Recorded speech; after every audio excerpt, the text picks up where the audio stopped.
shot. A terrific performance from Peter McGrail. Lovely movement from Masoudi. Sustained up top from Yabai. Eye-catching, classy, star quality.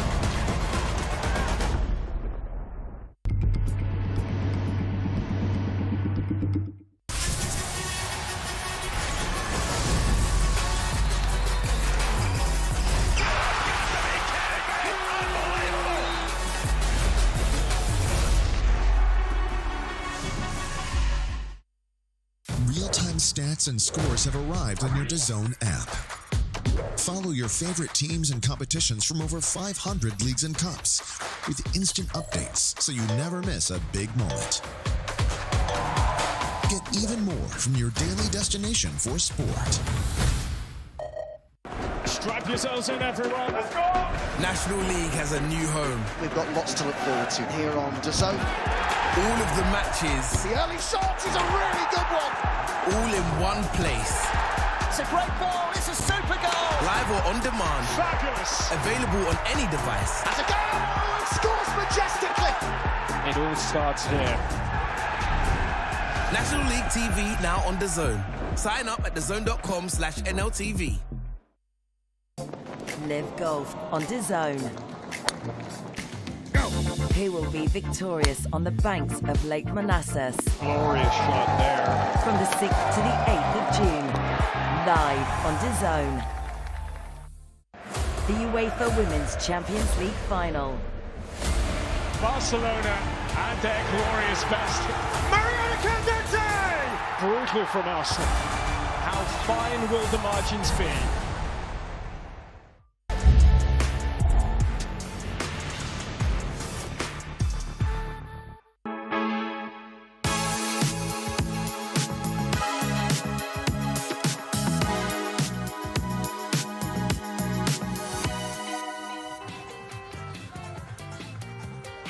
Welcome to another sunny day in Portugal. It's day 3 of the very first World Sevens football tournament.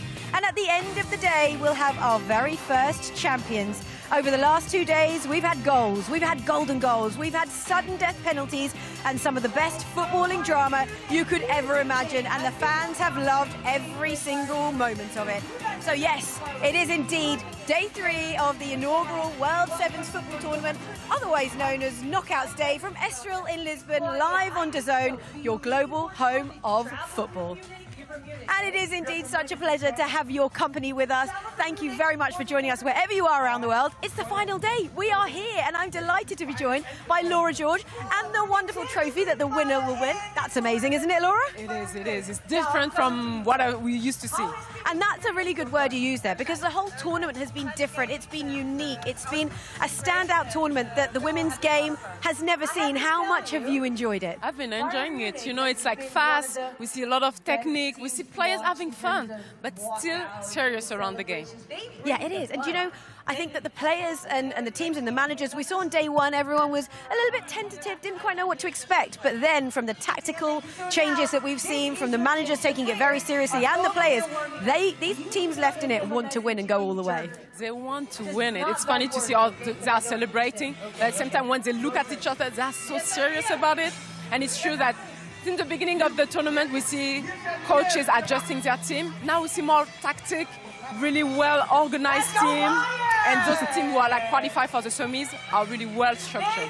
And I mean, which tournament in world football, across the men's or the women's game, do you have an incredible DJ playing live music while you're playing out there? Yes, the atmosphere is so nice. Holiday vibes.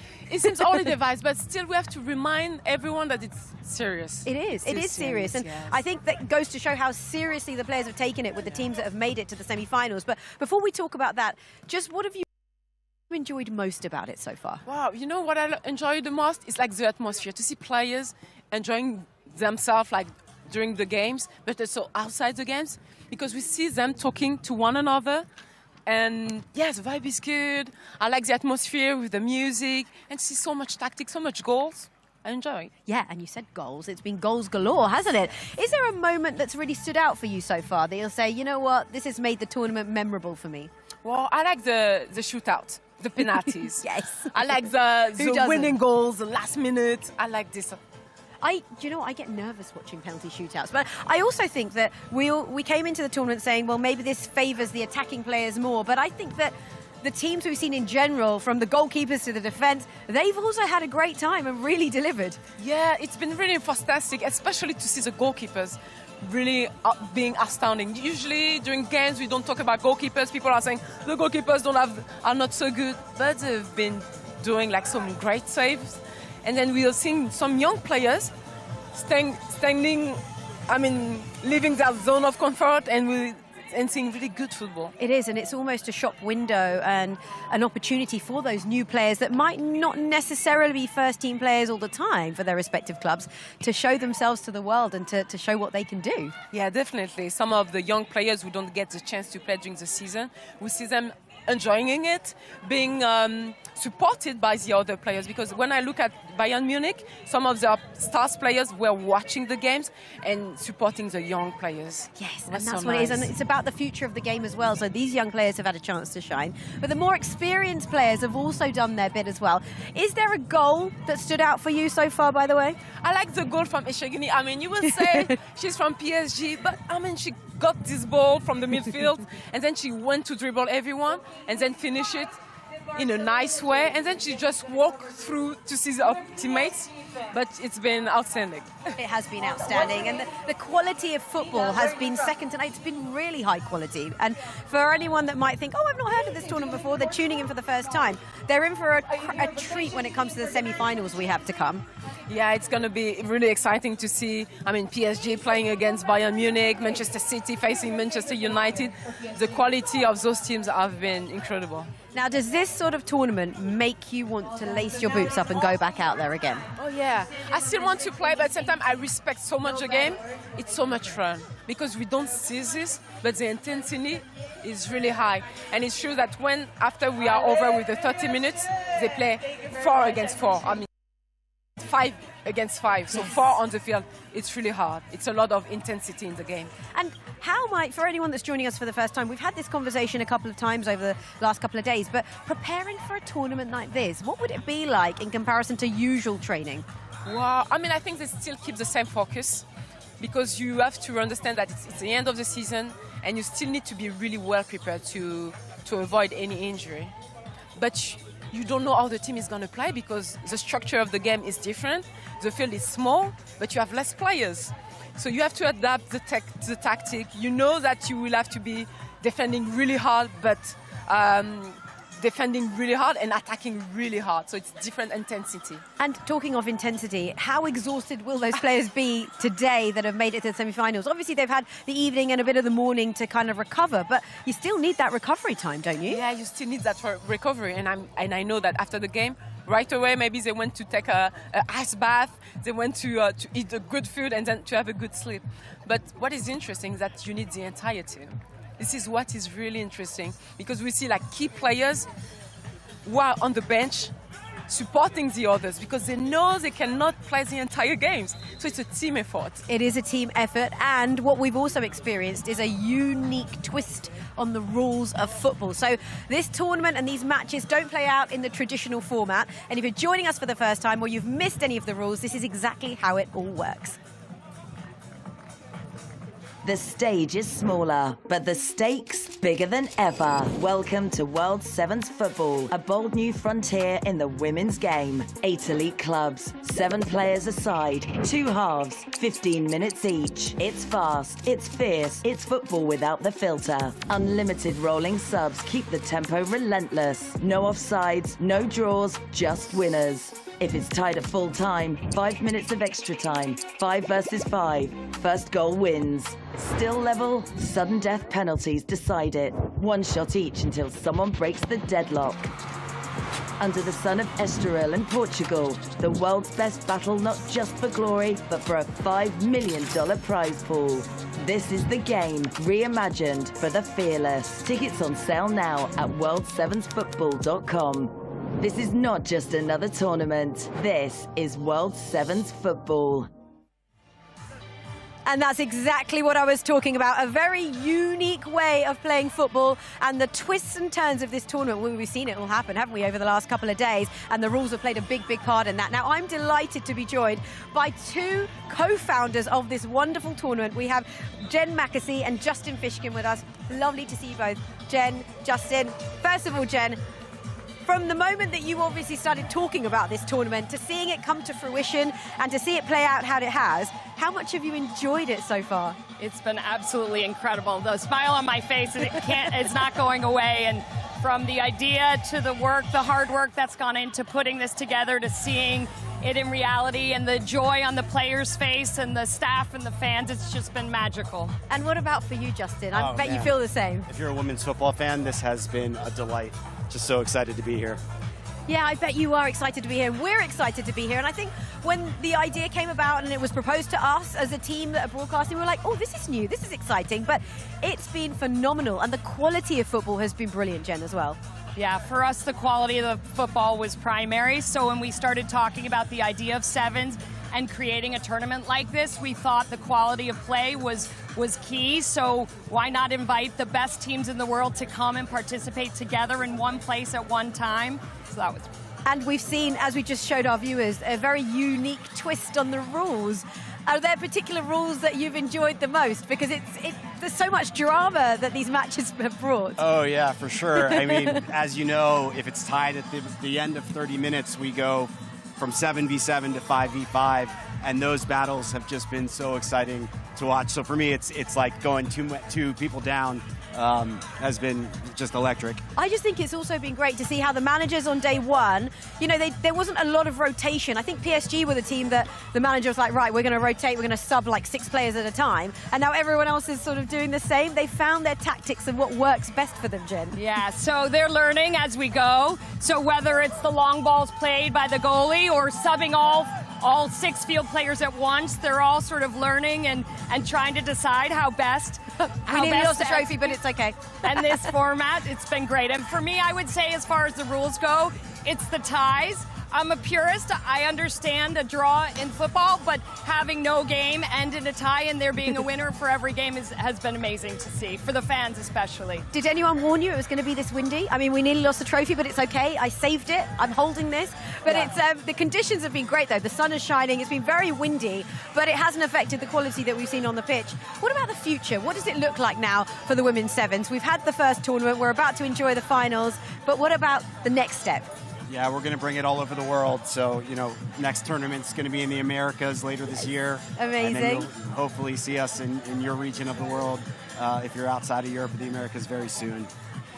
Any team inclusions or anything you can tell us about which teams might participate in the next one? Not just yet. We can't wait to see who wins here today, though. Yes, of course. That will play a big part, no doubt. But it will be so good to see how this tournament evolves over the coming years, because there's so much potential for it to get bigger and bigger.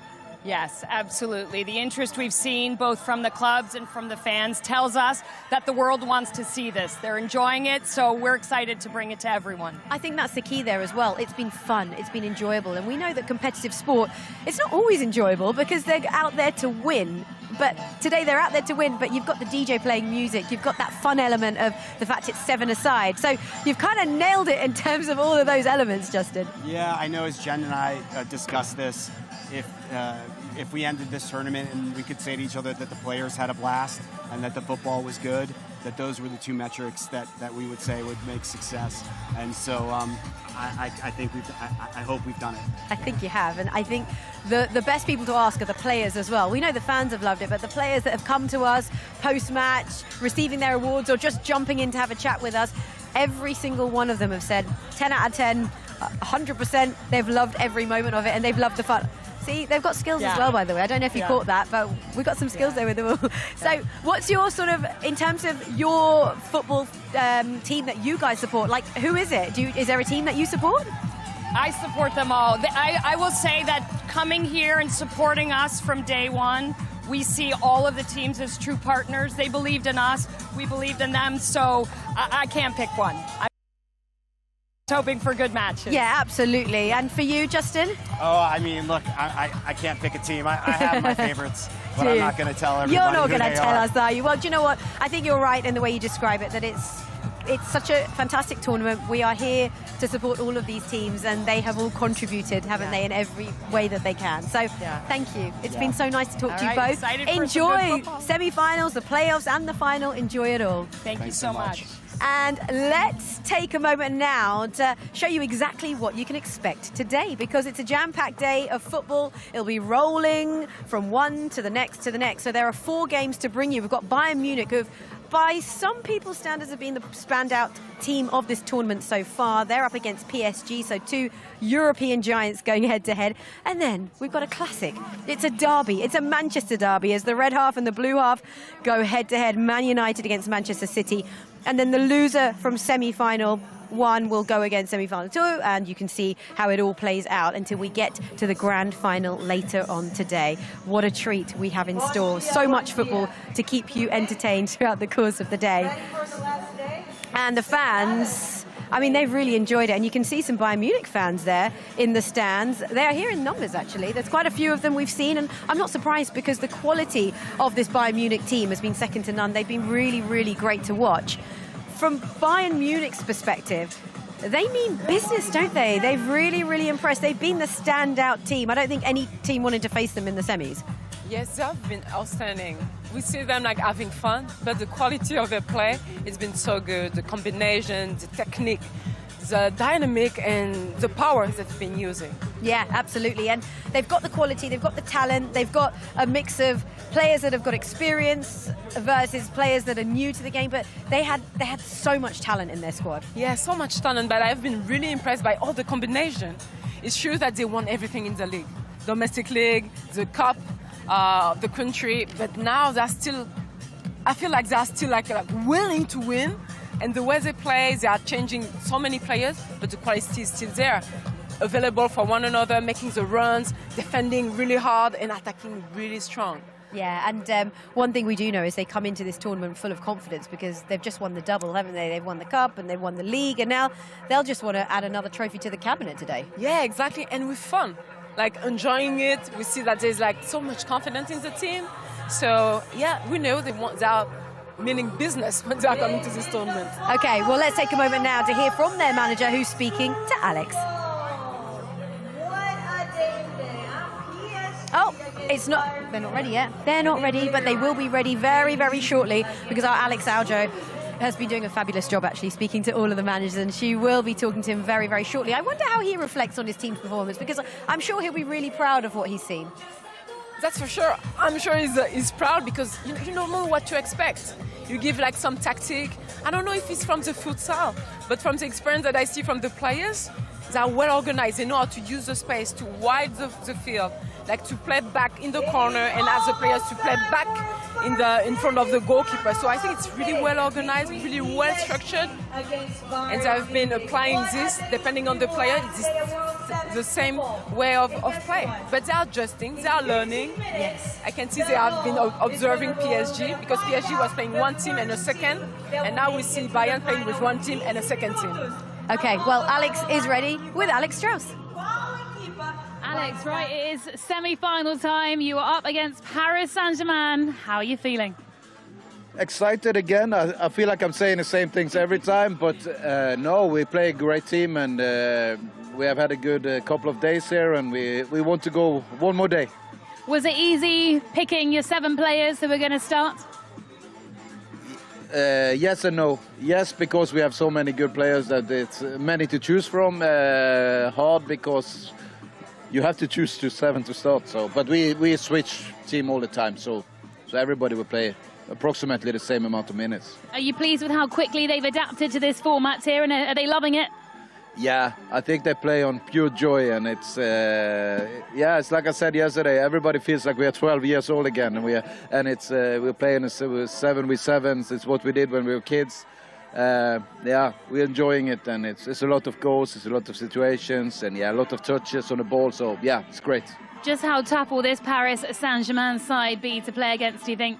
No, it's a top European team, and great players. They played a really, really good game yesterday against United, and won it deservedly, I think, in the end. So it is... they lost it, sorry. They lost it on penalties, sorry.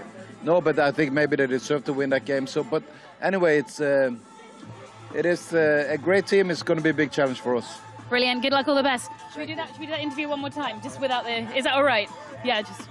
We'll do one more time. Well, maybe they did do it one more time, but we thought that version was perfect as well. But actually, I really liked what he said about the fact we feel like we're children again. We're, seven-a-side takes you back to when you were younger playing football. I think everyone's felt the same about that.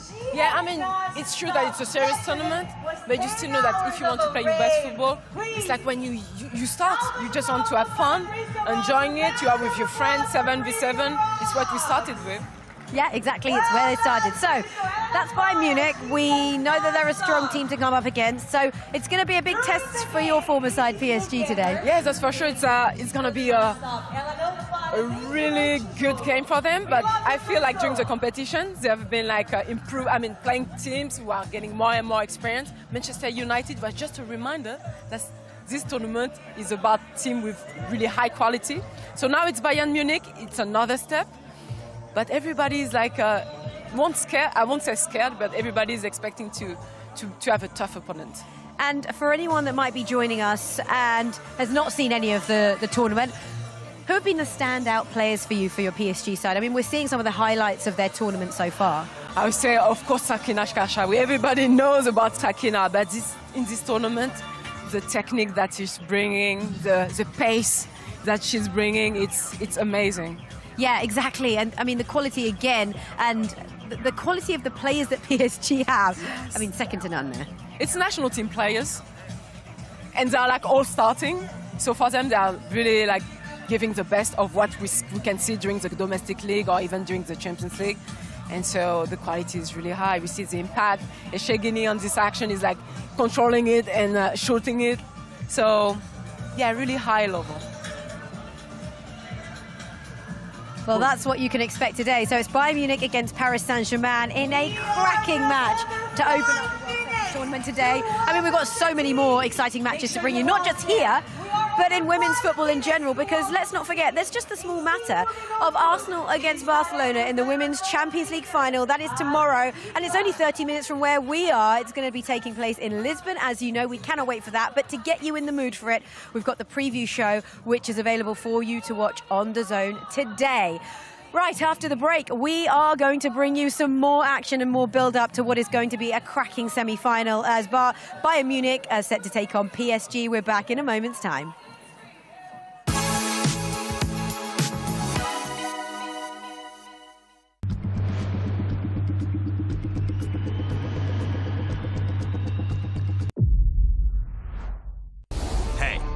Listen up. Let's have it. We know you've always got your eye on the prize, the championship belt. And why wouldn't you? You're a finely tuned, well-oiled boxing watching machine, capable of consuming over 185 fights on DAZN every year.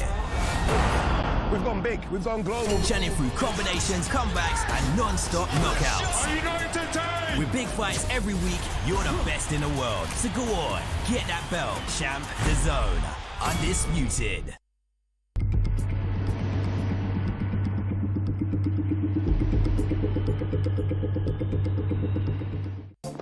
Live golf on DAZN. Who will be victorious on the banks of Lake Manassas? Glorious shot there. From the 6th to the 8th of June, live on DAZN.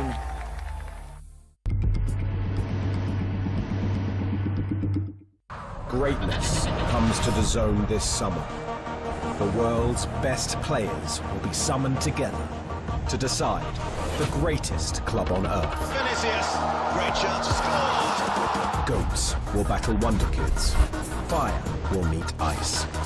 From Boca to Bayern, PSG to Palmeiras, 32 clubs from across the globe will compete to be crowned Rodrigo, what a strike that was! world champion.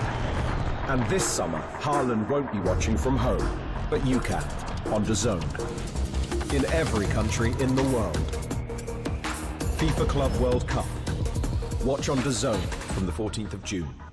DAZN is the global home of women's football. Let's go! Bringing you the best live games. On my team! With the biggest stars battling it out in the biggest competitions. Cue the chaos!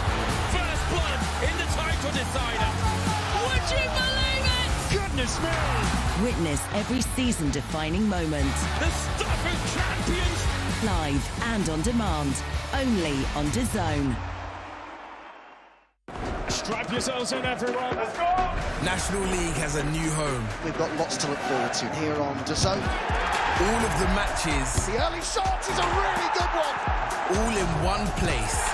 It's a great ball. It's a super goal. Live or on demand. Fabulous. Available on any device. As a goal, it scores majestically. It all starts here. National League TV now on DAZN. Sign up at DAZN.com/NLTV.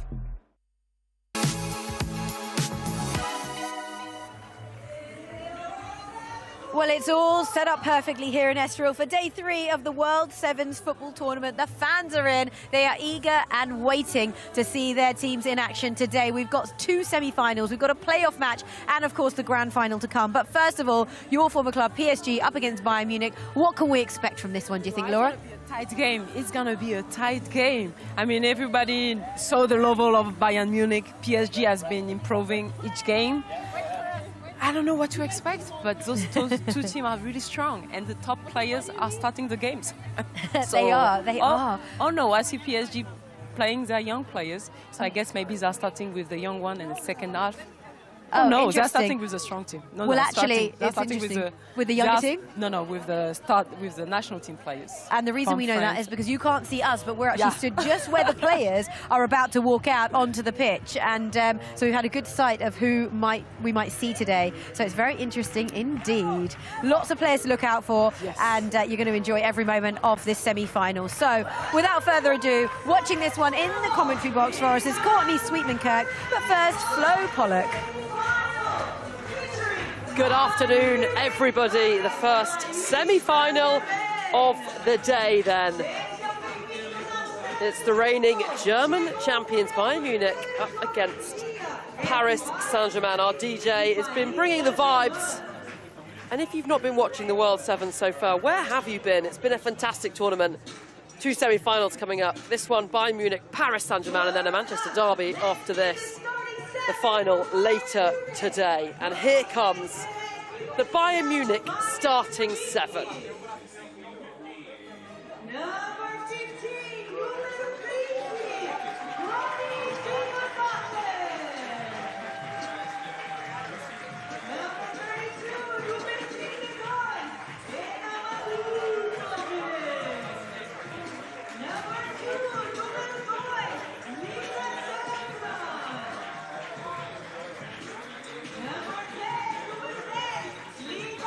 Bayern are the tournament's top scorers so far, and the top entertainers too. Their walk-on routines and celebrations have been unrivaled.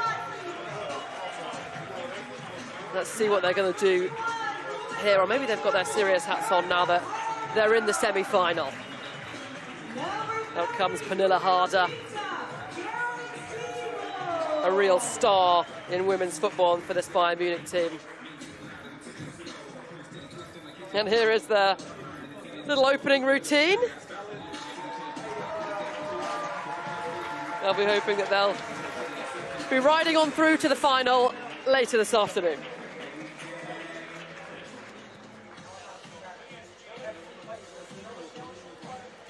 And here come then their opposition today, Paris Saint-Germain.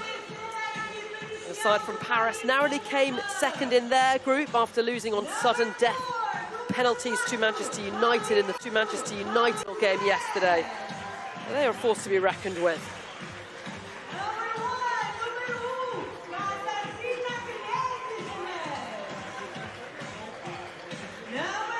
So often in the shadow of Lyon, Paris Saint-Germain, but Lyon not here in this tournament.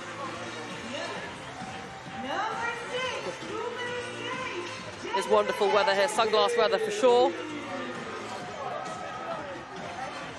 Their top goal scorer in the competition so far, Etigini with 2.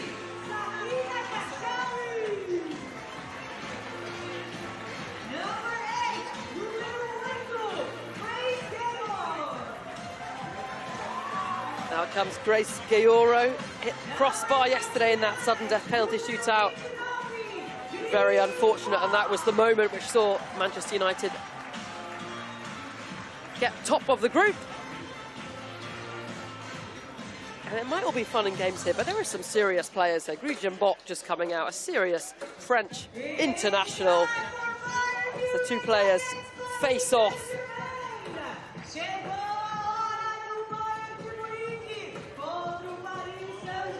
Two teams that have met many times in the Women's Champions League. Getting their team photos in.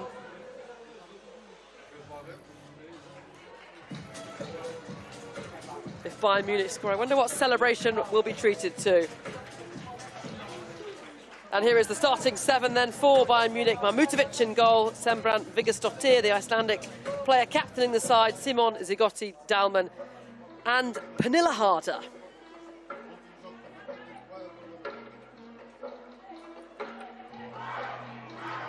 One of the favourites coming into this tournament, and they've been fantastic. Breeze through the group stages, Bayern Munich. As the two captains come over to our referee team. Saw a couple of yellow cards on match day 2 after just one given out on match day 1 that was rescinded after Tuva Hansen whipped her shirt off. Blew a kiss to the referee, but that was rescinded. You're allowed to have a joke here at World Sevens.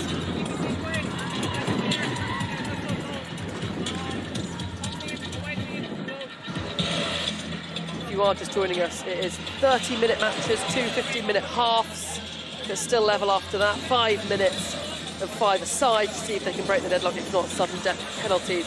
This game for a place in the final.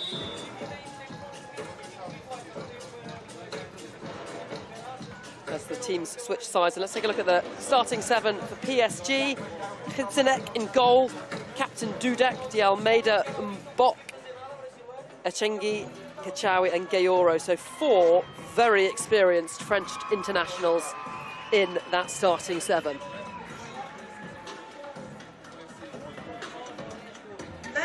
And as we're about to get underway, Courtney Sweetman-Kirk alongside me.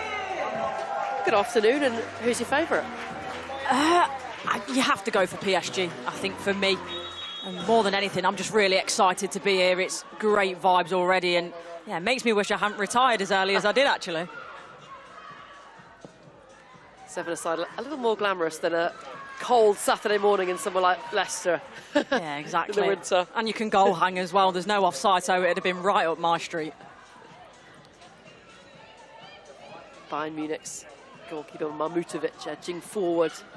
Yet to have a goal from a goalkeeper yet, but one goalkeeper did hit the post, and that's a nice ball. And the header from Pernilla Harder is over. Good opportunity though, wasn't it? Could it have gone back across goal? I thought she might volley this one actually instead of the header, get her hips round it, but it's really early stages of this half already. We've seen very few headed goals, but one player that has scored a header is Pernilla Harder. Coming close there with the first opportunity of the game within a minute. Kachawi now. Robbed of possession. In the game against Manchester United yesterday, Paris Saint-Germain has scored within 13 seconds, so this is a relatively slow start for them. It's just interesting, I'm watching Dalman, and as soon as the goalkeeper gets the ball, she's working off the back shoulder, knows there's no offside, so she's trying to stretch him behind. Referee having to make a decision and giving the free kick the way of PSG, much to the derision of the Bayern Munich players.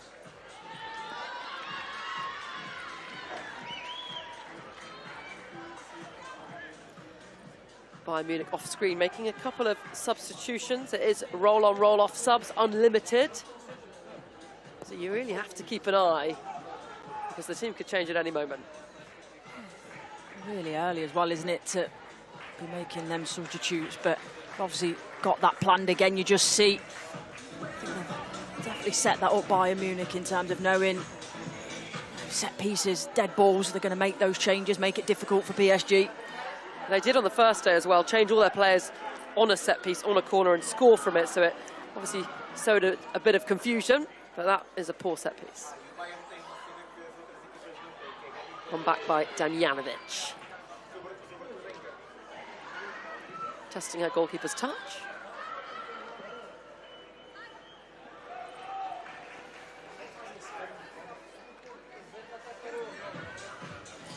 No doubt.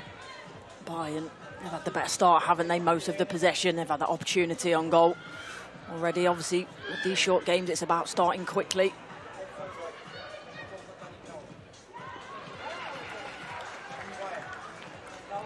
Out for a Paris Saint-Germain throw-in. Platner scored yesterday. Looking for Damjanovic, and doesn't get the corner she wanted. She was sure, wasn't it? It was a corner. We'll get a better look, I tend to agree. Thought it might have taken the last nick off the defender. Long ball up to Echegeni. Wonderful touch inside, but knocked out by Ulbrich. And there's some really experienced internationals. Pernilla Harder, 41 Champions League goals for her across Chelsea, Wolfsburg, Bayern Munich. Oh, not bad effort, that one. Little looping one over the top. Easy for the goalkeeper, though.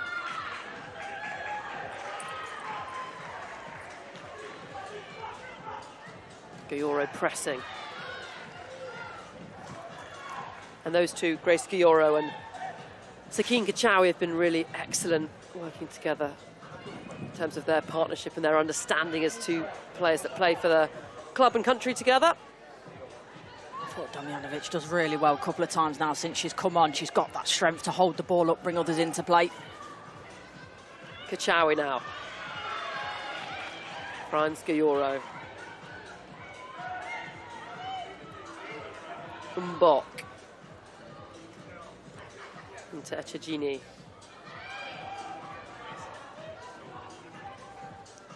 Good strength from her and a little bit of tricks as well, but Damjanovic back to defend.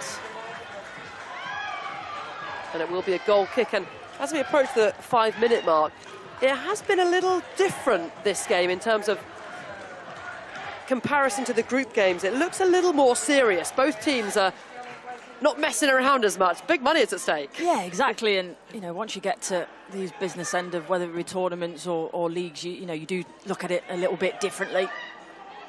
They want to win it. Yeah, of course. Like, it's all fun. It's fantastic.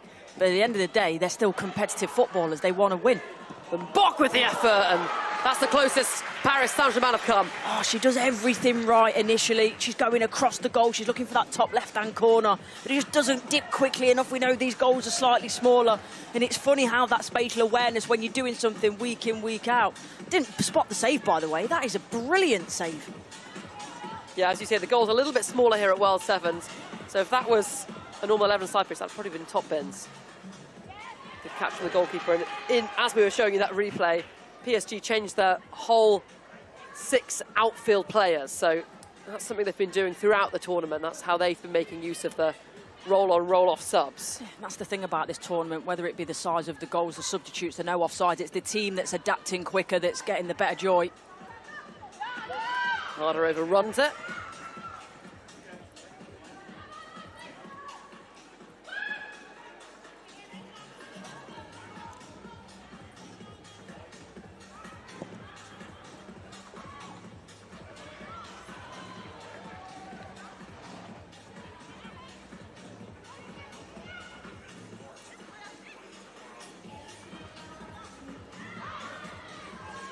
Dalman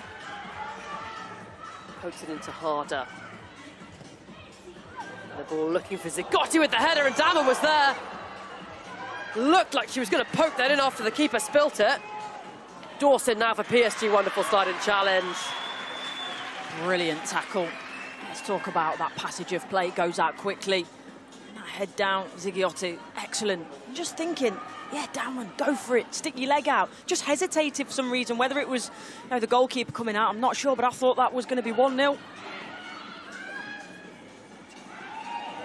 Mamutovic.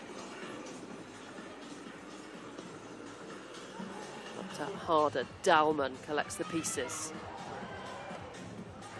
Good defending from Benera. And the effort from range right down the throat of the goalkeeper. That's what I want to see in this game now. More shots, more opportunities on goals. Yes, you've you've mentioned now, it's changed it slightly different. There's more to play for, but got to test the goalkeepers a little bit more for my liking. I don't think we've gone a game where we've not had a goal in the opening 10 minutes, so we've still got time.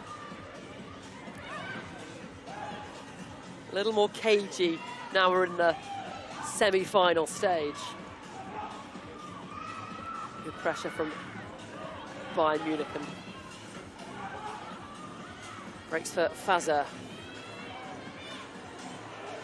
Young French player, plays for France under 23s. That French national squad is difficult to get into. There is a lot of talent. It's absolutely incredible, isn't it? The talent at the moment in the ranks, the French side. Although they always struggle at big tournaments to put it together. Euros this summer, of course, though, in England's group. Yeah, big, difficult group, by the way. Great spot there from Bayern Munich, using the fact there's no offsides just to linger in that position as it's hit forward for Dawson. Out comes Mamutovic, good sweeper keeping from the goalkeeper.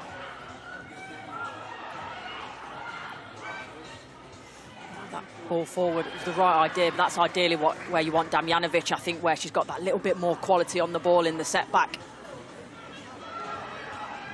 This is nice from Bayern. Tuva Hansen. Damjanovic will strike, and just a little too high over the bar.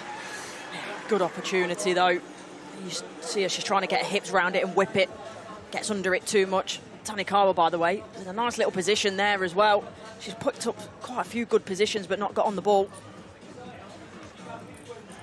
3 assists for Momoko Henikwa this tournament for Bayern Munich.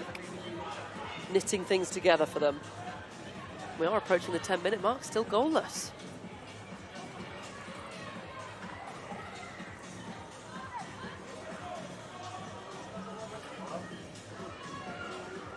Bayern on the attack. Harder, a little wide for the shot, but wins the corner.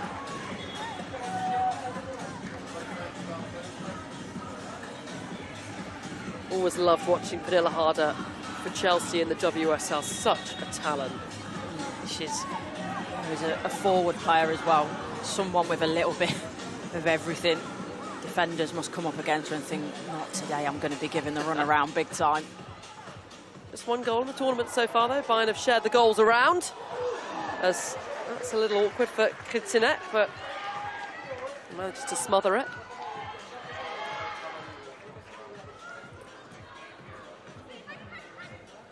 Ocean Hurte loses out to Harder.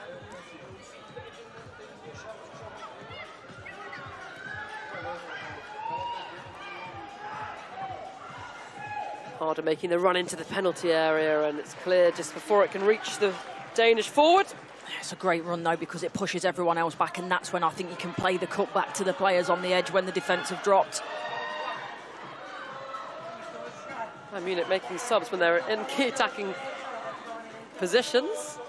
Get the numbers in now. It's nice in the effort, blocked by Fazer.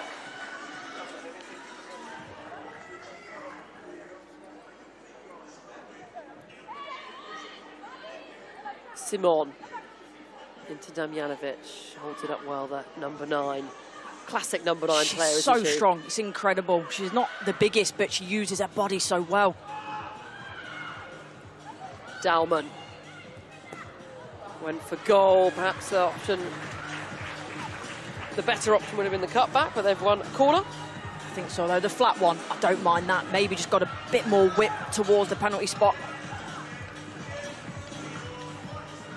And either of these sides break the deadlock before half-time. Played 2 15-minute halves here at World Sevens, if you're unfamiliar with the format.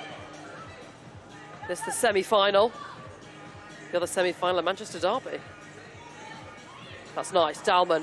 Great plays play. it back to Simon, and how have Bayern Munich not scored there? They should have. It's fantastic play. Simon should be doing better hitting the target, but look at this quick one-touch passing, intricate play. Look, for all the world, that was going to be 1-0 to Bayern Munich. In that small break in play, PSG have changed their 6 outfield players again.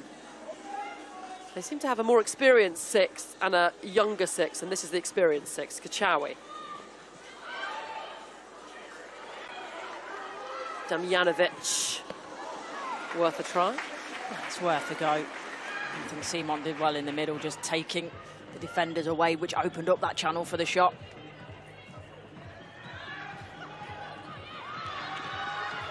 Chigi knocking it out of play, and Bayern will take it quickly. And Bock is there, so positionally astute. That's given away though, and Damjanovic with the header. Bayern Munich in front. Brilliant header. She makes this look easy, by the way, and it's not. She's found the top left-hand corner. Header was excellent. The celebrations as well, even better. But she reacts really quickly to the mistake, pounces on it. Good forward pressing, by the way, and then from the edge of the box, near enough beats the goalkeeper with a header. Top corner, excellent. Advantage Bayern Munich in this semi-final. And we spoke about how she's the complete number 9, and that, evidence of that.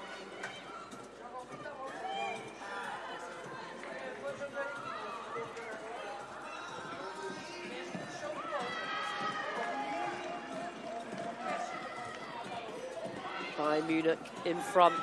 They've been pretty imperious so far in this tournament. 3 wins in the groups, 4-2 against Ajax, 4-0 against Rosengård, and they beat City 3-1. Touch. Really nice play.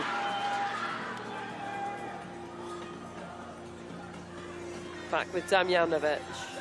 Brazil was making a great run at that back post area. Just wondered if that ball could have been whipped around a little bit quicker, but the touch, wonderful.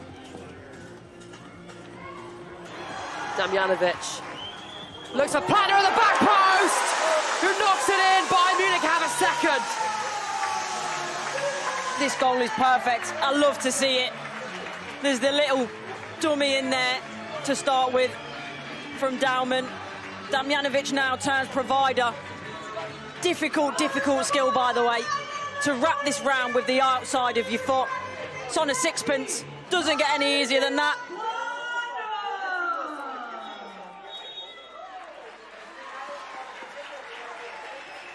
That is a typical 7-a-side goal, isn't it? Brilliant. And then you love it when you're someone like Plantner at that back post area, a yard out. You can barely miss it. It's like a gift. And there is the half-time whistle at half-time. Then Bayern Munich 2, Paris Saint-Germain 0.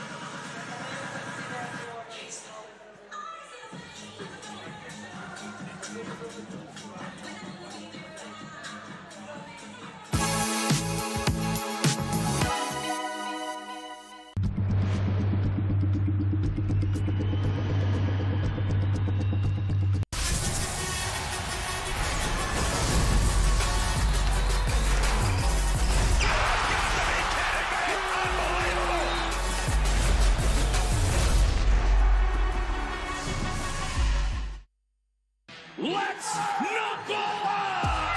Can I get a face-off with Conor McGregor? Combat fighting in its purest form.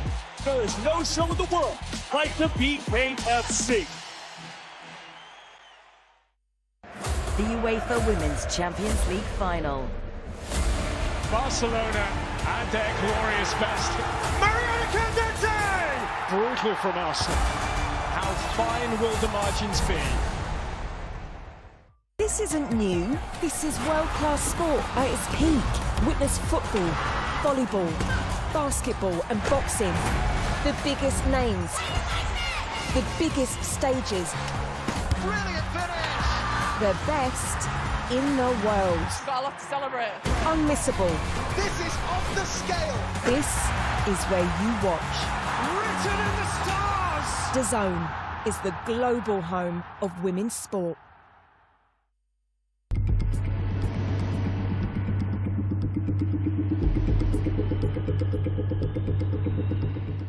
Real-time stats and scores have arrived on your DAZN app. Follow your favorite teams and competitions from over 500 leagues and cups with instant updates so you never miss a big moment. Get even more from your daily destination for sport.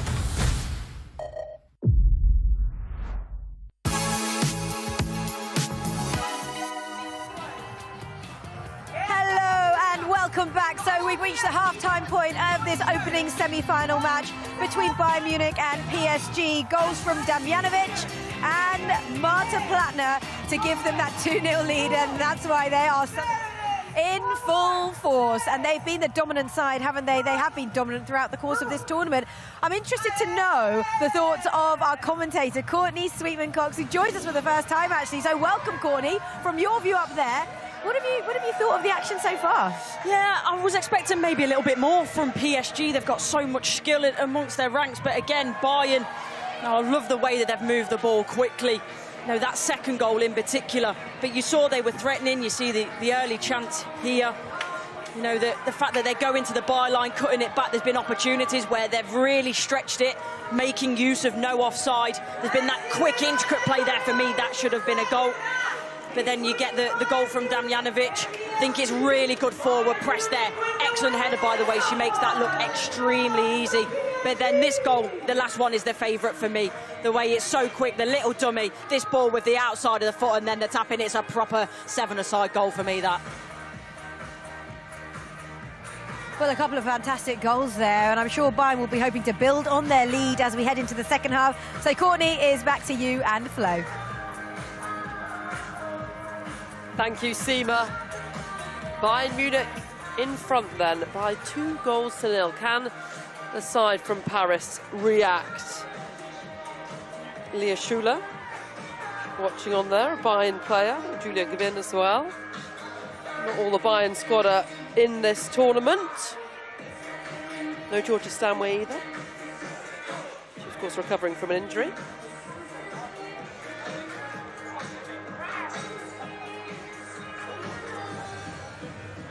So for a place in the final against either Manchester United or Manchester City, 15 minutes.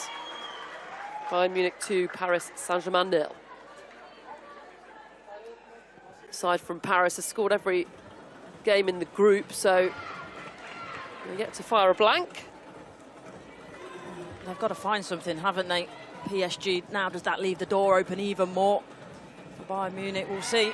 They didn't really create much, if anything, in the first 15, did they? No, and you know, through the tournament, you know, Bayern have been solid, but as I said before the game, I don't know, I just had a feeling that maybe PSG would turn it on, but Bayern so far have been fantastic. And that's nearly fantastic. You see, though, they're enjoying it, they're working off each other, there's the little tricks and flicks, and you only do that when you're enjoying yourself and you're confident. Hansen, the clearance.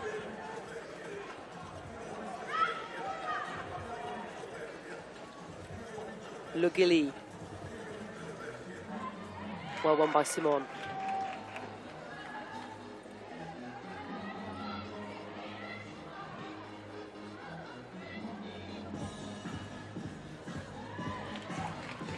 DJ's got Lady Gaga poker face playing. To be fair, the DJ has brought the vibes. Paris Saint-Germain need to play their cards right if they're to get into the final. Faza, ball across.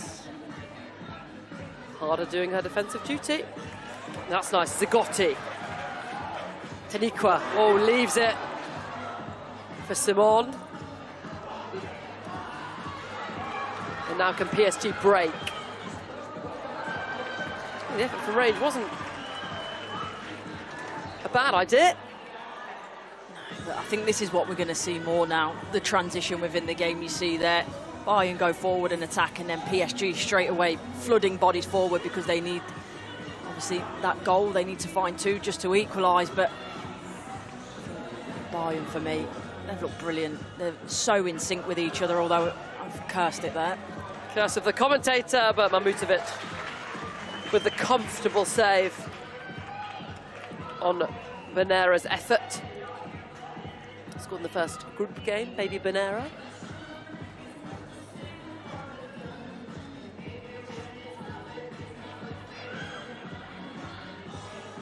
Damjanovic gives it away, but she's been instrumental so far in this semi-final, a goal and assist. She just provides that focal point, and especially when you've got the likes of Harder, Simon round her, they offer that little bit of mobility and agility around her.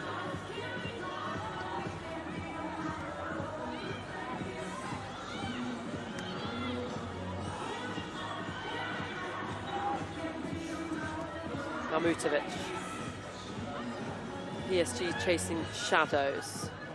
They are, because they're in between. They're not really forcing the issue. They're sort of wanting to go into the press, then thinking better of it, but they need to win the ball back. Plattner across. Can Damjanovic find the space for the shot? She can. Was she caught there? I think she was. I think there's a little bit of a follow-through there. I'm surprised the referee didn't spot that one. And she's left on the turf as PSG come forward.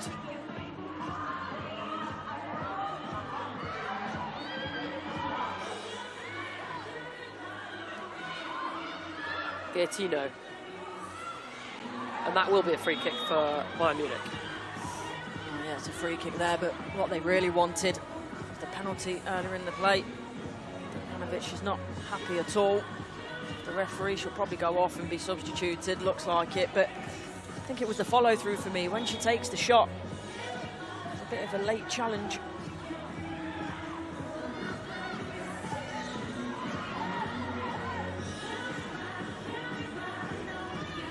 Dalman. There's a wonderful 1-2. This is wonderful from Bayern. Still Dalman, and caught in two minds between a shot and a cross.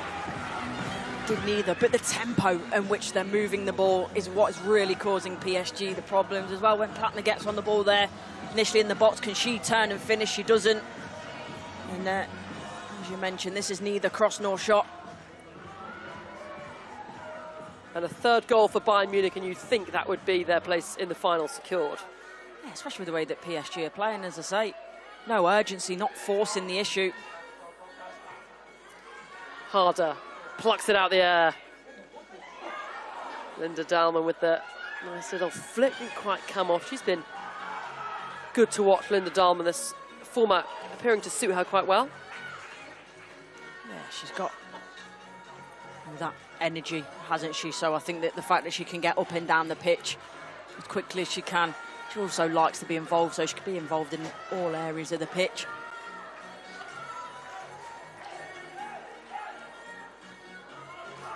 Ten minutes to go. Zagotti finds Harder. Oh, Megs.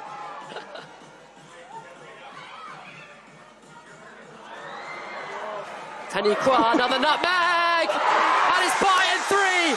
Momoko Taniqua with a fantastic individual goal. Well, I'm sat here in the gantry clapping because that was brilliant. Absolutely love to see it. You see the players on the pitch as well celebrating. Everyone absolutely loved that. But this is fun. By the way she plucks that out of the air, the little touch to the side and then rifles that in the corner. And that's Bayern through to the final. Nutmeg, top bins. How'd you like that? We had two nutmegs in quick succession there, and the rules of this tournament are a little bit different. I'm surprised that you don't get a goal for a nutmeg. Yeah, that'd like be to see nice. that. Maybe that's an introduction for later. Or maybe like an eighth of a goal or something like that. Some kind of... Or the player that gets nutmegged has to go off the pitch for 30 seconds. Love that. Let's offer that up as... Yeah, we'll speak to the hierarchy later. Yep. Game consultants is what we should be. Hire us. And this looking like a very tricky task now for PSG as De Almeida gives it away. Kachawi back though to recover, and she's left Simon for dead. Kachawi trying to get her team back in it. Dudek across goal. PSG got their experienced squad back on the pitch now.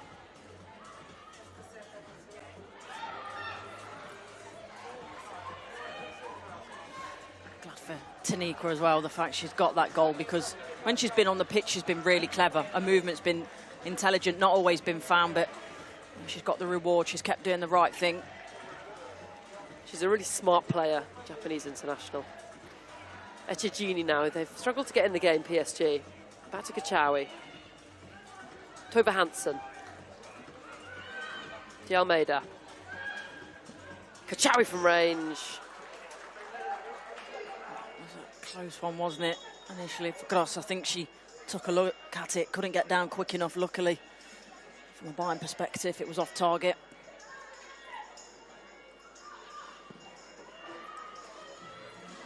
Damjanovic back on the pitch after that ankle injury. Yeah, again, just plucks that down out of the air with ease.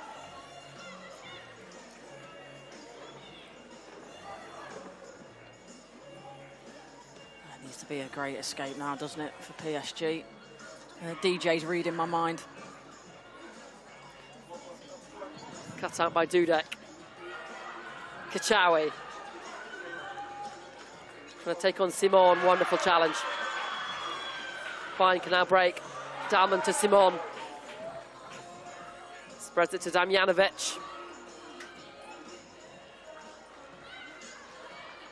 Good game management from Bayern Munich until Hansen knocks it out for a goal kick. PSG are just struggling with the rhythm. There's a lack of fluidity. They're also coming up against the Bayern side that, you know, they've been excellent in possession, but out of possession as well. They've been really clever, really fast in the press and aggressive. They've had a great season as well. Bayern won the double.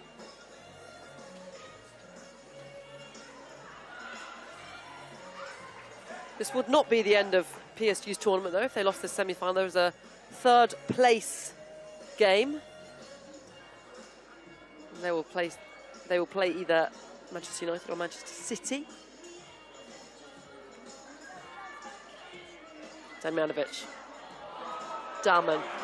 This is wonderful from Bayern, and Zadrazil finishes it off. I don't know what was better. The celebration and the somersault.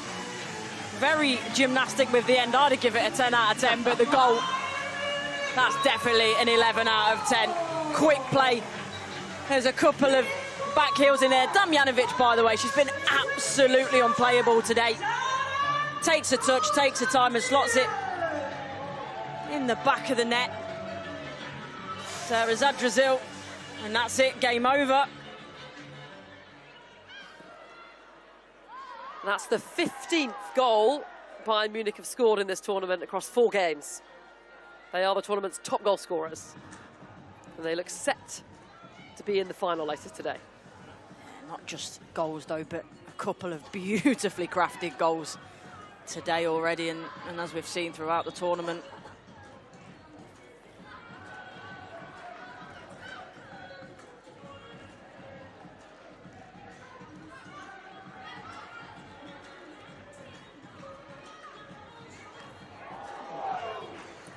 They want a 5th.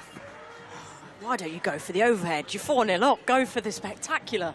She got it in her locker as well, Pernilla Harder.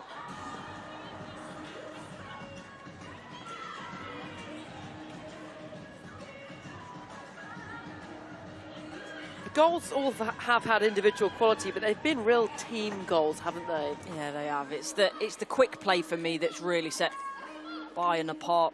And it's not just on the ball, but the movement, the dynamism off the ball to create spaces, create channels, and yeah, they've been brilliant.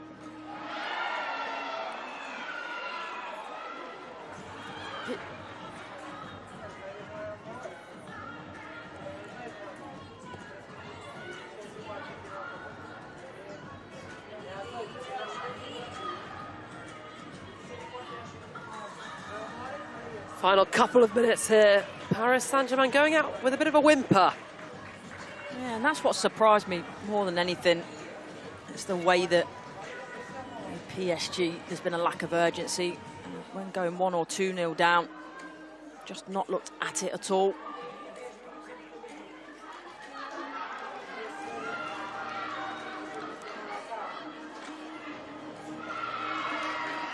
Pernilla Harder. Pulls it up and waits for support. Taniqua misses it. Harder. Taniqua, and they have a 5th. Well, we spoke about the beauty of a lot of Bayern Munich's goals. That one, not so much. Maybe more by luck than judgment that one goes in the back of the net. But it doesn't matter how they go in. And Taniqua, she's in the right place at the right time. Nice little flick there. They sort of earn a little bit of good fortune. You don't get any more good fortune than that. But Bayern have fully deserved this win.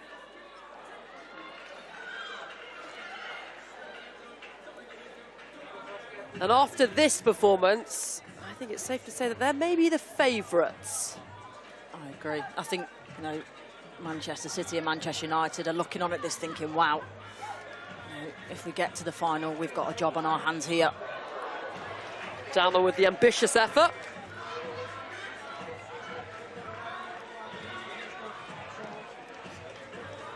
Kachawi, and I can't think of any really good opportunities PSG have had.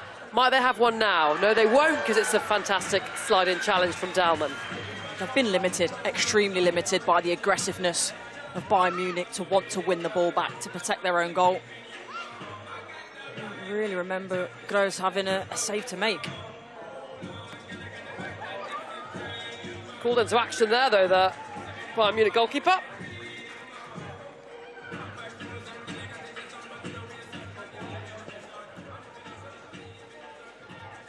And there'll be no need for extra time or sudden death penalties here.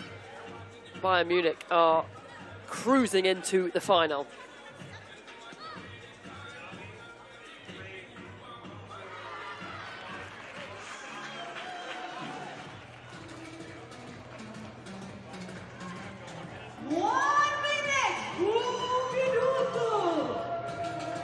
Bayern players on the side, they're already celebrating. They know in 50 seconds now they're in the final.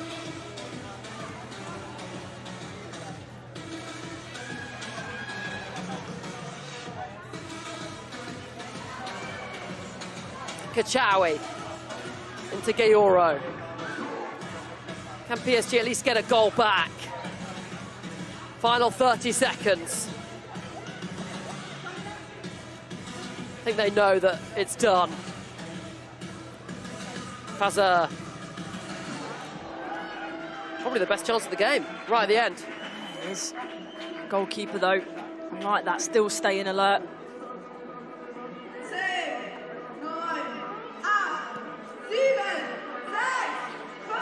The Bayern Munich players on the sidelines ready to celebrate. And Bayern Munich are into the final of the inaugural World Sevens football competition. They thumped Paris Saint-Germain by 5-0. Favourites now, surely, for the tournament. Courtney Sweetman-Kirk. Yeah, I mean, it's a fantastic performance. You know, you talk about the in possession, obviously the 5 goals, some wonderful moments, but they defended extremely well and limited a very talented PSG side to very little chances. They've been top entertainment. They've brought the vibes, they've had the celebrations, but they've played some seriously good football. And they're celebrating now into the final. They will face either Manchester United or Manchester City. That final coming up very shortly for you.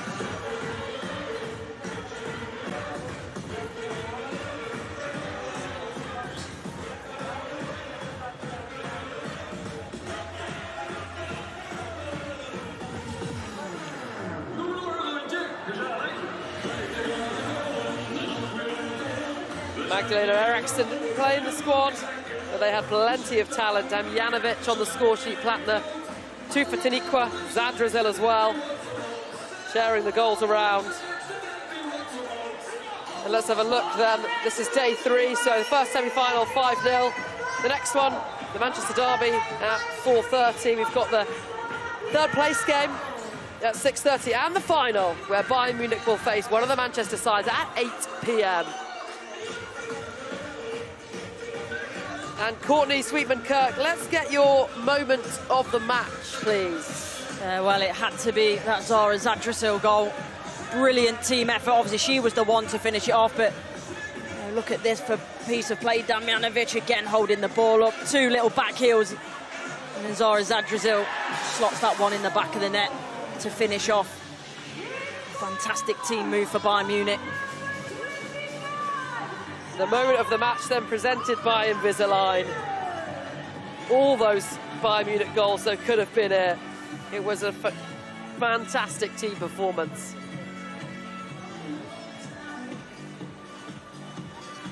A very happy manager. And the tunes being enjoyed by all here in Estoril.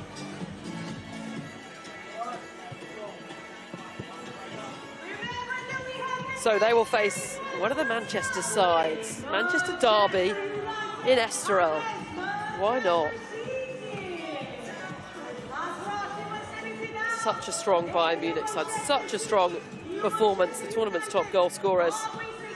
They really put PSG in their place. Kept a clean sheet as well. Who was so pleased. And that game has guaranteed them at least £1 million in prize money. If they go all the way and win the whole thing, $2.5 million. So it's all fun, but it's serious, serious money.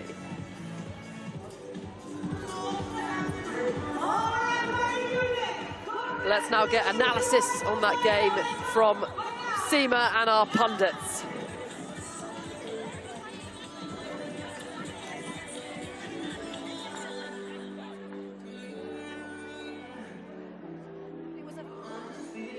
Their players have really stood out in this tournament from start to finish, and what a way to get in to this year's final. And as Flo just mentioned, they are guaranteed to walk away with $1 million. If they win it, the prize pot will be $2.5 million for them. Absolutely incredible. What a display from Bayern Munich. We'll analyse all of the action and all 5 goals on the other side of this break.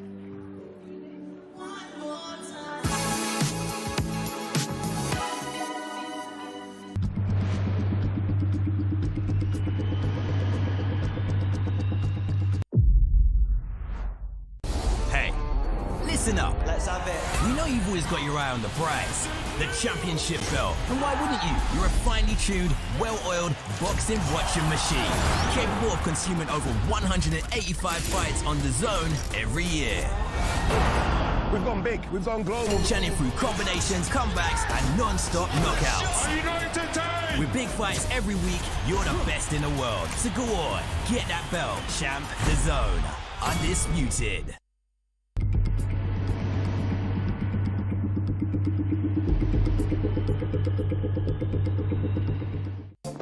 Live golf on DAZN. Who will be victorious on the banks of Lake Manassas? Glorious shot there. From the 6th to the 8th of June, live on DAZN.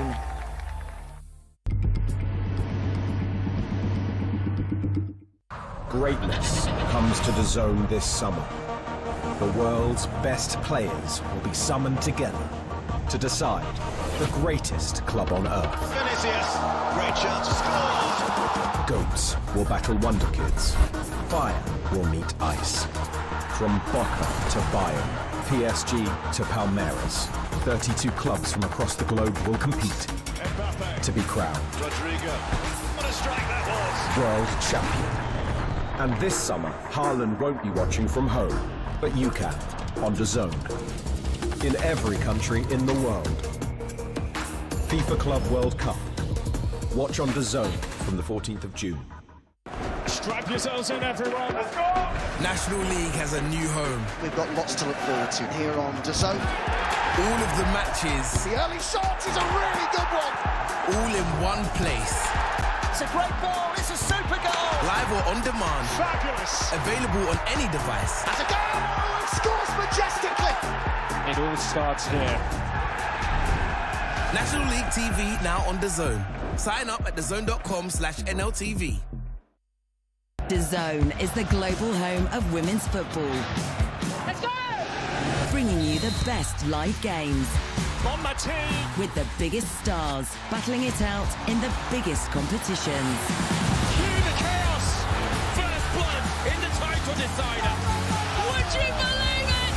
goodness me! Witness every season-defining moment. The Stafford champions! Live and on demand, only on DAZN.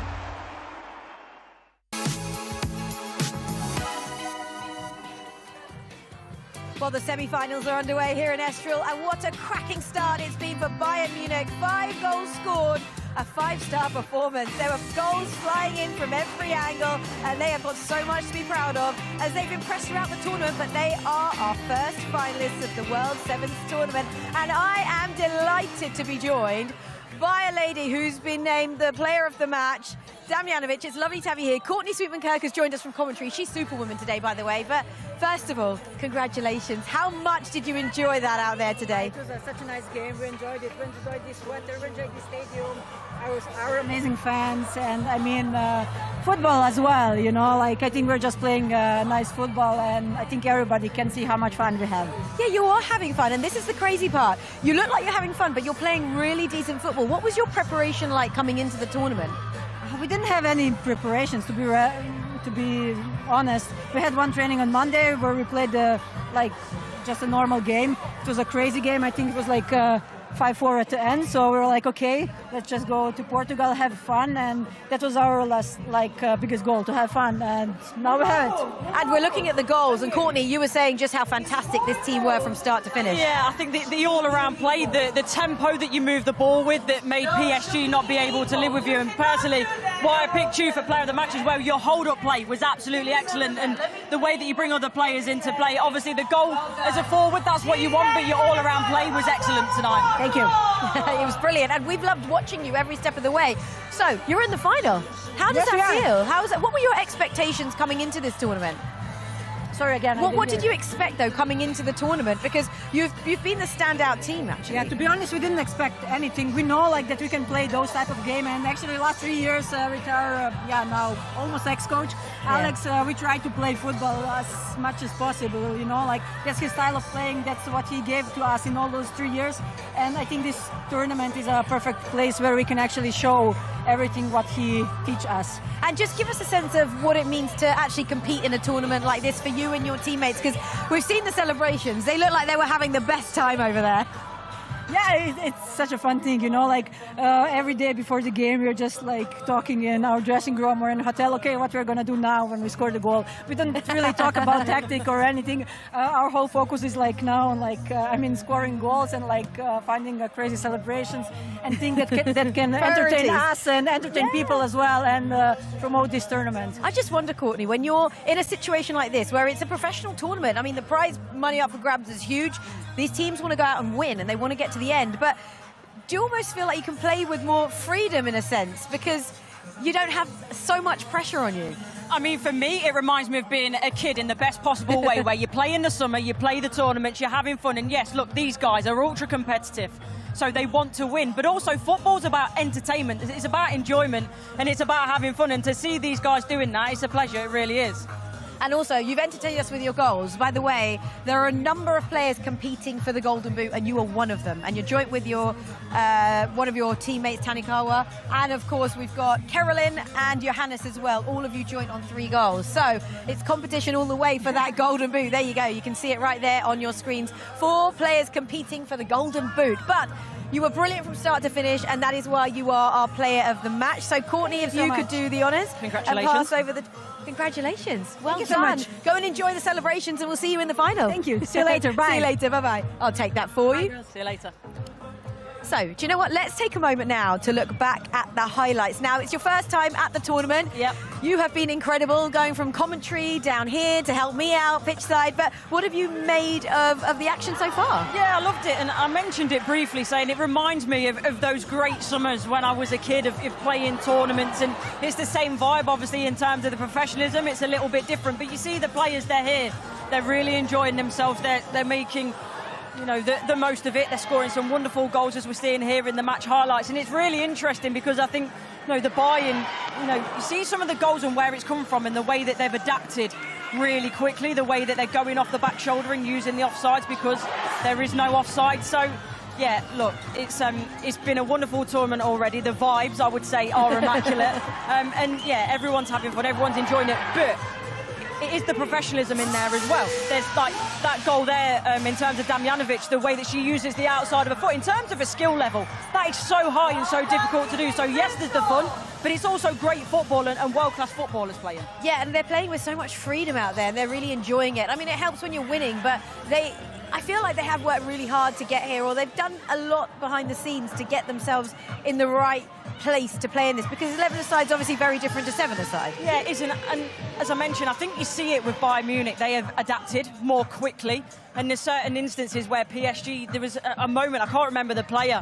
but a forward player that's sort of gone like that, and as if to say, play the ball, and she's trying to stay onside, and it's like there is no offside. So it's about that adaptability, but that's always within football or sport. The players, the teams, the person that adapts the quickest, naturally they come out on top. Of course they do. Now, seeing as you've just joined us, give us a sense of what it's been like for you, your first impressions, and just how much would you like to lace up your boots and go out there again? Oh, that's the first thing I said. I was up in the box and I was like, there's not very often that I miss football anymore, and so it's something that people always ask me, but honestly today I'm looking at it thinking I would love to be playing in this. So I don't know, maybe I can speak to some people, get a pair of boots and come on as a ringer for someone. We would love that. We'd love to see you back out there.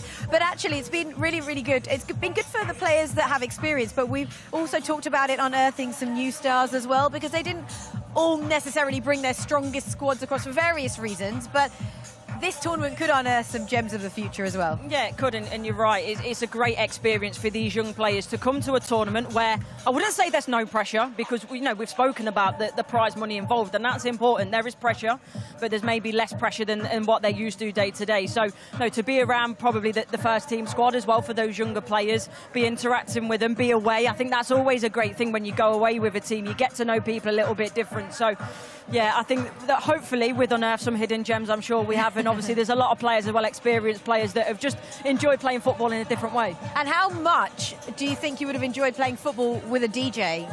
Getting down and like playing some incredible music. Yeah, I've loved it. I think I've enjoyed being in the comms box with the DJ, and I think Flo at sometimes was looking at me thinking, are you dancing or are you co-commentating? You can do both. Anything goes here. Exactly, anything goes. So this has been great, and also like the way that we co-commentate and commentate rather is a little bit different. There's a little bit, more fun again involved in this. So yes, it's taking it seriously, but also just recognising the environment for what it is and having a bit more fun with it. So yeah, I want to be here. I know they spoke about it earlier in terms of America. I'm going to try and get myself over to the Americas. Wherever this tournament's going, I want to be there, because I'm loving it so far. We would love you to be there as well. Well, speaking of the DJ, her name is DJ Christelle. She has kept us all entertained over the last couple of days, and Alex Aljo is standing by to have a little chat with her. Yeah, she certainly has kept us entertained over the last 3 days. This is DJ Crystal Rocks, and this is where the magic happens. What an atmosphere it's been, mostly thanks to you. Tell me about it. How much are you enjoying it? How do you go about picking the music? Well, you've got the best seat in the house, don't you? I was about to say, I really have got the best seat in the house, and the skills are on fire, as well as the temperature. Certainly is. But your skills are on fire as well. We are absolutely loving your music. Do you speak to the players? Do you get songs off them? How do you go about it? Yeah, it's been really interesting, because obviously everyone's from a different country, and I've got some of their favourite records to keep the motivation high throughout warm-up and throughout the games. And it's just been really, really so fun. What's been your favourite song choice so far? Which team? I mean, Munich like to keep it really fresh. Like what? Like what? So, like their new, we had a record, Follow the Fish, yesterday I think it was called, and then they changed their walkout music today, and it was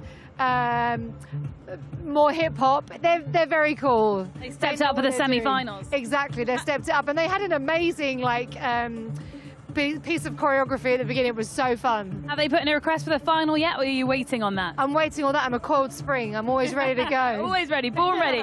Now, I'm sure you play all over the world. How does this compare, this setting here, this tournament? How much are you loving it? It's kind of part Ibiza, and then it's part like crazy jukebox European craziness. And I love it. It's great. It's like, this is, for me, is a really amazing way to incorporate music and sports together. The two go hand in hand, so it's great. Can you talk us through the deck here? Is it quite simple? Decks. We've got gold. Can I have a go? I mean, you could, if you want to have a go, you can click the filter, which is on now, and you can like listen here if you turn it to your camera. This one, turn it towards the camera. So should I ramp it up? Yeah. Okay, all new level here. There you go, now you're a DJ. As Manchester City warm up. Well, I think I'll stay with you this afternoon. I would just stay here, Han, and you can have a new career as a DJ. Sounds good to me. Well, DJ Crystal Rocks, first of all, thank you. It's just been an absolute pleasure having you here. You've really made it. Honestly, it's my pleasure. It's really such fun. Yeah, and secondly, keep it going. Yeah. Ramp it up for this afternoon and this We're evening. doing it for the girls. Yes, let's go. Absolutely. Thank you so much. Thank you very much, Alex. And step aside, DJ Krista. We got a new competitor in the box there, DJ Aljo. I'd love to see her do her thing in there. Anyway, that was brilliant, actually, to hear the thoughts of the DJ, because she has kept us thoroughly entertained and will continue to do so for the rest of the day. Speaking of which, we've got so much more coming your way. Do not forget that we have an incredible final to look forward to tomorrow.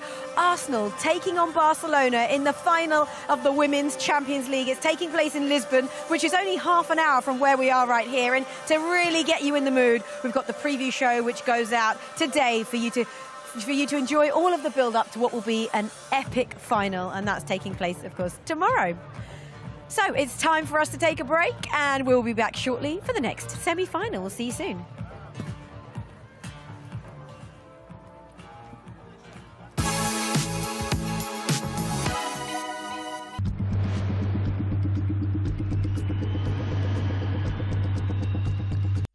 The UEFA Women's Champions League final. Barcelona at their glorious best. Mariana Candete! Brutal from Arsenal. How fine will the margins be? Let's knuckle up! Can I get a face-off with Conor McGregor? Combat fighting in its purest form. There is no show in the world like the BKFC.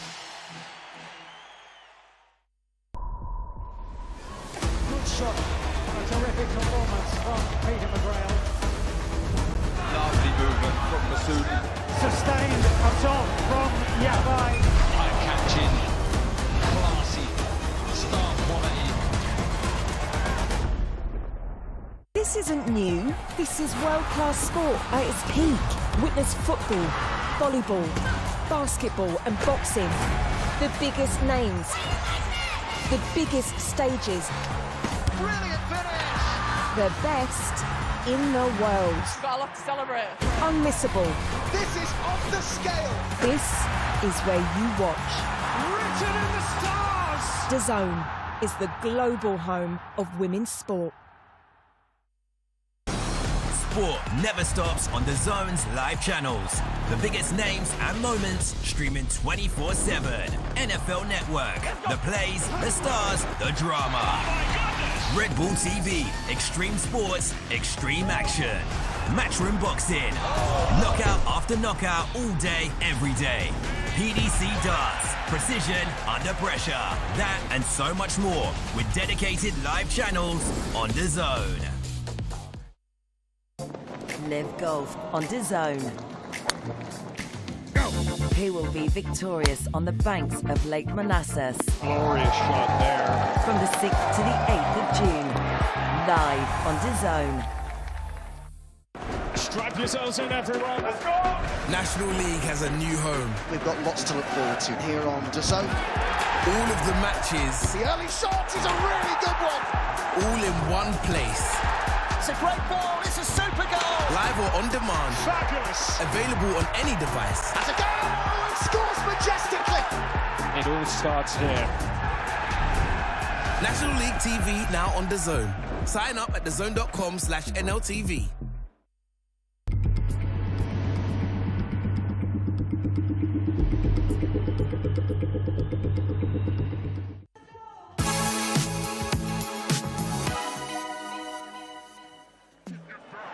Chloe Kelly has the ball in her hands.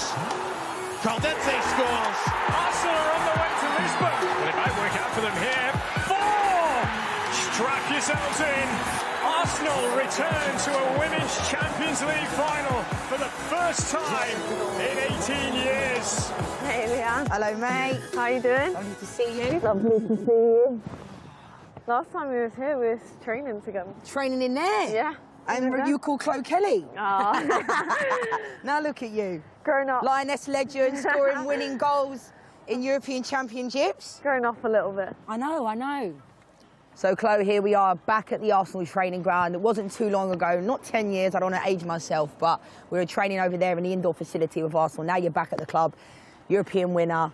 Now you're in the Champions League final. What does it mean to you? Yeah, it means so much. It's amazing to be here. It's an amazing club, and as I said before, they gave me an opportunity to get my smile back and get back on the football pitch, and I'm very grateful for that, and I'll forever be grateful. But to compete now in a Champions League final against Barcelona, it's amazing. This is when you're a child watching the Champions League. This is what dreams are made of, and yeah, I'm very grateful for the opportunity. You talk about being a child. I mean, obviously, you know, I talk about winning the Champions League like every single day because it's the best thing I ever did in my career. You were 9 years old when we won it in 2007. Like, do you have any memories? I know Leah was our mascot as well, which makes me feel super old. Yeah. But, like, do you have any memories of when we won it? I think for me, like, any opportunity to watch a women's game was amazing to see because actually you never really had so many of them. So each time you got to see a women's game, you took that opportunity. But to see success at a club where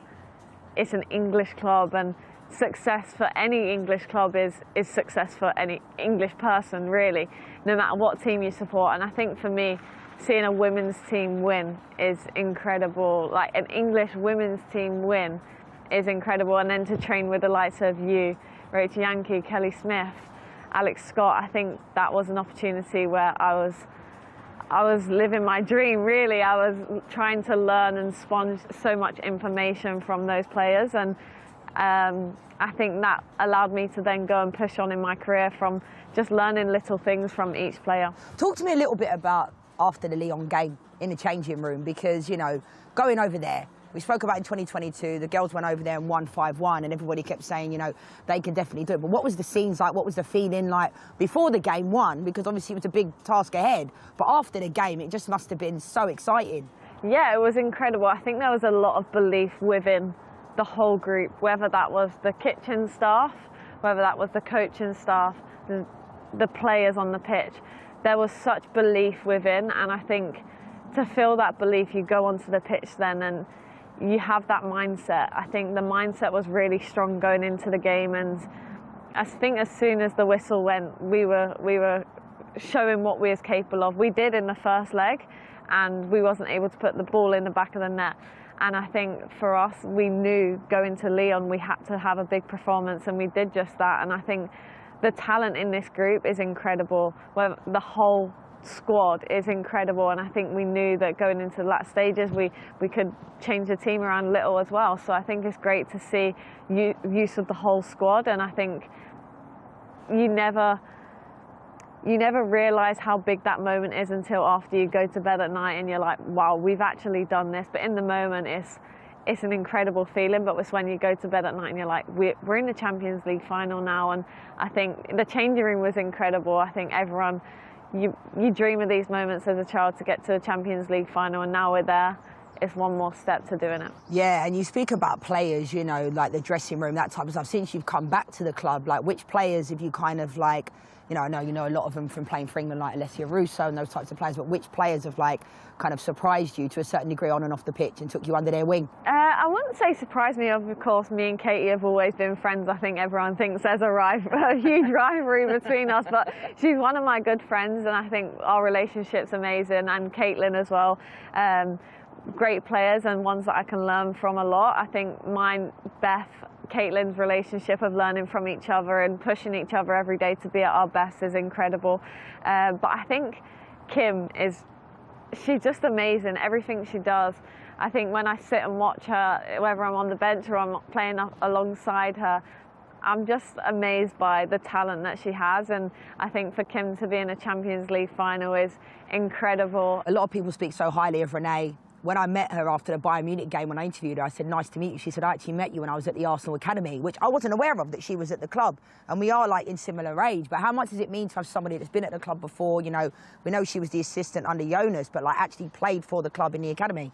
Yeah, it's incredible to see a full circle moment for Renee, but also Renee gives me such confidence. I think from the very first phone call that we had in January, I felt a lot of confidence from her, and the belief that she gives me, I just want to repay to her. And on the pitch, I try to do that every time. But I think I can learn so much from a great manager. Her experiences of both playing and managing now, I think, is a manager that I can learn so much from. So I'm excited for more. And how much do you think the club has changed? You know, when you were here so many years ago, when I was here, what changed? You know, was it quite strange driving your car back into the training ground? You know, as a European champion, you know, it must be quite different being back at the club. Yeah, for sure. I was getting the train and the bus to training last time, and this time I'm able to drive into the gates instead of walking from the M25. But I think it's amazing to see the growth of the women's game, but Arsenal has always been at the forefront of that and making the steps forward to get the women's football into a great place. And I think it's incredible to represent such a huge club that has done so much for the women's game, and it's amazing to be here. And obviously for you, I mean, individually, you've had so much success. I mean, scoring the winning goal at Wembley for the Lionesses doesn't get much bigger than that. But, you know, being able to get to a Champions League final, like, if you were to go on and win this competition, where would this rank in your list of rankings? Yeah, of course, definitely up there with the Euros final. I think when you're young, you dream of success. You don't just dream of playing football, you dream of scoring the winning goal or lifting a trophy with your team. I think those are the moments you dream of. So I think definitely up there with the Euros moments, and I hope for many successes in Arsenal and in England's shirt in the future. Just want to talk about your opposition and a player that knows a lot about your opposition, Mariona Caldente. What is it that you've noticed in her? Because just a serial winner. Yeah, for sure, a serial winner, absolute magician. When she gets the ball, you know something's going to happen, and her ability on the ball, but she reads the game so well. If I can learn something from her, I think it is amazing to be able to learn from a player like herself, because the talent is incredible, and to learn from such a magician in Mario is amazing every day to see her talent. And how do you approach a game like this against Barcelona? You know, we know they've got Bonmati, Alexia Putellas, Paraluelo, the list could go on, but how does a club like Arsenal approach this type of game? We know we have a huge squad and great talent in our squad. We know that they have recent success in this Champions League, which of course we have to understand that, and we can't go into it with a mindset of they don't have that, because of course they do and they have such talent. But we need to focus on ourselves and how we can break them down and how we can hurt them, not a fear of them, of course, because I think if you fear them, you live in your shell a little bit. So I think it's important that we play to our strengths and try and hurt them as well. Chloe, honestly, I'm so proud of you guys for getting there. As a former Arsenal player that's won it, I would want nothing more than you girls to go on and win this trophy. So we'll be there in Lisbon. Thanks so much for joining me, and wish you every success always.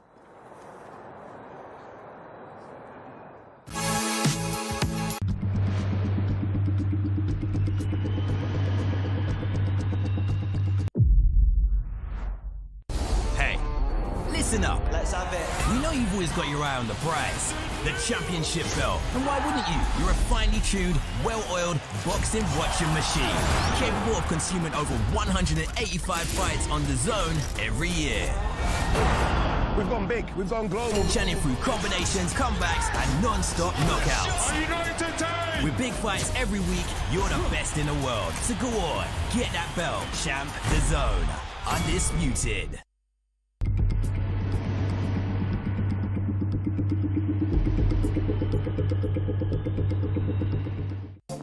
Live golf on DAZN. Who will be victorious on the banks of Lake Manassas? Glorious shot there. From the 6th to the 8th of June, live on DAZN.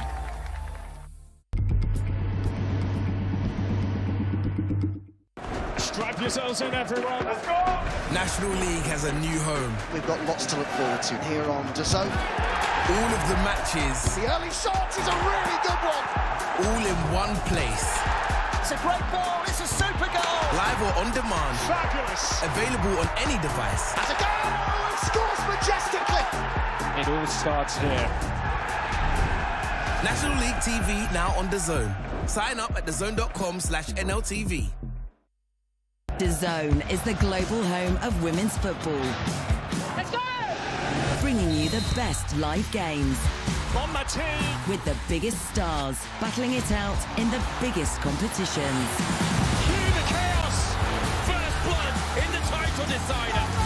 Would you believe it? Goodness me!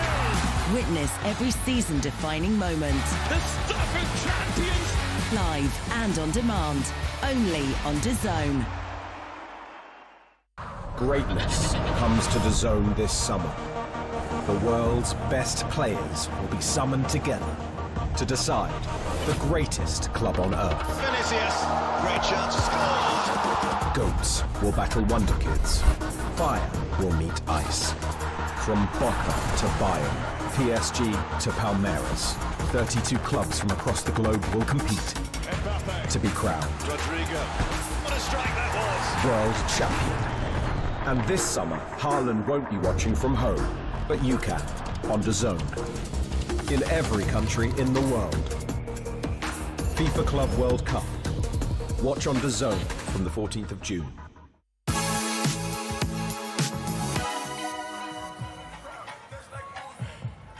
Hello and welcome back to Estoril, and what an incredible first semi-final we have just witnessed. It was Bayern Munich that brought the flair, they brought the fun, and they delivered. It was a 5-goal thriller. They scored 5 without reply, and they are our first finalists here at the inaugural Women's Sevens tournament.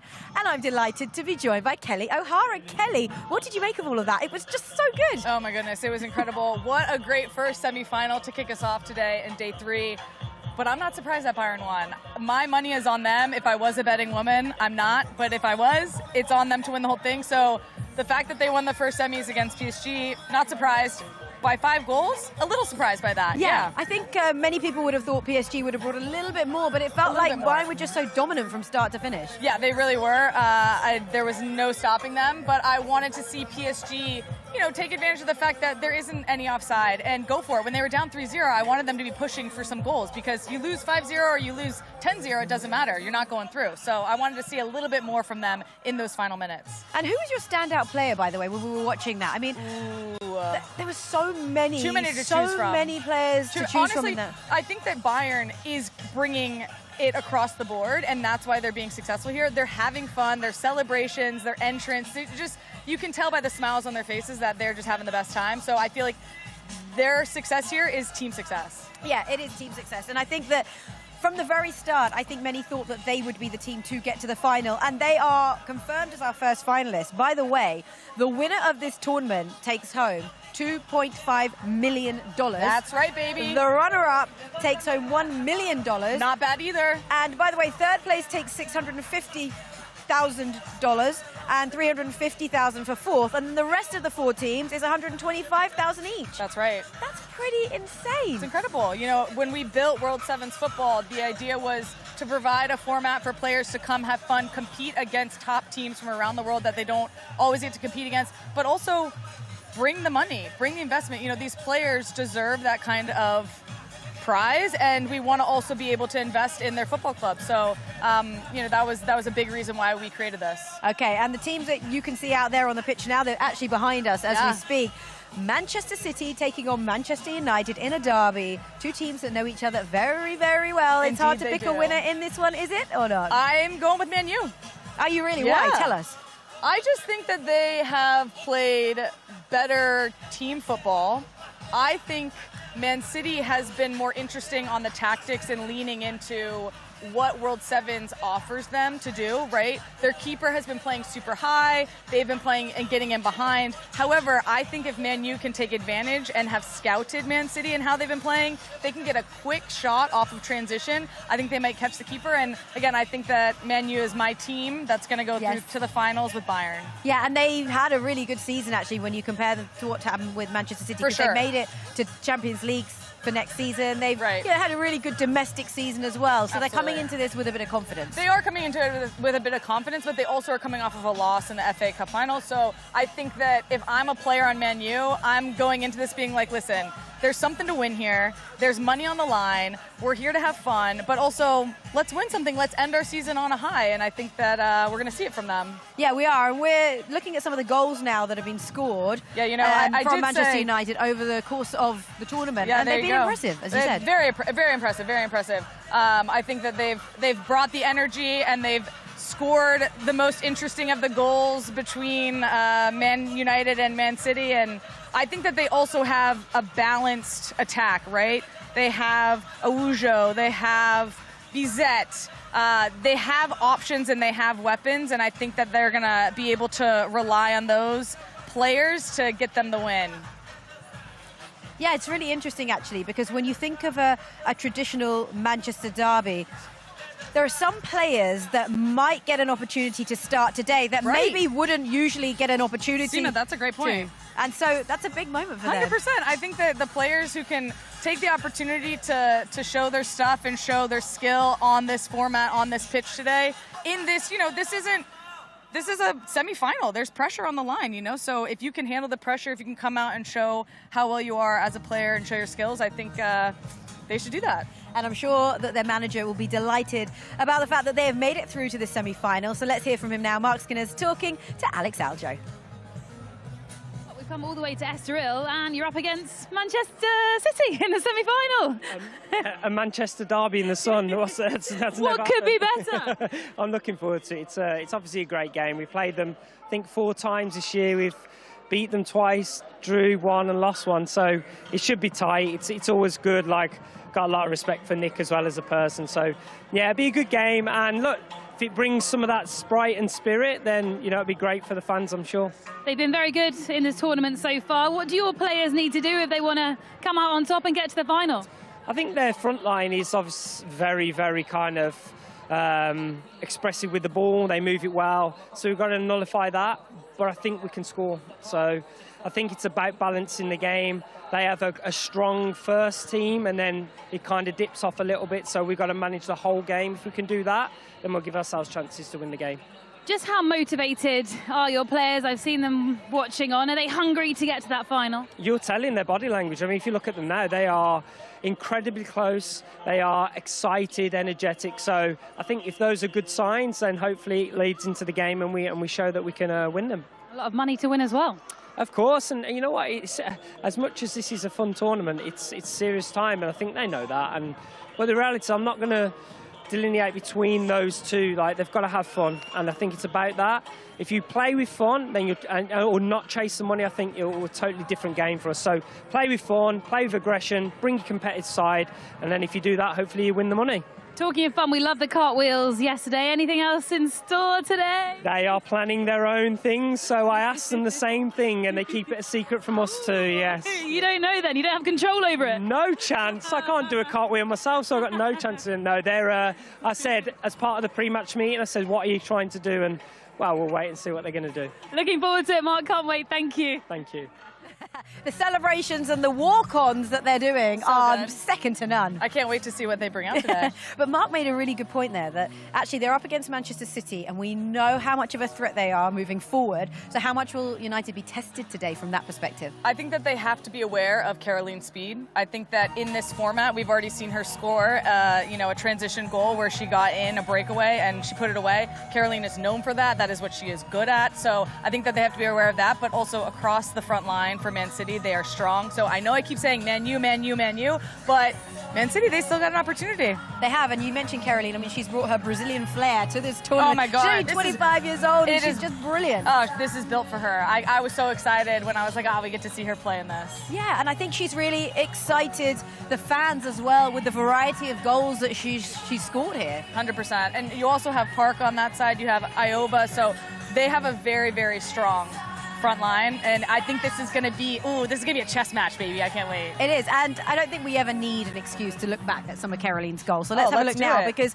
I think that, as I said, we've had a variety of goals seen that she scored, and she's brought the magic every time she's on the pitch. She's always a threat. Yes, she's a very special player. This is from the first game, I think, and listen, that one-touch finish, she gets in the right position, holds her run just a little bit, slots it home across the goal. Perfect accuracy on that one. Beauty. And then this is the transition goal I'm talking about on a breakaway. She takes it, and listen, Caroline on a breakaway, you do not want to see that as a defender, and she makes them pay. Rosengard, unfortunately, cannot contain her on this, and I think she even made the keeper there, so that's tough, but that is what she does, and we should all know that. Here's another picture of her. Again, this transition moment, she is just so good. This is her bread and butter. Man U has to be aware of this. They have to be ready. So I don't think Man U is going to be able to push everybody forward. They're not going to be able to have their keeper go forward because Caroline's speed and her ability to change pace and get in alone on a breakaway, on transition, is so dangerous. So they have to be aware of that. Yeah, she has brought so much to the tournament so far. And do you know what? She's someone that really excites the fans. The fans have got a lot to look forward to today. Oh my gosh, yeah. Like this format, this tournament is built for the fans. This is what it's all about. They've been having a blast. I myself, I'm like a fan. I'm going crazy over there in the stand, so it's been incredible. Okay, well, they will have to be focused, won't they, Man United, if they are going to get past this Manchester City side. Let's get a sense of how the City boss is feeling. Here's Nick Cushing talking to Alex Aljo.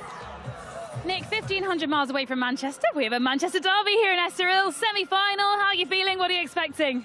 I'm excited. It's going to be a really good game. We played them twice already. We played them in the semi-final FA Cup and we didn't win, so another opportunity today. I think it's going to be a really attacking game. How much are your players enjoying the tournament so far? Yeah, really enjoying it. I think it suits a lot of them. They've enjoyed the sort of attacking nature of the game, opportunities to score a lot of goals, playing top teams, so you know, this is another difficult game. It's a semi-final.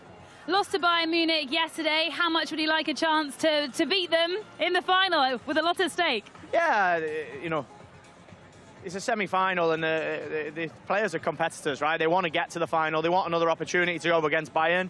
Bayern have been top. You see the way that they beat Paris, you know, it's difficult. So we've got to concentrate on this one. This one is, you know, it feels a little bit different. It's a different format, but also it's a little bit more relaxed. But I know once the kickoff goes, it's going to be a tense game. What will you be saying to your players before they go out?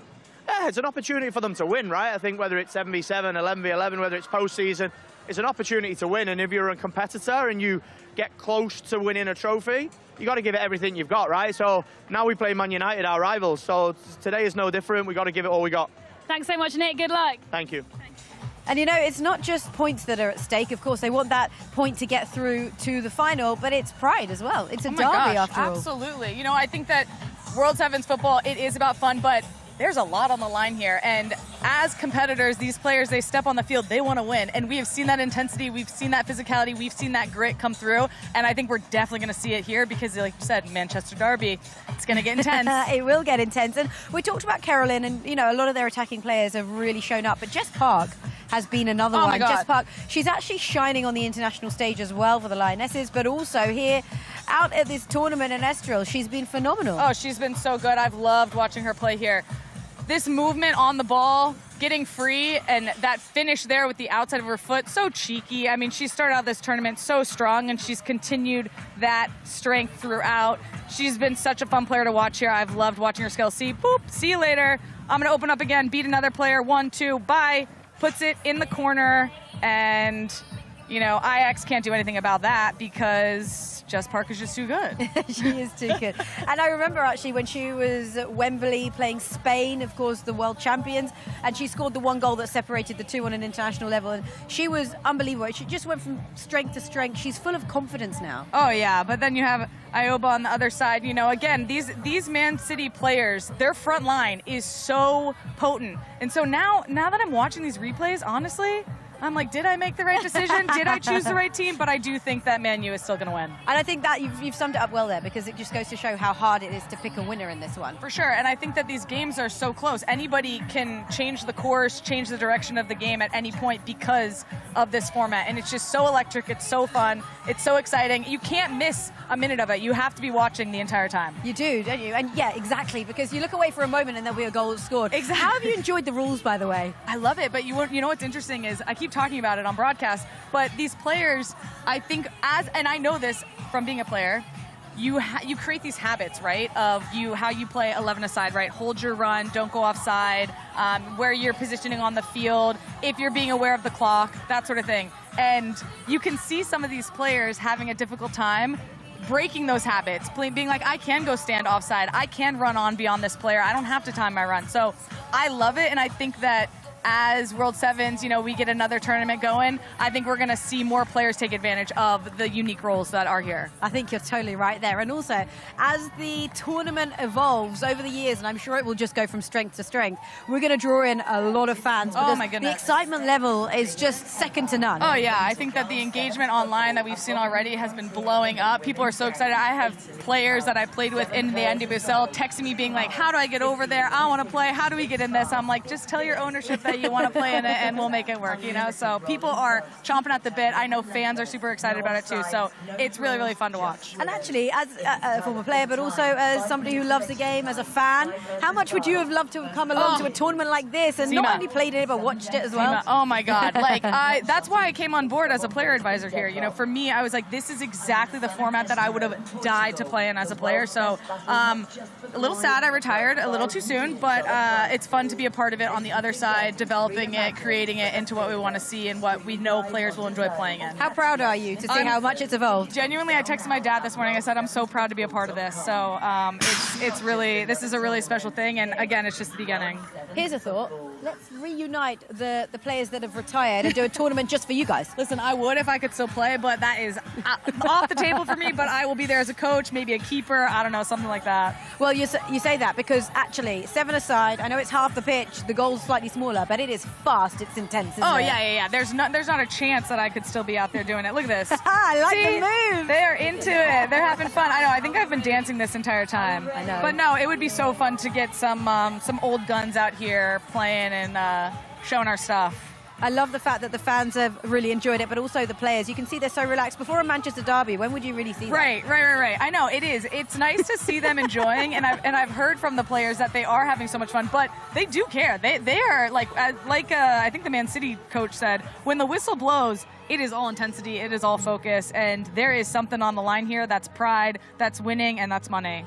I am really looking forward to seeing what sort of a dance or what sort of a celebration we see from each of the players as they walk on, because Man United have nailed it, haven't they? Yeah, what do we think Man United is going to pull out? Because Mark Skinner gave us no inside. I don't even know if he has no input either. Should I ask Fallon, call her over? What would yours be? I mean, they already did a cartwheel, and I can do a cartwheel, so yeah. So I probably would do impressive. that. Ooh, you know what I'd probably do? The worm.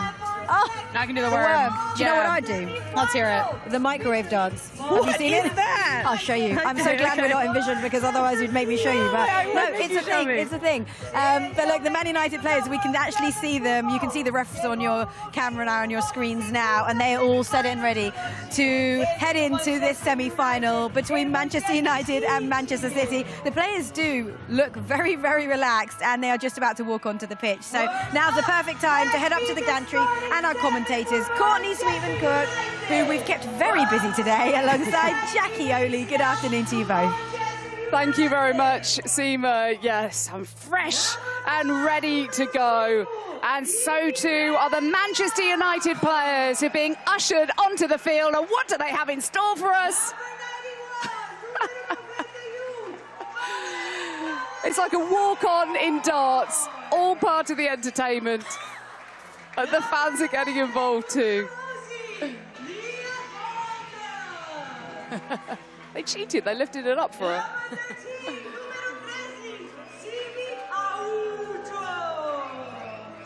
The Canadian, a couple of goals already in this tournament.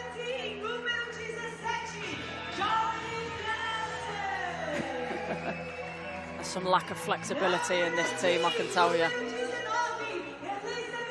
Well, this is what this tournament is all about. The players taking ownership of the music they walk onto and their very own choreography, not even telling their own manager, Mark Skinner, what they had in store. He's had to wait and see, just like the rest of us.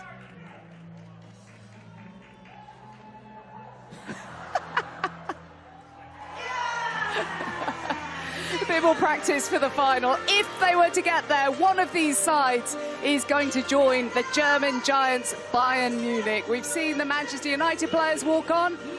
Now it's time for Manchester City.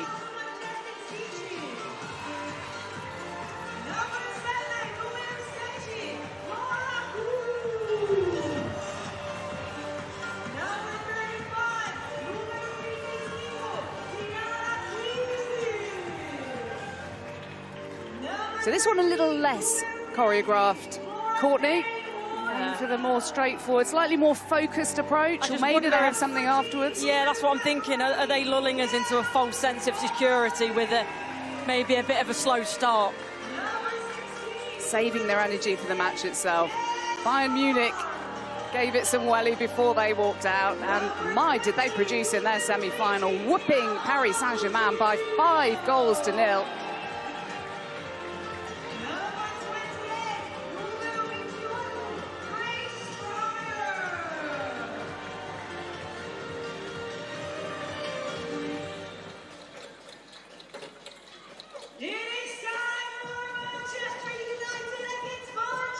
Sunshine, clear blue skies, palm trees, beaches just down the road.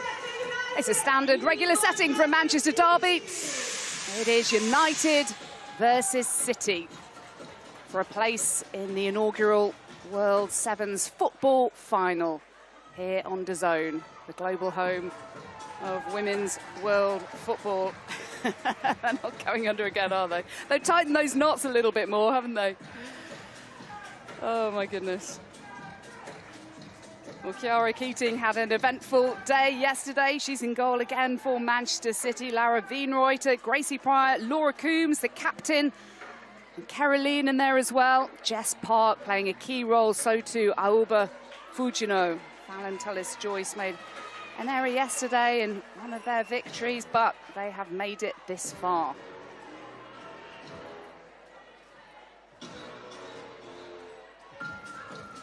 Jana Adamkova is in the middle. The referees having to feel their way into the tournament as well. It's so different for them to try and switch their mindsets from the seriousness of league play and the regulations of showing yellow cards for players taking off their shirts. They've now been informed very friendly that you don't need to worry about that. This is not UEFA or FIFA regulations. Yes, you've got to keep players safe, of course, and infringements are all part of it because this is a serious tournament. And this is the business end of the World's Sevens football tournament here in Estoril, just down the road from Lisbon. And the winner here will be into the final, and they will be guaranteed a minimum of $1 million. That's £740,000.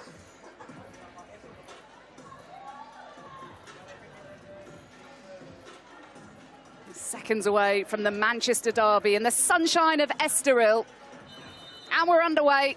Manchester United in their traditional red and black kits. Manchester City in the sky blue.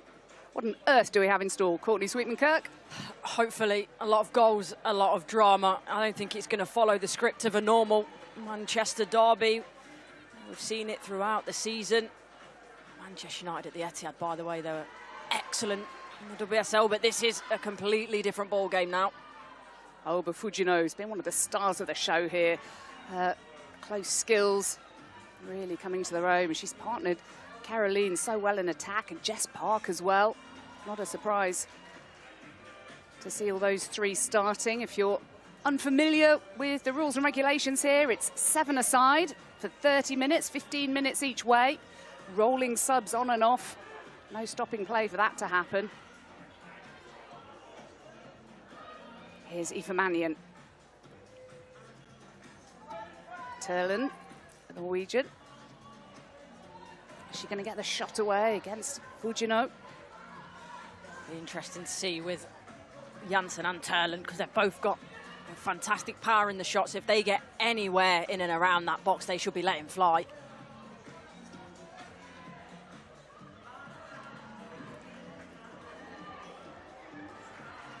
Some good defending that, isn't it, by Emma Watson. Kept Jess Park honest, but you see already Manchester City wanting to use that pace, get forward on the transition. Yeah, young Emma Watson, 19 years of age, Scotland international. Had a spell on loan at Everton. Oh, and the strike from Awujo.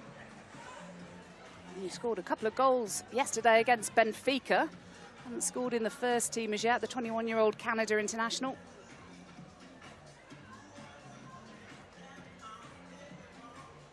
She joined us in the presentation position, and she was just smiling ear to ear, having received the Player of the Match award after that game. She was thoroughly enjoying themselves, as they all are. And now here's Coombs, denied the opportunity of a strike at goal by Laura Coombs. She was winding up, wasn't she? You could see. Got that little touch right, and you think, right, I'm going to let fly now, Laura Coombs, but she say she was taken out of that action by good defending. Mallar's just joined the fray, one of the rolling subs. Emma Watson coming off already. Grace Clinton straight on. Now, some of these substitutions have been used tactically at corners, for example, to discombobulate the opposition. Sight of goal! And that's the closest we've come so far. It was Leah Galton with a strike. Yeah, and she doesn't make the save, Kiara Keaton, but what she does do is she makes it more difficult for Galton here because she gets her angles right. There's a little bit of fortune.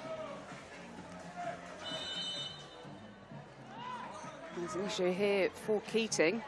Had a bit of drama yesterday when Keating was subbed off and young Eve Annetts, the England under-19 goalkeeper, came on, made a really good save at the near post, and then flung herself bravely at the feet of her opponent and got the hugest egg on her head as a result, a really big bump, and she laughed it off as she walked off. It was the briefest of debuts, my goodness, but action-packed. It's the life of a goalkeeper, isn't it? That's why you've got to have a certain personality to do that role. Exactly, and then Keating came back on and conceded. It's all the craziness, the fun of the fair of the Sevens. And that is what Caroline is here for. She has absolutely loved this tournament so far, and we've very much enjoyed watching her. I've watched a lot of her this season as well in the WSL. She's improved, she's gone from strength to strength, but watching her in this competition, you can see she's got that street footballer in her, the way that she plays. Mallar with a strike! Oh, what a goal for Manchester United! Melvin Mallar with it. Cue the celebrations. Wow, that was a wonderful strike. The turn and finish, so tight space that she has to work from. But my word, the touch round the corner, rifles it past Keating. What a goal that is. Any goal befitting of a Manchester derby, whether it be in Manchester or Lisbon. What a rocket of a shot from the French woman. Three-time Women's Champions League winner with Lyon, Melvin Mallar, and she's put United in front in the Manchester derby in the sunshine of Estoril. Fujino. No offside in seven-a-side football.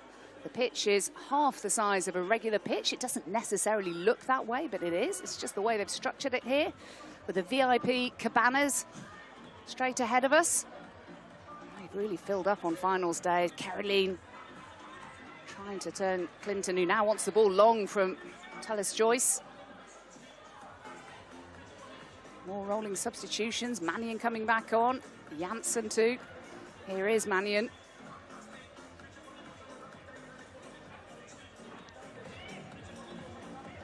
Wujo, full of confidence after those goals.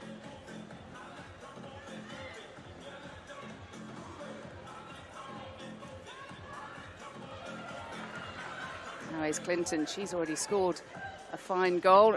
Opportunity for Turland.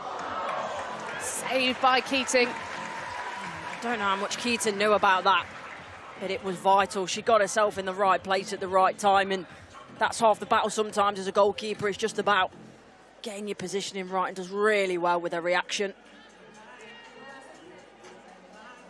Aoife Mannion, the central defender, Republic of Ireland international, with the effort. Had defenders scoring, have had goalkeepers scoring penalties, missing penalties. Turland. Good block by Wienreuter. Now here's Fujino for Manchester City, looking to get back in this game. 15 minutes each way. Fujino. Oh, slipped to the vital moment, and Janssen brings it away, looking to turn defence into attack. Turland's on a bike. Bizet's waiting for it. Good interception from Wienreuter. And the strike from Janssen. It's all Manchester United, isn't it? We're speaking about Manchester City before the game, the counter-attack. Official gets that spot on, by the way. It's a great spot, but yeah, the goal and the counter-attacking play is all coming from Manchester United at the moment.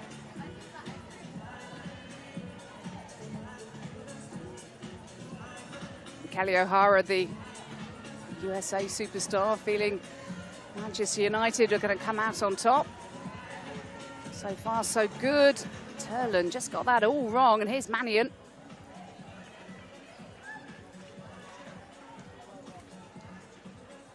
Very much enjoyed talking you through what to expect today. Courtney joining us for finals day. Flo and I saying there were goals, goals, goals. It's non-stop goals. How long did you have to wait for a goal in that first semi-final? It's unheard of in this tournament. It was worth the wait, though, so I got 5 in the end, so, and some quality goals in there, but you say the format's a little bit different, but I've loved it so far, and you can tell the teams that have adapted more quickly, maybe had a bit more time to train. There they come again, Galton. It's been really interesting to witness the different approaches of the sides here. I think the energy, the entertainment has really come from Manchester United, Bayern Munich off the field. In particular, we've noticed backstage, and they've been 2 of the better performers on the field as well. Yeah, Bayern Munich into the final already. The pressure's different. I'm not saying there isn't pressure here, because there is, but it's a different type of pressure. You can tell the players that are really enjoying themselves. It's good to enjoy football just for the joy of it sometimes. It's the best job in the world, but sometimes it can feel like a job, whereas here, you can tell the players are having so much fun. Mala with the only goal so far. Oh, lovely feed from Mala! She's feeling it, isn't she?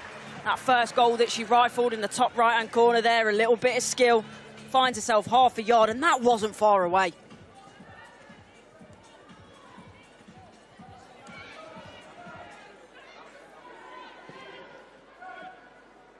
Lincoln Brown. What a Manchester City goal. We've seen goals, goals, goals from them. Really good quality goals as well. Kelly O'Hara slightly wavering in her in her choice of favouring Manchester United once she watched those goals back from Manchester City. She backtracked a little bit, she didn't she? She did. She's allowed to. She's a legend. It is a very difficult game to call. As now Caroline gets a breather. Along comes Poppy Pritchard, England under-19 international.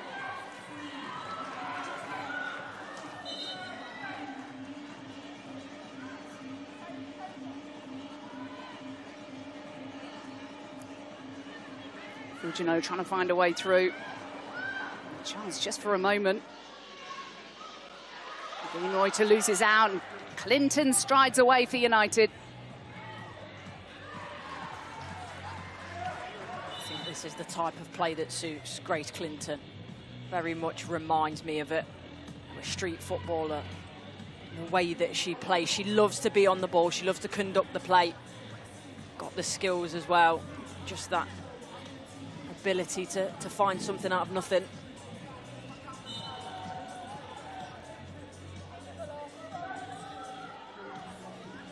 Clinton with the throw in.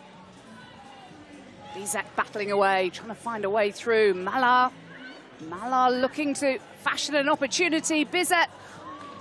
Well, they had Nelson waiting in the centre. Yes. Good passage of play, though, isn't it? Bizet, the way that she gets forward, draws players in with a close control of the ball.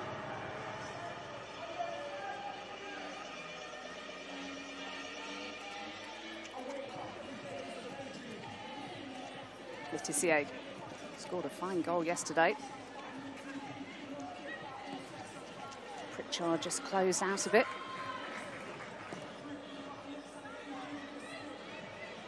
Reminder, there's no offside in Sevens football. 15 minutes each way with 7, and then if it's all level after 30 minutes, then we go to 5 minutes of sudden death, golden goal, extra time, which means next goal wins it. And now we're no longer in group play. This is a semi-final, and there is a huge amount at stake. Yeah, there is, but it's still about taking that fun and enjoyment from the game. Yes, there's a lot of money at stake, and that will bring its own pressure. But the way that these teams have got so far in this tournament so far is to enjoy it, to have some fun with it.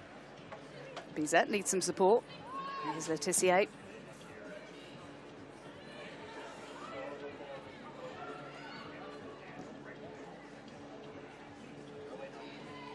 Manchester City kicked off the tournament with a 4-0 victory over Rosengård of Sweden. They drew 2-2 with Ajax. There's Blinkiller Brown trying to get on the end of this, and then they beat them on penalties. It's an incredible game that was, sudden death penalty shootout, winning 6-5, and then lost to Bayern Munich yesterday, 3-1. United having beaten Roma and Benfica, and then drawing with PSG last night. If you didn't get to watch that, watch it back on the YouTube channel. Oh, Malaz there! Didn't quite get the elevation over Keating. It was the right idea, though. You see she wanted to try and knock it over the goalkeeper. That was a foul.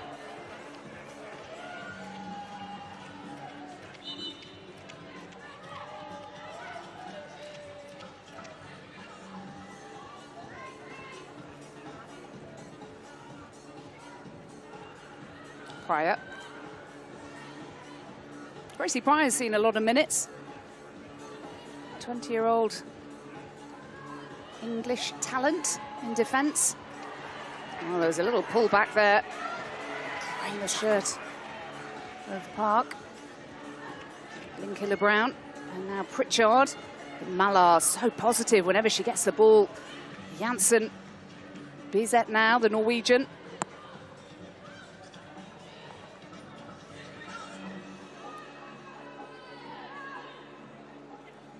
I enjoy watching Emma Watson. I've not seen a lot of her this season, I must admit, but seems comfortable on the ball. Good save.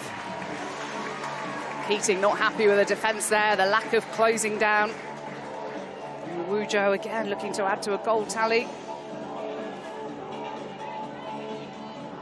was a Wujo that actually made that really good challenge.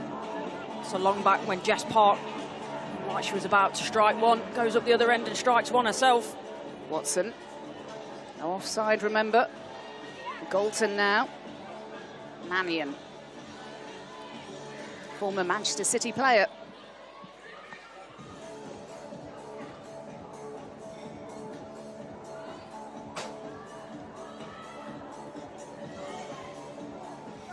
DJ Cristal with a constant beat underlying these games now.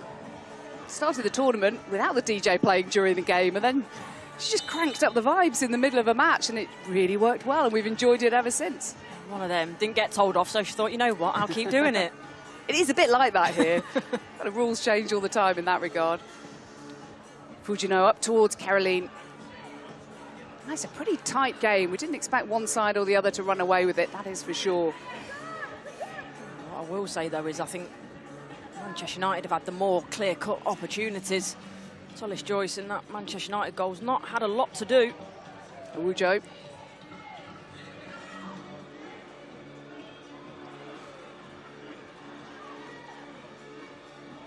Interesting to see how many minutes Wujo gets in the WSL next season. They're from Georgia, but playing for Canada.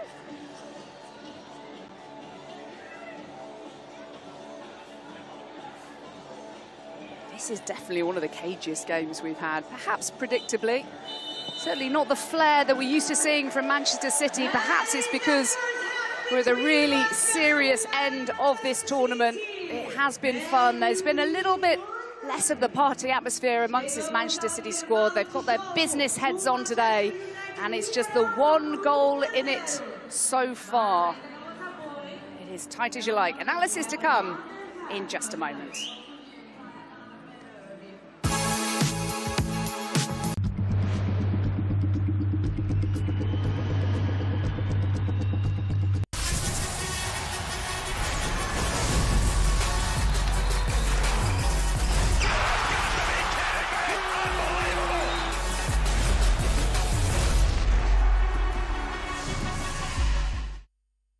Let's knuckle up! Can I get a face-off with Conor McGregor? Combat fighting in its purest form. There is no show in the world like the BKFC. The UEFA Women's Champions League final. Barcelona at their glorious best. Mariana Candete! Brutal from Arsenal. how fine will the margins be? This isn't new. This is world-class sport at its peak. Witness football, volleyball, basketball and boxing. The biggest names, the biggest stages. Brilliant finish! The best in the world. Got a lot to celebrate. Unmissable. This is off the scale. This is where you watch. Written in the stars. DAZN is the global home of women's sport.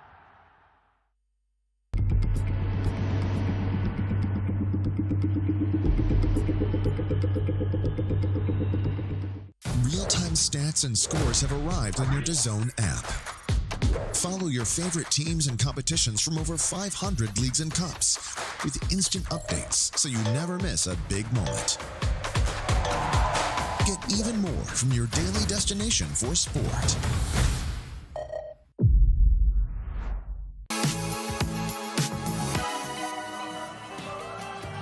Well, the second semi-final here at the World Sevens is underway, and it started with some incredible walk-ons from the Man United ladies. My goodness me, they've got everything covered, haven't they? And they certainly did the same on the pitch. That spectacular goal was scored by Melvin Mallard, and that's the only goal that separates these two sides at half-time. Pleasure to have your company. I hope you've enjoyed that as much as we have. I mean, it's been a bit of a cagey first half, hasn't it? And I wonder what our commentators have been thinking as they've been watching it, as it's been unfolding. We've had Courtney Sweetman-Kirk in the commentary box.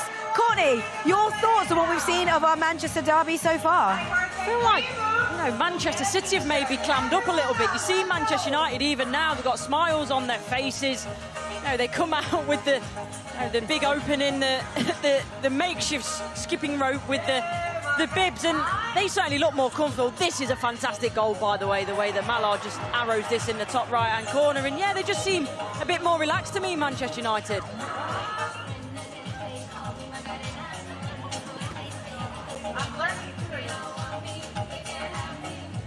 And see, in terms of... Courtney, you know, as we were watching this opening half unfold, I was just wondering whether you think the intensity might be catching up on those players. Remember, they've had 2 days out in the sunshine here in Estoril, and now it's day 3.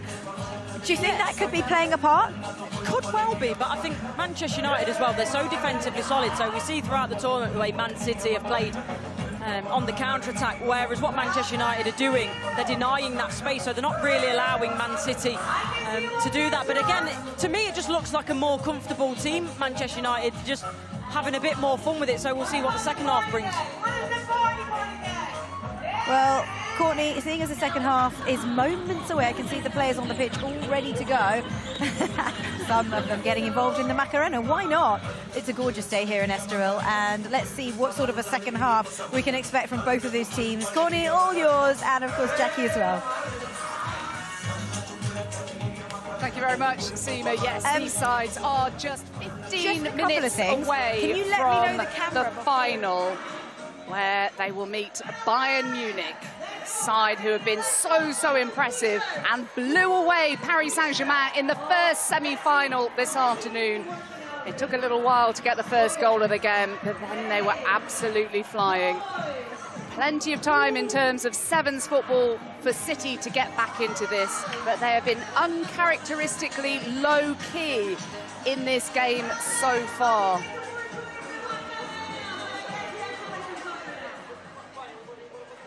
I wonder what Nick Cushing said to them at half-time. Relax, enjoy yourselves and express yourselves. I wouldn't be surprised if that was the message.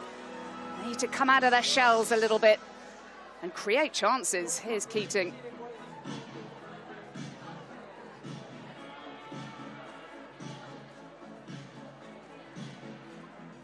Trying to be a bit too precise with it there. You see Keating, she's not happy with that, but there's moments where they can play it long, and I know that's very much, isn't it, the Man City DNA, where they play and they play through the thirds, but quite a few opportunities now to go long. Not done that. They want to go through the thirds, but there's just not the space to do it. Well, Ajax managed to equalise against them by going long. Ball straight from the back. Player right in front of Keating, managed to shoulder it over her head and into the back of the net. Send it to extra time as Caroline's pulled back. I mean, I know the rules are different here, but Gabby George there almost looked like a wrestling move. And the card shown by Jana Adamkova, Czech Republic. Lazell for City. Coombs, who's been a fine leader for them in this tournament. It's loose from Wienreuter. Just not clicking today, City. You see there again, look, and that's just the difference with Manchester United. Gabby George coming off giggling because she's got a yellow card. It just seems a lot more relaxed from the Red Devils at the moment.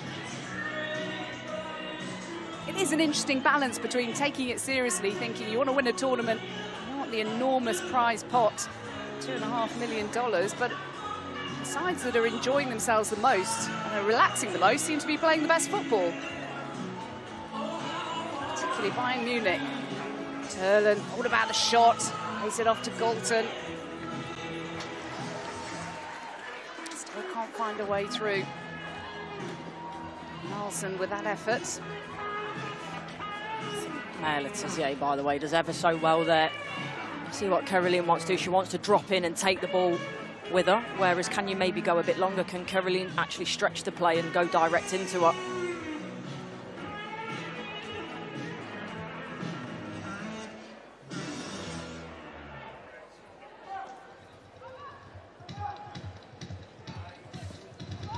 Fugino.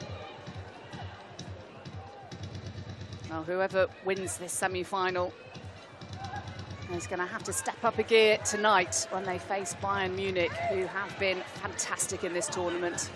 Coombs, Fugino, the young Japanese international. One back by Emma Watson, who wants it back, but Park's back there.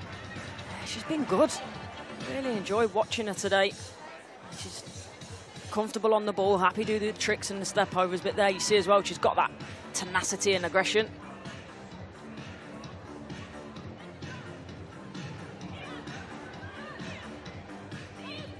It's taken some of the sides a little while to get used to not having offside, change the mindset, really take advantage of the rules which say you can goal hang as much as you like. Yeah, it's a strange one, but that's what you do day in, day out. So I think you're so used to, conditioned to those rules that when you depart from that, it's really difficult to get your head around. And even the little things as well, the spatial awareness, the size of the goals that, you know, ever so slightly smaller, and that will take getting used to too. Bolton and Keating. Bayonne says the referee. Keating's out of position, taking her time to get back. Good defending by Naomi Lazell. She's too bothered, Kiara Keating, asking for the foul. Oh, I think that's spot on by the referee. So coming together, if anything, Keating goes into Galton with her arm up. Nelson, can she take that on first time as well?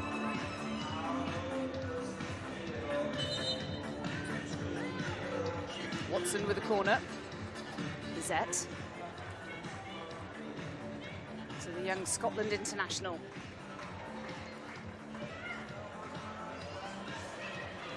It's Bizet again. She's been fantastic in this tournament.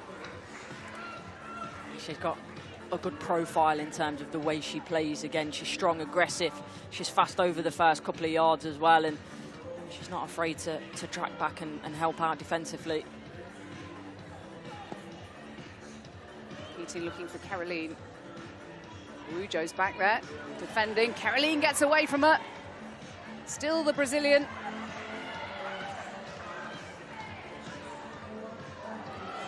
Lovely play from Bizet. Past Wienreuter. Mannion.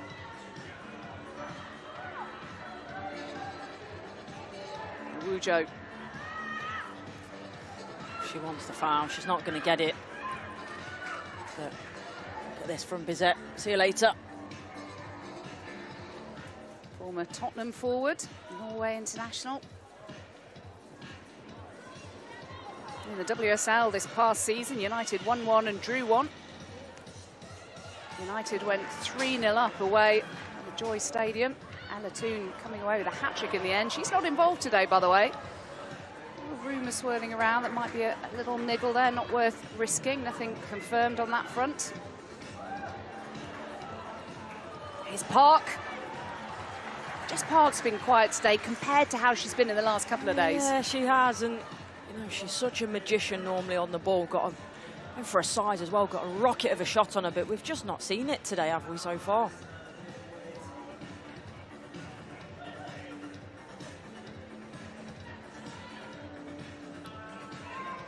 Bizet.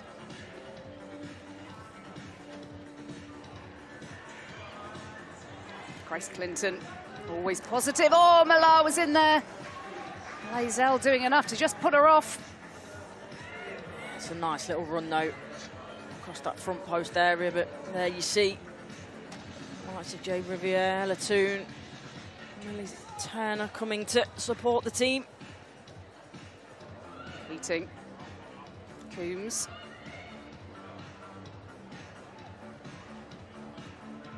United are 8 minutes away from a place in the final of the World Sevens. Most lucrative of matches.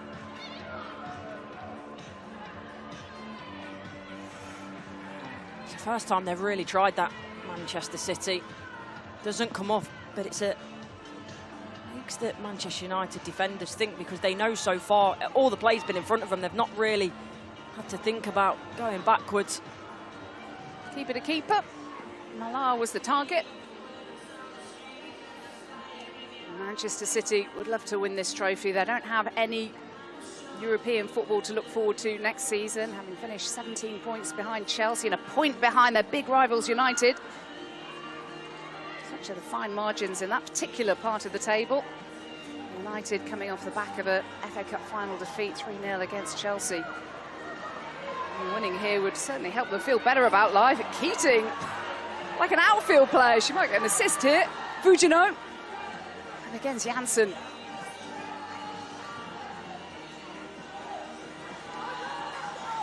So tough, aren't they, Manchester United? To break down. Always a red shirt in the way. Fujino to Coombs. And in from Fujino, hook clear by Awujo. Lazell has some work to do. She's caught out, and a chance here. Nelson. Oh, what a miss by Clinton. Off the bar. And that was a chance for some daylight for United. Wow, Narsland initially does so well. I think she should take the shot on a little bit earlier. But when she gets pushed wide, she makes the right decision to find Clinton. Goes for power, cannons off the crossbar.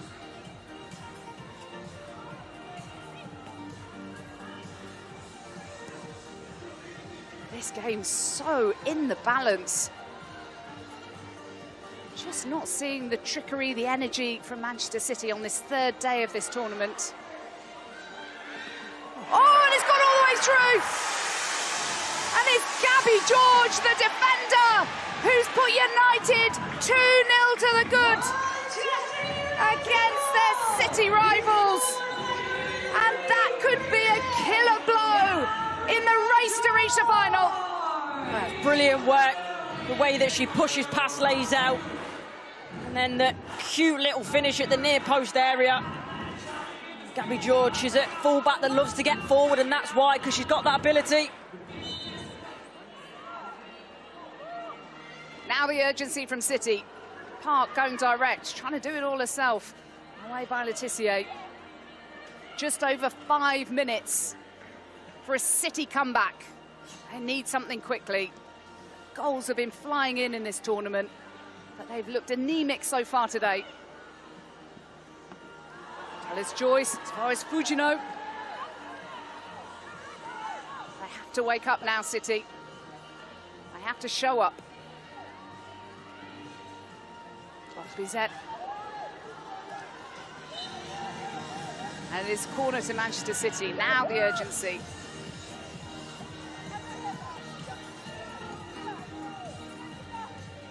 Caroline to Fujino. Seen a lot of the ball. Hasn't had too many options to try and play the 1-2s like we've been used to her doing with Caroline and with Park in particular. I think there's two reasons for that. I think that the movement hasn't quite been as good. I think also Manchester United have defended extremely well.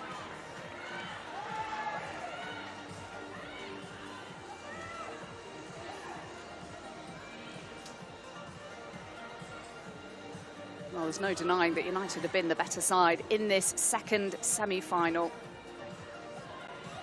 There is still time, though. Lynn Killer-Brown. Now what can Park do? They need some trickery. They need some magic from her.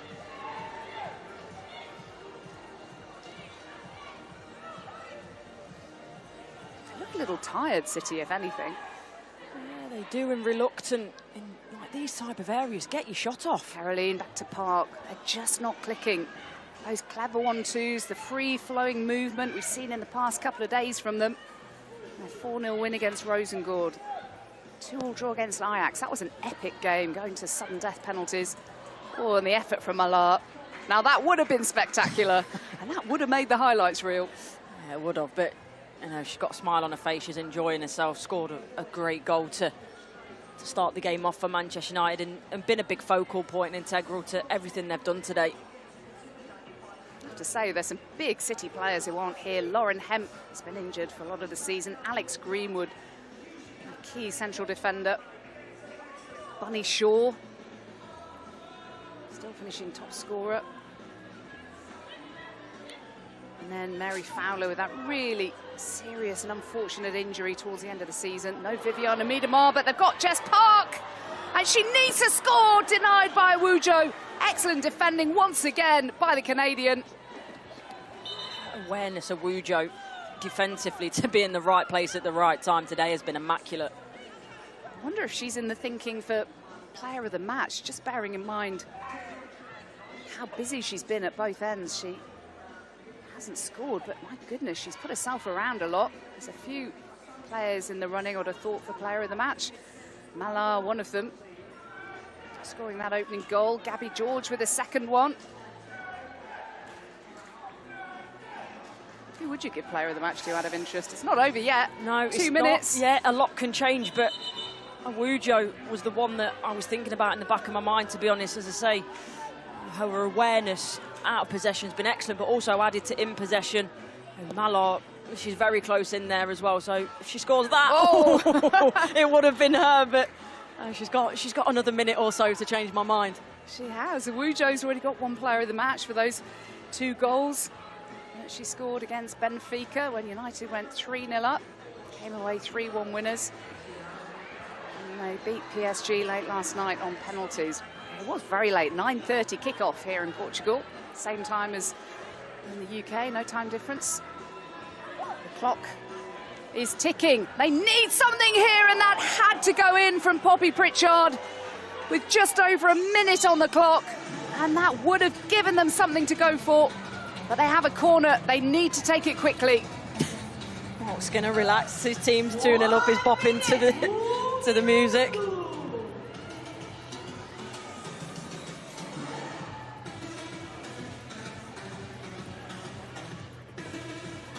This has to go now.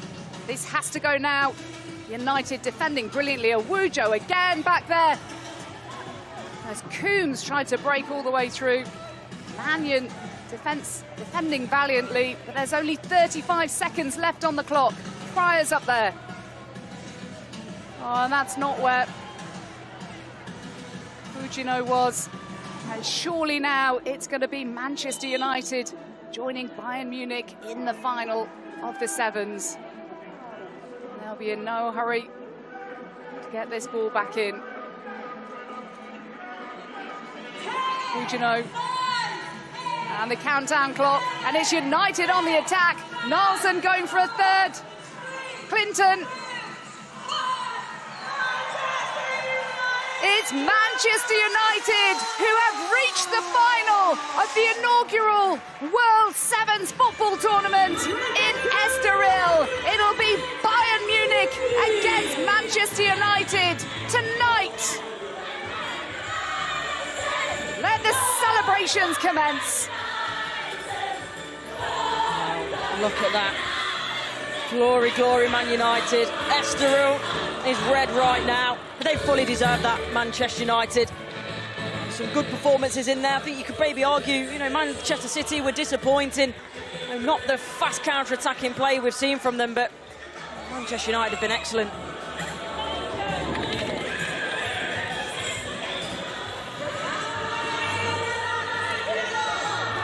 Did you decide on the player of the match in the end? I did. I went for a Wujo. As I say, in and out of possession. Mallard there, obviously very happy. She was a very, very, very close second, but yeah, really enjoyed watching Wujo. I've not seen a lot of her, so she was a bit of a breath of fresh air for me. So that's your player of the match. Courtney, what was your moment of the match as Ian Wright's watching on? Well, it was that Gabby George second goal. I loved it from her. She loves to drive forward normally in a Manchester United shirt, but, you know, the strength, the composure, she spots that near post area. Great goal from her. And that was your moment of the match, presented by Invisalign. And Manchester United are in tonight's final. It's going to be loud, it's going to be fun, and it's going to be seriously lucrative. A $2.5 million prize fund will be up for grabs. It'll be won by either Bayern Munich or by Manchester United. What a final it will be. Both sides have really shown up in this World Sevens football tournament in Estoril in the south of Portugal. Manchester United's celebrations will carry on for now, and then they've got to get their heads around a final. And City will be back for the third place playoff. All the analysis to come in just a few moments after this break.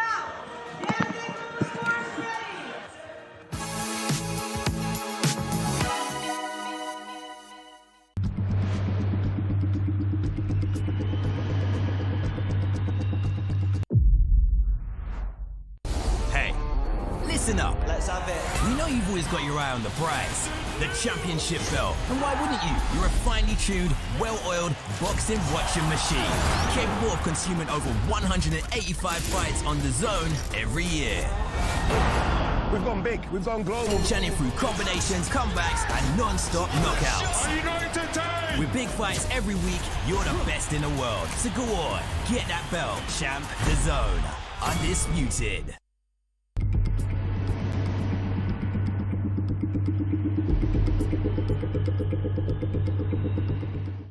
Greatness comes to DAZN this summer.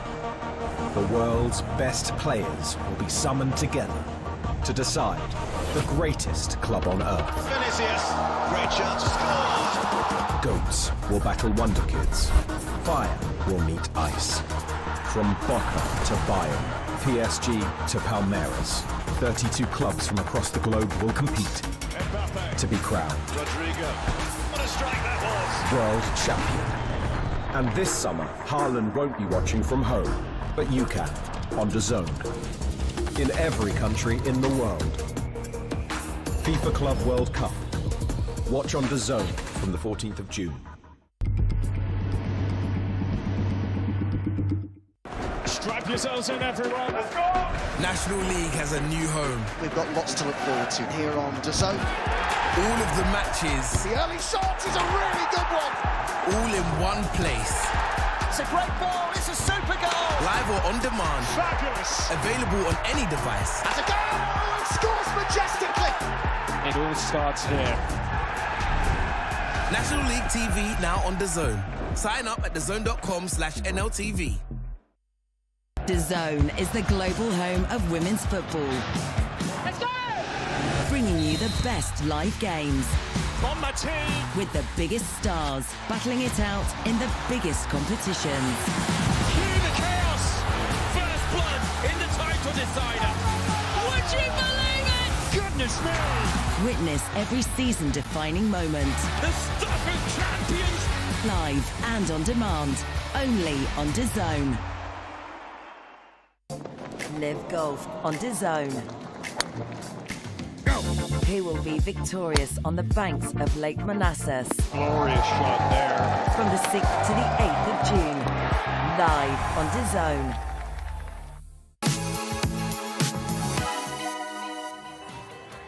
Well, our finalists have been confirmed. There's dancing all around, and it started off that way for both sides. But as the match unfolded, it was Manchester United that showed their dominance, and they have walked away with a 2-0 victory over their neighbours, Manchester City, to make it in to the inaugural final of the Women's World Sevens tournament. And what an exciting match it was. Courtney, you were in the commentary position there. What did you make of the action?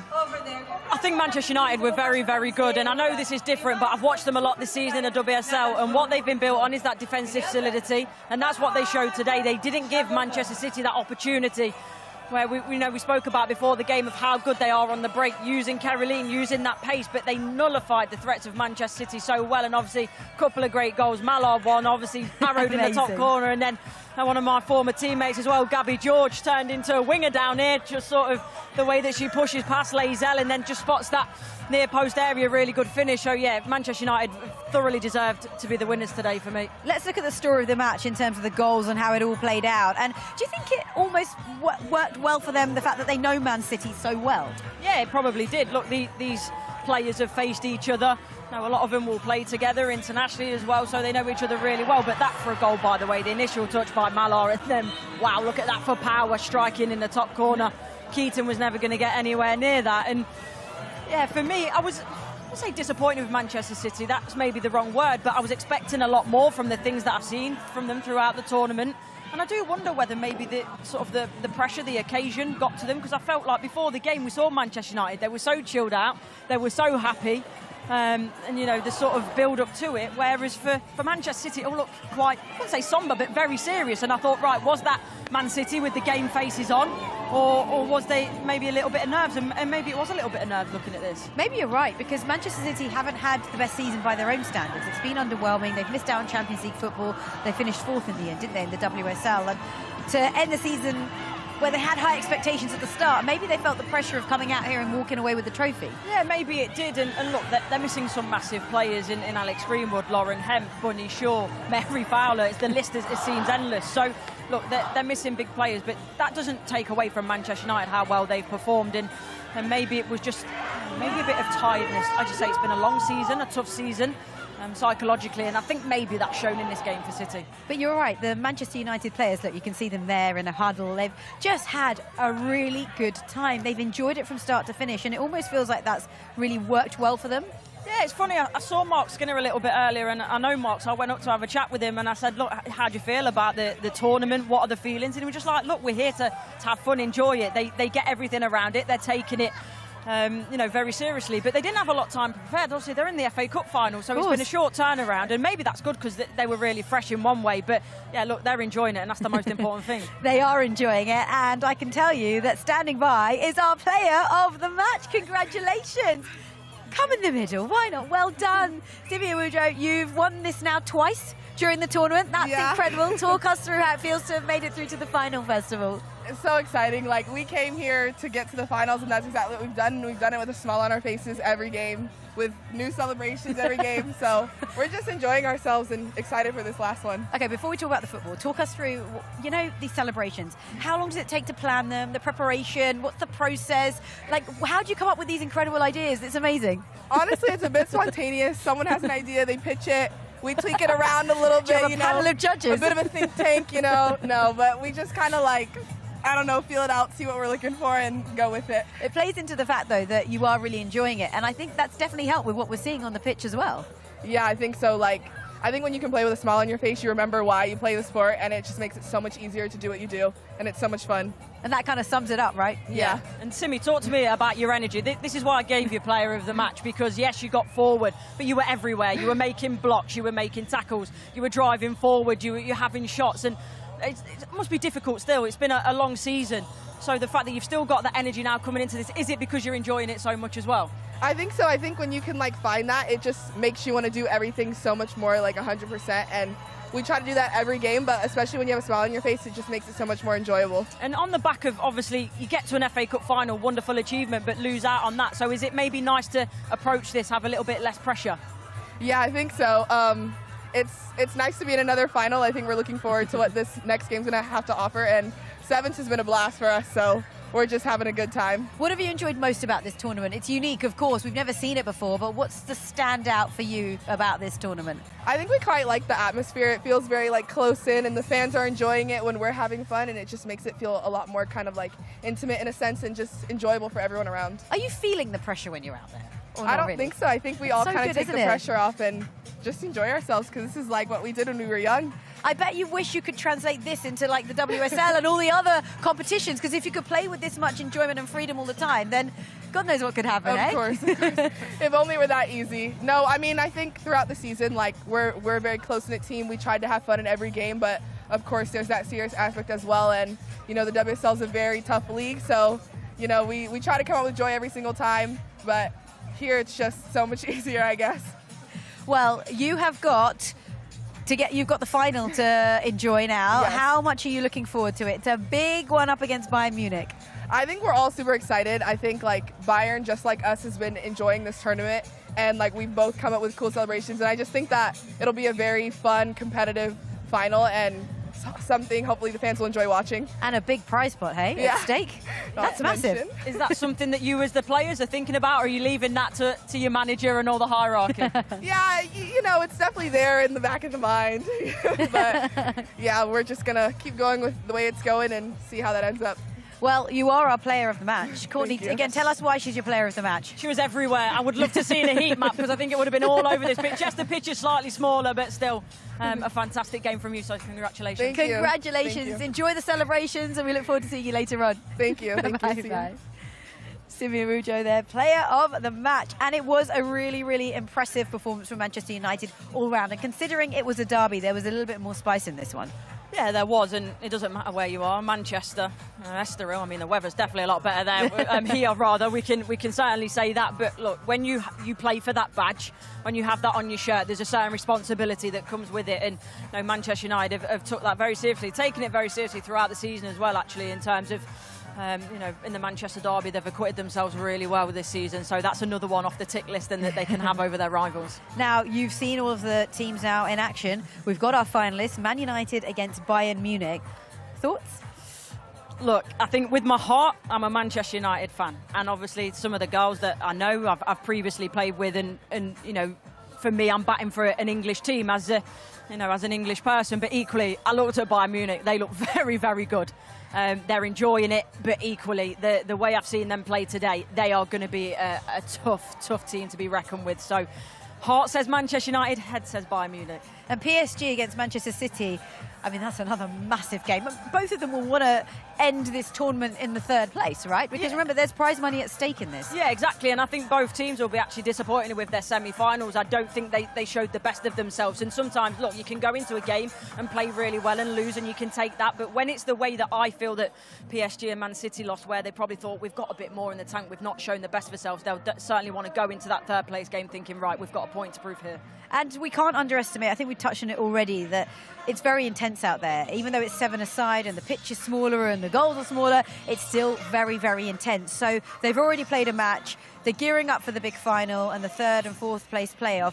What do they do between now and then? I mean, is there recovery involved? What do you think will be happening? There should be. I mean, if you're my age, you are thinking about recovery and not getting too stiff, because if you sit down for too long, you're probably not getting back up. The younger ones won't be bothered. They'll be dancing about. But no, I think the nutrition's probably the big one, just making sure you're getting some sort of fueling in to make sure your muscles are recovering, giving you energy for the game. But yeah, I think every player is different. There's always personal preferences, but normally there's a sports scientist lurking around the corner telling you the right things to do. Yes, absolutely. And also the managers have a really big job on their hands in selecting who they want to actually go through to that final and start. I know it's rolling subs, but still a big deal to start in a final. Yeah, and I think especially, you know, the players that are walking out in this moment, and obviously they get the moment not just to walk out into the final, but maybe, you know, do all the celebrations and everything before. So yeah, it's a big opportunity, but also, like you say, it's slightly different in the fact that you know that every player is probably going to get on the pitch at some point. Absolutely. Well, on that note, we are going to take a bit of a break. I think you need a bit of a break because you've been everywhere today and it's been absolutely wonderful having your company. And after the break, we'll continue all of the action. But remember, you can watch every match of the FIFA Club World Cup live across DAZN. It starts on June the 13th and it ends on July the 14th. So that will be on DAZN.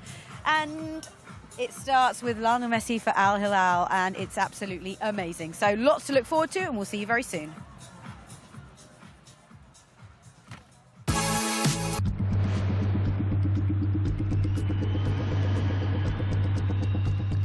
Let's knuckle up! Can I get a face-off with Conor McGregor? Combat fighting in its purest form. There is no show in the world like the BKFC. The UEFA Women's Champions League final. Barcelona at their glorious best. Mariana Candete! Brutal from Arsenal. How fine will the margins be? Good shot and a terrific performance from Peter McGrail.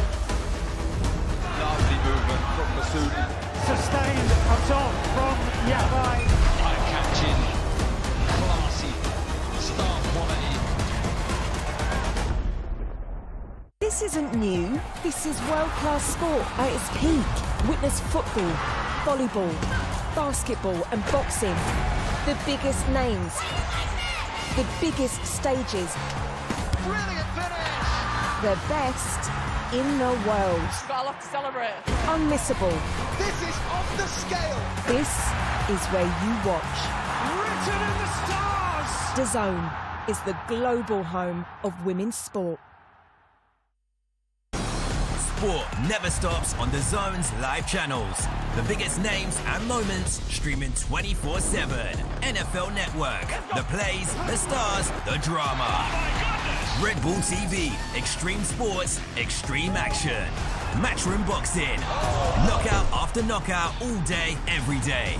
PDC darts, precision under pressure. That and so much more with dedicated live channels on DAZN. Live golf on DAZN. Who will be victorious on the banks of Lake Manassas? Glorious shot there. From the 6th to the 8th of June. Live on DAZN. Strap yourselves in, everyone. Let's go! National League has a new home. We've got lots to look forward to here on DAZN. All of the matches. The early shot is a really good one. All in one place. It's a great ball. It's a super goal. Live or on demand. Fabulous. Available on any device. That's a goal. And scores majestically.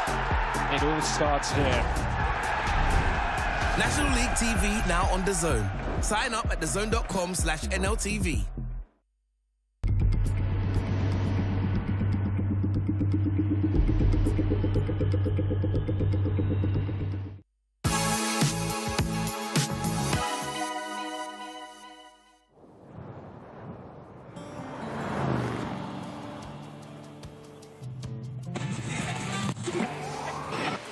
Joining us.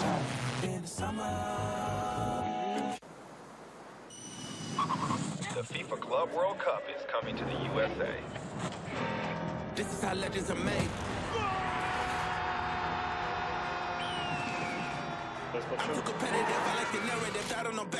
Este verano,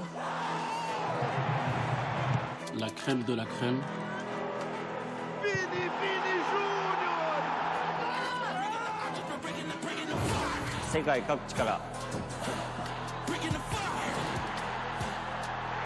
Are coming to America. Right here in the United States. Our 9, Ellen Harmon. 32 iconic clubs. A jogar em 11 cidades.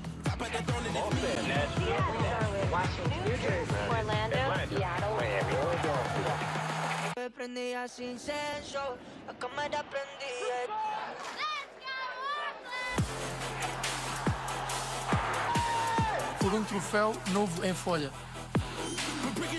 The FIFA Club World Cup. Mirá todos los partidos en DAZN.com.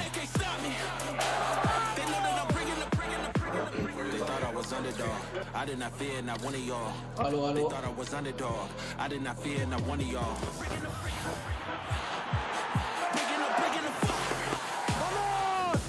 The stage is set.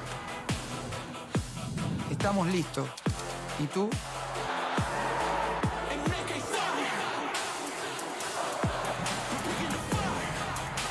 Welcome to the show.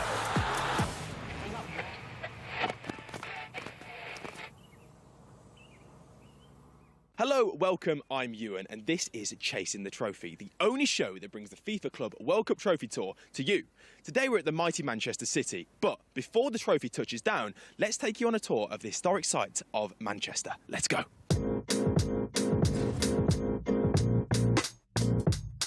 What can can you say about Manchester? And what do you say about Manchester City? They're world beaters, Champions League winners, 8 Premier League titles, 7 FA Cups and 8 League Cups. It's a trophy cabinet that keeps on growing. With icons of the game like Erling Haaland, Kevin De Bruyne and Ruben Diaz, they'll be lighting up the USA with some of the world's very best. The Citizens are in a fascinating Group G, locking horns with Bayern AC, Alan and Juventus. One of the favourites, Manchester City, will be hoping to add the magnificent FIFA Club World Cup trophy to their cabinet this summer. So, a city of immense footballing heritage, and this amazing new FIFA Club World Cup trophy touched down here in Manchester for City fans to take a look. We're here at the City store at the Irondale, come to see the Club World Cup. Gorgeous. It's absolutely unreal. I didn't expect it to look that good, but very shiny. Bet it's worth a few quid. I saw it online and I knew that it was going to be like really cool, but when I saw it in person I was like, oh my goodness, this is kind of like insane. And I know that Tiffany & Co. created it, and I'm a huge Tiffany girl, so it was even like cooler just being here in person to see it. I've been really welcomed into the community, which is so nice, especially as someone from out of the country. You know, I think that it's a bit daunting at first being from America, like coming to the UK and experiencing everything from the outside, but everyone has been so lovely and so sweet and very, very nice, and I couldn't ask for a better experience. We definitely have the ability to go all the way and win it. So yeah, I'm not too stressed about anyone, to be honest. I know we can beat everyone.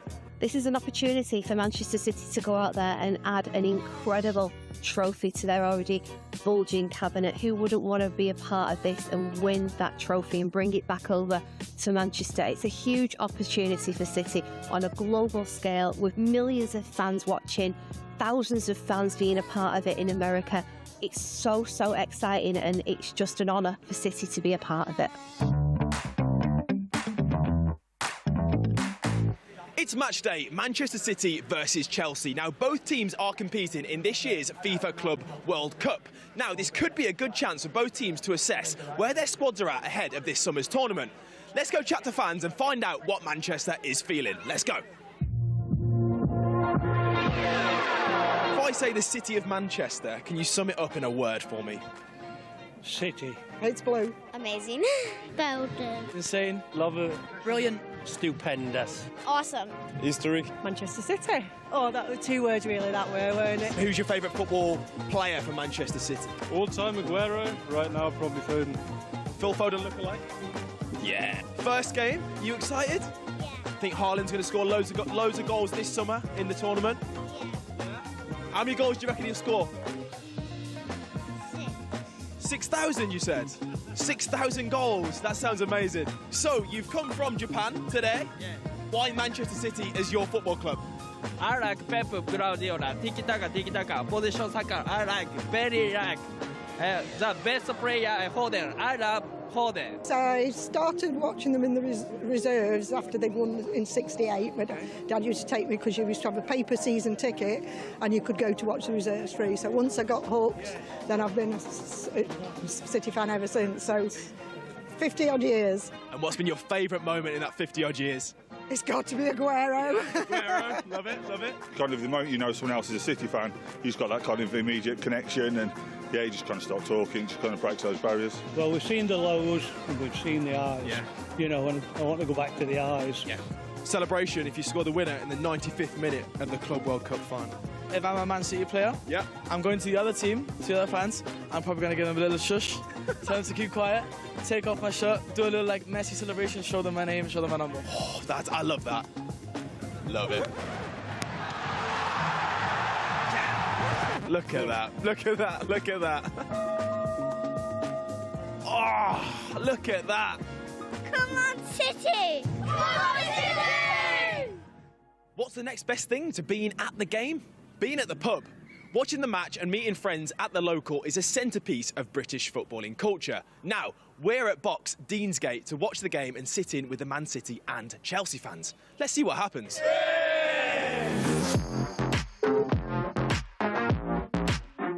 Talk to me about the UK pub experience when watching the football. Why is it so beloved? Okay, well, it's just getting together as a group, as a family, really, and watching the team you love, hopefully win some points. Tell us what it's all about. There's genuinely just nothing better than walking into a pub, buying a pint, sitting with the boys and just chatting a load of rubbish. A good atmosphere, good beer, like good company. That's what it's all about. Being there with your mates, enjoying yourself, getting a few drinks in, watching the football, you know, good atmosphere, that's what we want. We want it to be lively. I feel like if you'd asked my dad, Paul cracklings, pints, good vibes. The pub experience is obviously very different when live sports on. There's nothing like it, do you know what I mean? Yeah. So we like to book a table at a sports bar. We'll have a good 10, 12 people in there. And if we score, it's like being at the stadium. Yeah. It's just a place where everyone can meet, isn't it, when you think about it? So irrespective of whether you drink, whether you like football, whether you just like going there to eat nuts, like at the end of the day, there's always somewhere for everyone to feel comfortable.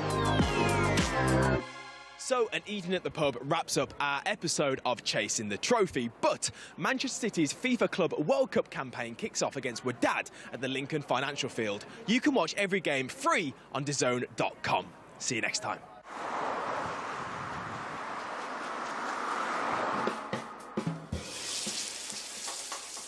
Meu nome é David Costa, sou chefe executivo do Adega. O Adega é um restaurante de fine dining. Eu sou de Santarém, sou do Porto. O meu pai nasceu no Porto, o meu irmão mais velho nasceu no Porto. A família da parte do meu pai é toda do Porto e sou adepto do Porto.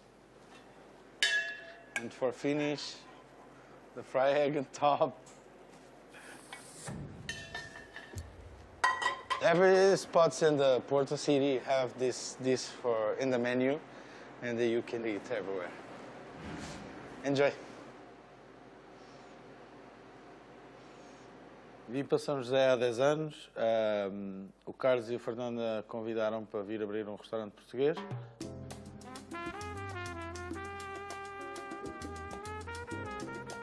Hi, I'm Carlos Carreira, and this is my restaurant Adega. We are located in Little Portugal in San Jose, California. San Jose has always had a large community of Portuguese immigrants. Bom dia. Queria expresso, faz favor.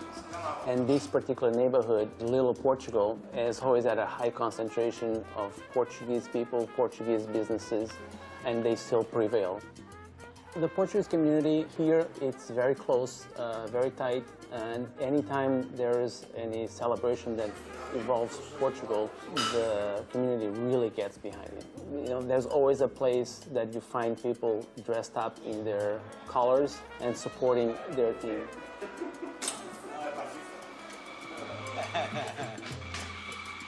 Às vezes, quando temos muito trabalho e não temos muito tempo, acabamos por ver os jogos ali um bocado na cozinha, meter o telefone ali na prateleira para ver. Depois, às vezes, há sempre um bocadinho de confronto ali com o Carlos. O Carlos é do Benfica, eu sou do Porto. Não, é Portugal. Portugal! There's some rivalry, especially when the teams play each other, but we are civilized. Mas é um confronto agradável, é bastante amigável.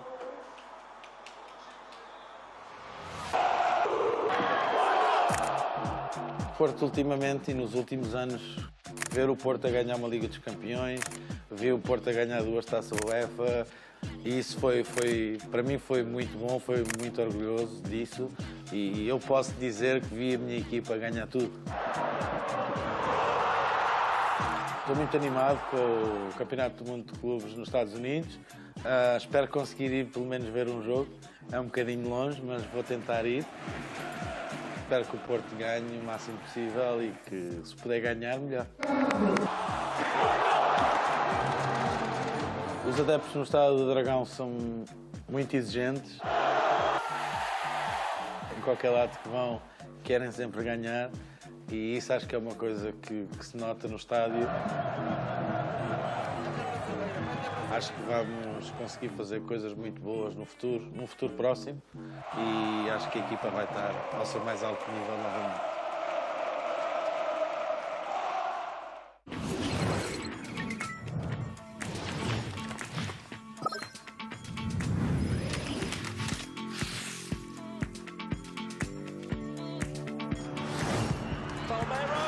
It's a thrilling strike.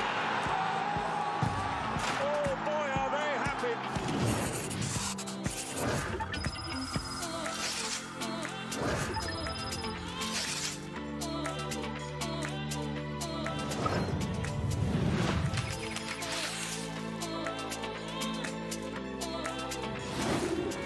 The atmosphere is spine-tingling.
Real Madrid, the European superpower.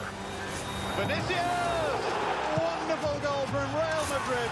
A shirt that's always attracted the best. A club that's always attracted unrivaled success. Beautiful. They've won it all, time and time again.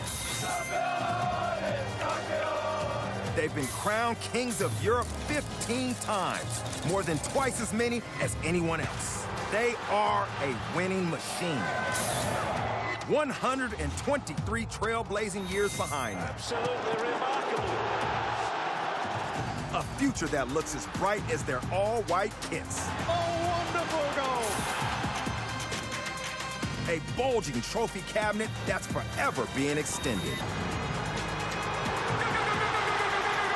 A fan base that's always expectant. Welcome to a tournament like no other. The most recognizable name in the sport, Real Madrid.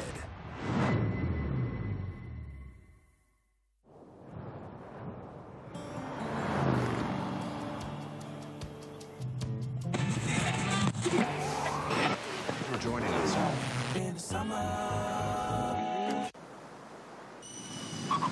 The FIFA Club World Cup is coming to the USA. This is how legends are made. I'm too competitive, I like the narrative, I don't know best in the league. Este verano, la crème de la crème.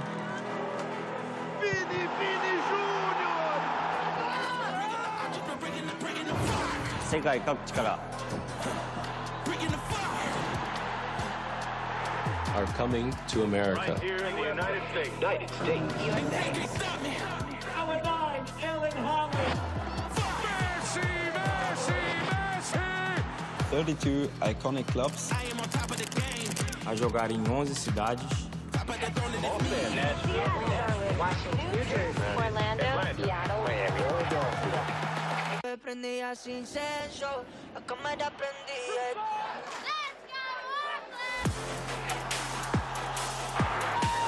Por um troféu novo em folha. The FIFA Club World Cup. Mirá todos los partidos en DAZN.com. was underdog. I did not fear not one of y'all. Hello, They hello. thought I was underdog. I did not fear not one of y'all.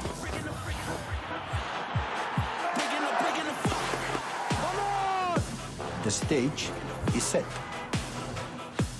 Estamos listos. ¿Y tú?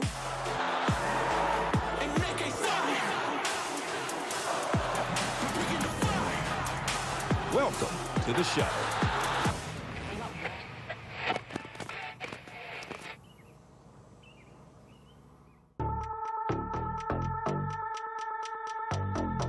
Welcome to Chasing the Trophy, where this time we land in the big smoke, the ends, the true capital of football, London. And when it comes to football in London, there's only one team you should be thinking of. Chelsea! 120 years of London being blue, home to icons of the game, from Lampard and Zola to Terry and Drogba, Cech, Wise, Makelele and Hazard. From Champions Leagues to Premier Leagues and every cup imaginable. FA Cups, League Cups, Super Cups, Club World Cups, it's all been ours. Because we're the pride of London, kings of the bridge, and when we play to win.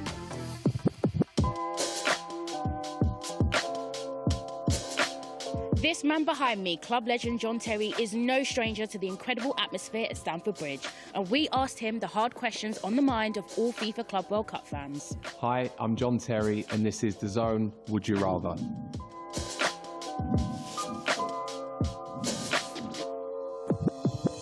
I would rather go in an aerial duel with Haaland.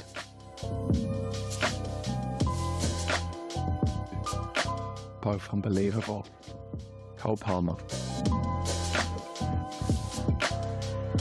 Yeah, penalties haven't served me well, have they? So, Black. Messi, Mark Messi. I've done it a few times, but I'd still go back and go again. I'd rather be in goal for Sergio Ramos' shot. If you're ever in London, Chelsea are one of the best teams to come and watch, and real ones know how to do it properly. So let me show you the Chelsea way.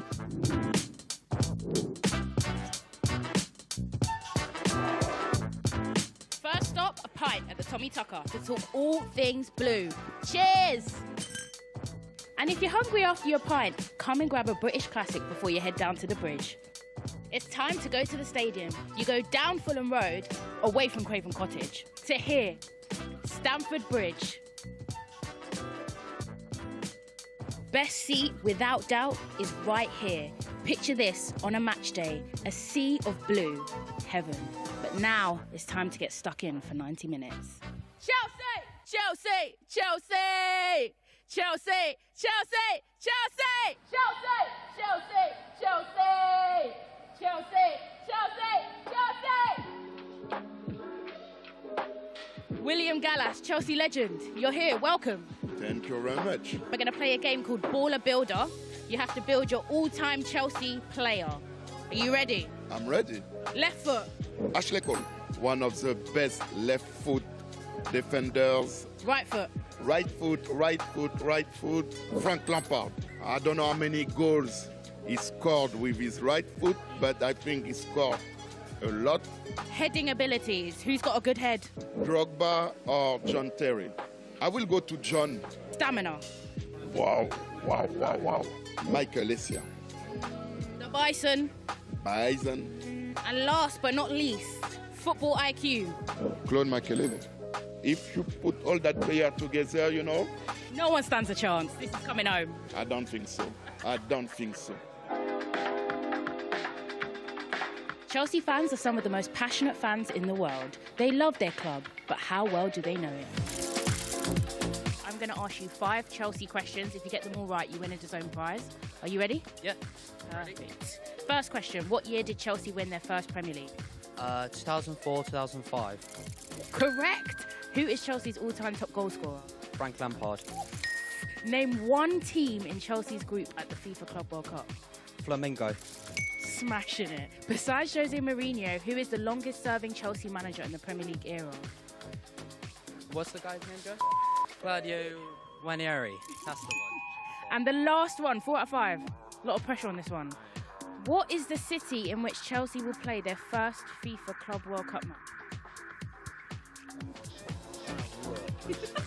East Coast. Atalanta, maybe? You got it right! You smashed it. 5 out of 5. Congratulations. Proper Chelsea. Thank you. London is blue. And that's it for this episode of Chasing the Trophy. Chelsea kick off in the FIFA Club World Cup on June the 16th. You can catch that and all other games for free on DAZN.com. I'm Soraya Shiraz. Until next time.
Sr. Ministro, Sr. Presidente do Futebol Clube do Porto, minhas senhoras e meus senhores, é com muita alegria que aqui estamos hoje, celebrando exatamente a participação do Futebol Clube do Porto naquilo que será uma nova competição, uma competição mundial. Um orgulho enorme o Futebol Clube do Porto estar presente numa primeira edição que é tão prestigiante. Temos muita história no futebol mundial e é para nós um gosto enorme estar presente. É um torneio que todos os jogadores querem jogar. O Futebol Porto é um clube que é com uma vontade, com um espírito de cidade. É um clube do Norte de Portugal, onde as pessoas do Norte de Portugal são muito calorosas, muito amigas, muito bairristas, gostam muito de se apoiar entre si. E tal como disseste, fiz toda a minha carreira no Porto. E eu, sendo como jogador da casa, sinto-me muito privilegiado de poder representar o meu clube, que é o clube que eu sempre sonhei em jogar. E é isso, estamos muito motivados para que essa competição comece e mostrarmos o nosso valor. Tivemos a sorte de nos ser destinado à área onde está a grande comunidade portuguesa, portanto a área da East Coast. Dessa forma podemos interagir melhor com os nossos adeptos, portanto com uma grande comunidade de imigrantes portugueses que sabe o que é estar longe do Futebol Clube do Porto e agora o ver chegar e pode senti-lo de perto e vibrar com as suas cores. E eu acho que isso, acima de tudo, quando se chega ao mata-mata, o Porto vai entrar num grupo difícil, vai entrar com o Palmeiras, vai entrar com o campeão também africano. É um grupo difícil, mas obviamente que o Futebol Clube do Porto, estando ao seu nível... Eu acho que o primeiro impacto que vai ter, acho que é a quantidade de pessoas que leva a esse estádio. Eu penso que são cerca de 80 mil pessoas. Não costumo estar habituado, mas nunca vi tanta gente no estádio. Claro que sim, acho que qualquer título é um sonho para qualquer capitão, mas aqui o que nos importa mesmo é representar o clube da melhor maneira. eu acho que é um privilégio imenso jogar nos Estados Unidos e representar o nosso país. Portanto, todas as pessoas que lá estão sentem muita saudade do território português, sentem muita saudade do Futebol Clube Porto, com muito prazer que agora vamos estar perto delas e acho que esse carinho tem que ser traduzido em vitórias e, se possível, levantar este troféu.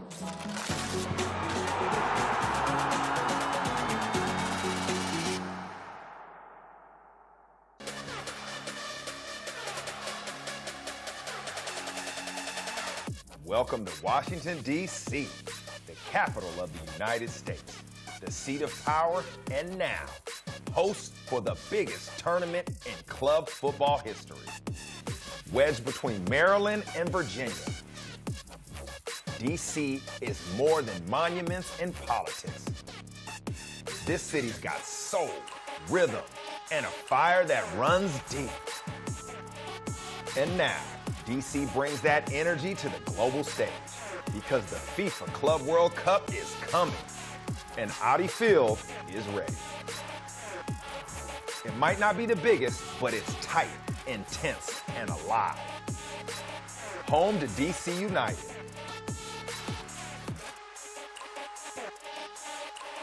With fans who've been riding since day one. This place doesn't need 80,000 seats. It just needs 20,000 fired up fans and 90 minutes of pure football chaos.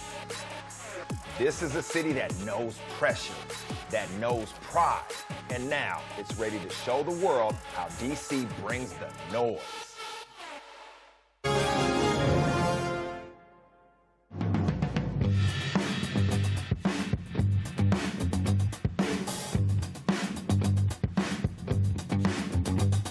Bueno, Aitana Bonmatí, aquí estamos, está de Johan Cruyff, hablando de otra final de Champions.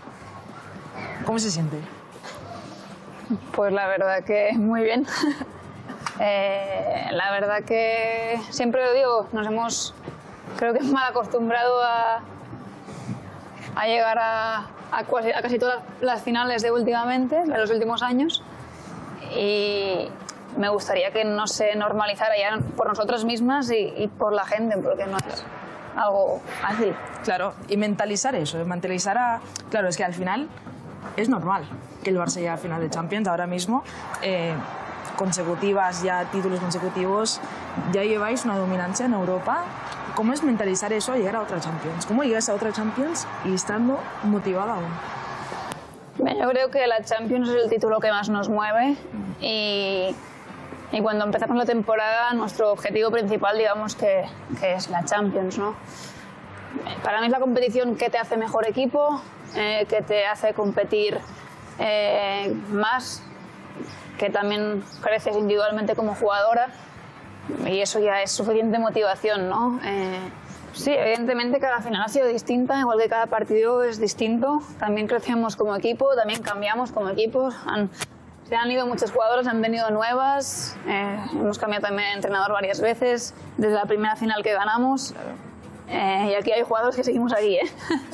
Eso también me hace especial ilusión, como haber vivido todo el camino, ¿no? Desde que empezamos a llegar a la primera final de Champions, que perdimos contra el Lyon, pero después todo el recorrido que hemos hecho, y yo puedo decir que soy una de las jugadoras pocas que quedan, ¿no? Y es bonito haber visto este recorrido y también, obviamente, decir que cada final ha sido distinta y el rival también te condiciona mucho el contexto. Sí que es cierto que el Lyon tiene más Champions que nosotras, no me gusta compararme, ellas también han hecho un gran trabajo durante su trayectoria, pero nosotros estamos en un buen camino, ¿no? Pues en teoría, hasta ahora vais haciendo historia, ya cada vez que jugáis, cada vez que entráis al campo, yo creo que hacéis historia hasta ahora. Pero porque claro, siga. Algo así, pues quedan 4 por superar al Lyon. Sí. Pues claro, ¿habéis notado la diferencia de cuando los equipos se enfrentan a vosotras? A ver, sí que es cierto que el Lyon sí que nos ha ganado alguna final de los últimos años, pero creo que sí, que somos uno de los equipos a ganar. También yo creo que la gente habla bien de nosotras, porque no solo que ganamos, no es cómo ganamos. Creo que nuestro estilo de juego nos identifica mucho y mucha gente nos tiene como reflejo, ¿no? Y es un estilo que nos hace únicas Y es lo que digo, no solo ganamos, sino tenemos algo que nos identifica mucho a todo el mundo, que es el estilo, no solo en el Barça femenino, sino en cualquier equipo del club, yo creo, y eso es algo único.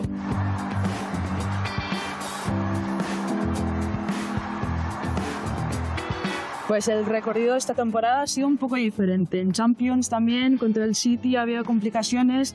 En Liga también no ha sido lo más directo como la temporada pasada. ¿Qué reflexiones tienes de esta temporada? Pero es que diría que es lo normal en el mundo del deporte y en la vida también, perder, ¿no? Claro. Perder, empatar, es normal. Lo que no es normal es lo que estábamos haciendo en las últimas temporadas. Y ya llevo meses diciendo como que a pesar de que hemos perdido un partido más, hemos ganado todos los títulos posibles que hemos tenido, ganamos la Supercopa, estamos en la final de la Copa, si todo va bien ganaremos la Liga próximamente y además estamos en la final de la Champions. Quiero decir, el contexto realmente no ha cambiado y el luchar por los títulos no ha cambiado, sí que ha cambiado un poco la trayectoria, ¿no? El camino. O sea, hemos perdido algún partido, pero yo creo que eso también nos ayuda a mirar qué estamos haciendo mal, ¿no? Y a poner todo el foco, porque a veces sí que es cierto que depende del partido, igual te juega un poco en contra la motivación o el estar tan focalizado.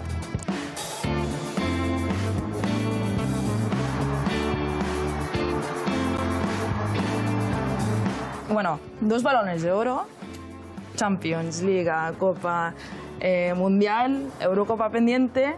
O sea, ¿qué te motiva a ti cada día para venir al entrenamiento y, pues, hacer lo que haces? Todavía no lo he ganado todo, sí. Me falta una Eurocopa, ya he dicho que gané la Champions, es algo que realmente me motiva a seguir rivalizando este título. Y pienso que soy una jugadora ambiciosa, que sigo teniendo esta mentalidad. Sí que es cierto que hay épocas de todo, ¿no? Pues al final somos personas y también tenemos épocas de decir, bueno, ¿y ahora qué, no? Pero realmente me considero una persona ambiciosa y eso es uno de mis puntos fuertes y siempre digo que creo que es lo que me ha llevado hasta aquí. Entonces, de momento no lo he perdido y espero no perderlo, pero el día que note que eso ya no está, creo que no va a merecer la pena seguir jugando, porque eso es lo que te mueve realmente. Y por ahora tienes motivación Lisboa. Hombre, evidentemente, ya que hemos llegado, ¿no? Esta temporada, Lisboa, el estadio del Sporting, un ambiente espectacular. El Arsenal también tiene afición bastante comprometida a lo que es. Va a ser un ambiente brutal. Para ti, ¿qué te llama la atención de esta final? Bien, espero que sea un ambiente brutal, la verdad sería guay, ¿no? Ver un desplazamiento de todas las aficiones, porque el Arsenal también tiene una gran afición y lo demuestran cada 2 por 3 en el Emirates. Y nada, pues una final nueva, una final distinta contra el Arsenal, un rival que tiene jugadoras que ya conocemos y que a algunas de ellas les gusta también jugar con el balón. Sí que es cierto que tampoco tienen mucha experiencia en finales de Champions. Creo que ganaron una en el 2007, la última vez que han estado en final de Champions. Exacto, pues en eso tenemos algo de ventaja, ¿no? Algo de experiencia, pero... Respetar a los mayores. Respetar a los mayores. No, pero al final ellas pues, tienen jugadores también con experiencia, que también han jugado finales, no todas, pero algunas de ellas sí, ¿no? Tanto con las selecciones o con el club. Bueno, pues a por todo en Lisboa, sin cambiar nada y con motivación a tope. Sí, eso siempre. Buena suerte. Gracias. Gracias.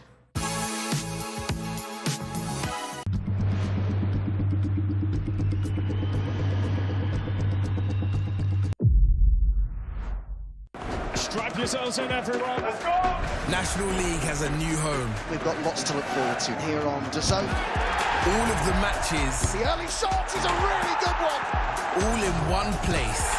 It's a great ball. It's a super goal. Live or on demand. Fabulous. Available on any device. Has a goal and scores majestically. It all starts here. National League TV now on DAZN. Sign up at DAZN.com/NLTV.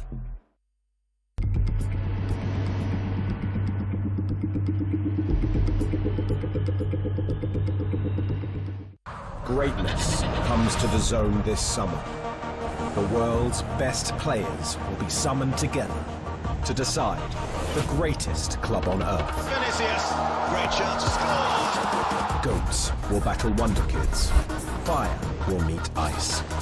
From Boca to Bayern, PSG to Palmeiras, 32 clubs from across the globe will compete to be crowned Rodrigo. What a strike that was. world champion. And this summer, Haaland won't be watching from home, but you can, on DAZN. In every country in the world. FIFA Club World Cup.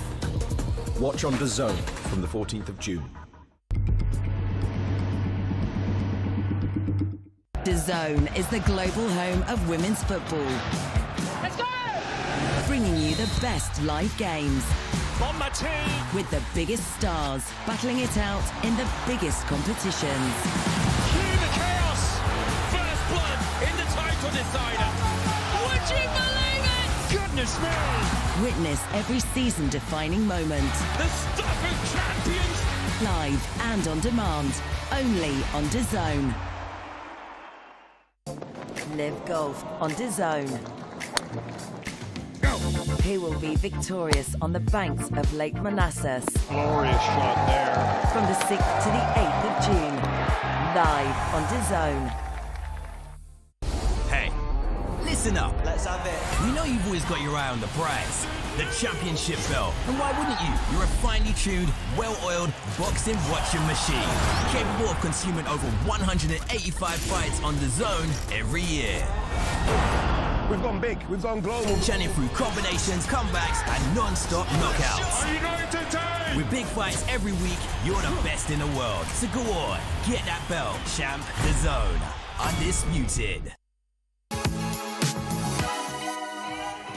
Well, what a day we've been treated to here in Estoril. Bayern Munich through to the final of the inaugural World Sevens Championship, where they will meet Manchester United, who got the better of Manchester City in the derby. Celebrations all around. There were celebrations to begin with as well. That was epic, wasn't it? I loved every moment of watching that. The DJ's loving it too. She's keeping us all entertained. And I hope you, the fans at home, have been entertained as much as we have been, because we are absolutely loving it. And here we are. It's the inaugural World Sevens Women's Football Tournament, 7-a-side. They've broken up the rules, they've rewritten them, and you couldn't have written a better script for what we have seen out there. There has been phenomenal football on the field, and now we are down to 2 final matches. So we started off with, 14 games? We've got 2 to go, and we have a 3rd and 4th playoff between PSG and Manchester City, and of course Manchester United to take on Bayern Munich in the grand final, which takes place a little bit later. Now,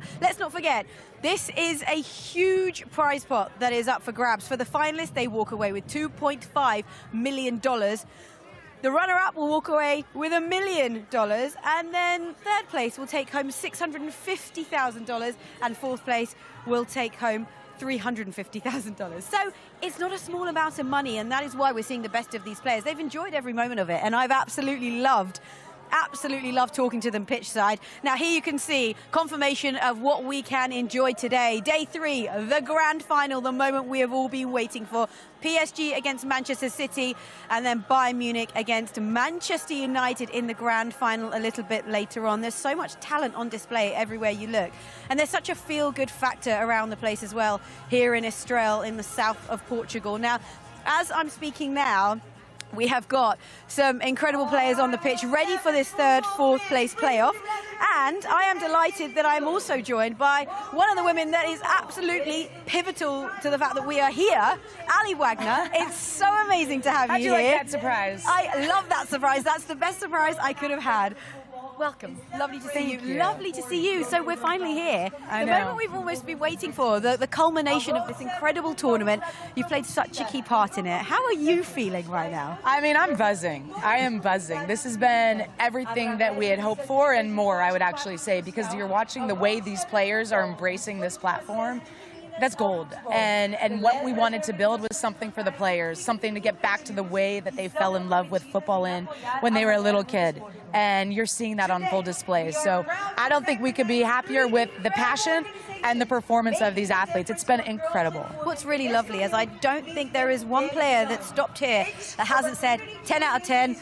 100 out of 100. Oh, I've just loved every moment of it. A lot of them have said it's taken them back to the days when they were children, playing seven-a-side, and they're playing with so much freedom and enjoyment out there. Yeah, I mean, you think about modern football, and there's just so much patterning and a lot of instruction from the managers. That's a good thing. But then you also lose a little bit of that joie de vivre that you grew up, and the reason that you fell in love with this game was to take people on, to have those 1v1 duels. It was to score goals. It was to play that final pass and take risks. And that's what you're seeing, and that's the passion. That's why we love the game. It's entertainment, and it's been brilliant, to be quite fair. I don't think we could have scripted it any better as well with how it's unfolded. We've seen it all. We've seen the golden goal. We've got to penalties, a golden goal and penalty, in the shootout. It's been amazing. Yeah, I mean, I would have hoped for a 5v5, let's say, in one of the semifinals. I was secretly wishing for a little comeback from Man City. No stake in who wins that match, but that would have been the only thing that's better. Maybe we'll see that in the third place match or the final even. But you know what? How well have our two finalists done, first of all? Because Bayern Munich have been really strong from the start, right? Yeah, they look like they've been preparing for this their whole life. And I think one thing that has been consistent with the way that our advisors and the fans have seen them perform is that they're enjoying themselves, but they're competing. And it's that fine line, it's that balance that they're getting right. And we've seen some incredible goals from that group, and maybe even better celebrations, to be fair. Yeah, I love the celebrations. Haven't they been so entertaining? I think that just sums up exactly how the girls are feeling when they're out there, though, as well. Yeah, exactly. It's live in the moment. And one thing that they've communicated time and time again is that they feel safe.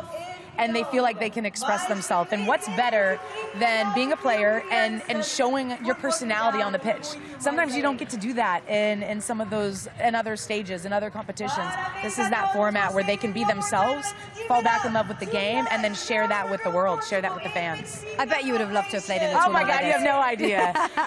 You have no idea. This is the format I would have loved to play. This is what every footballer dreams of, to be able to share with the world, because when you're in training and your coach says it's going to be 7v7 or even smaller, it's going to be flying changes and flying balls everywhere.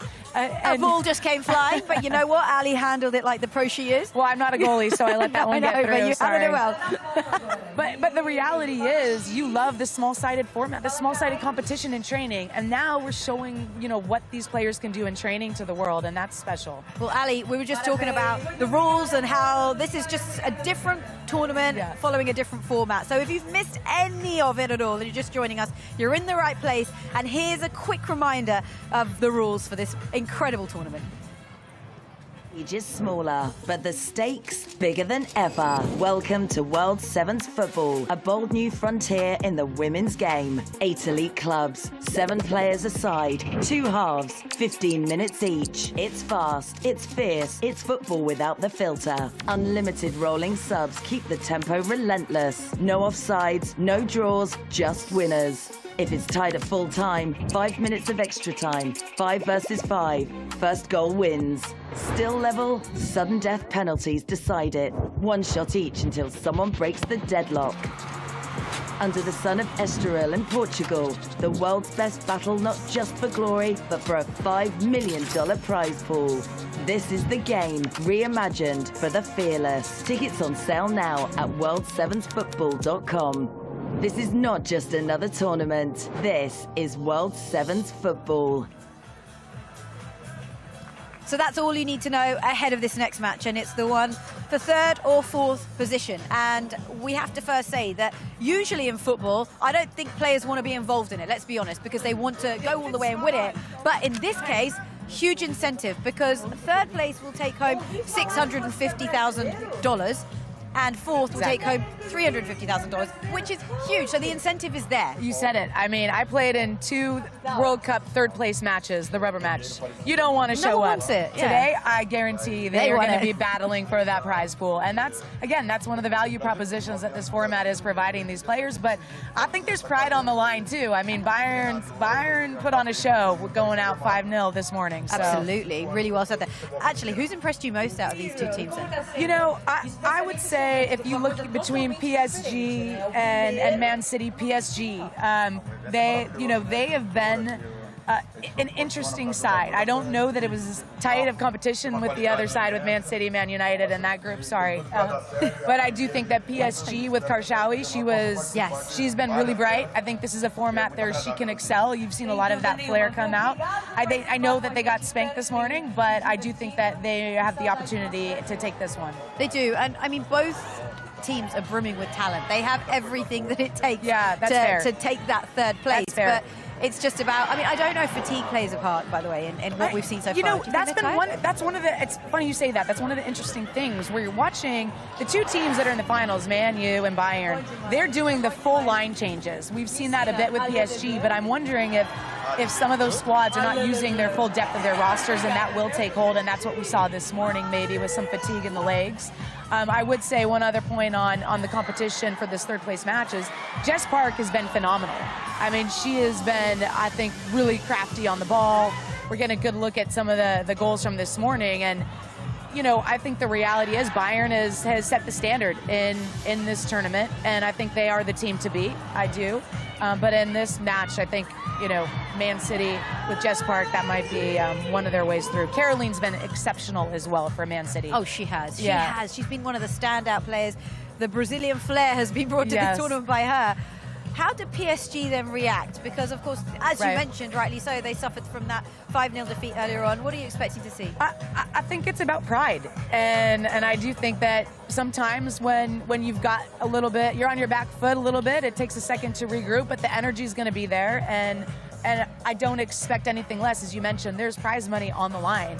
And I think this is one of the, you know, this is the inaugural event.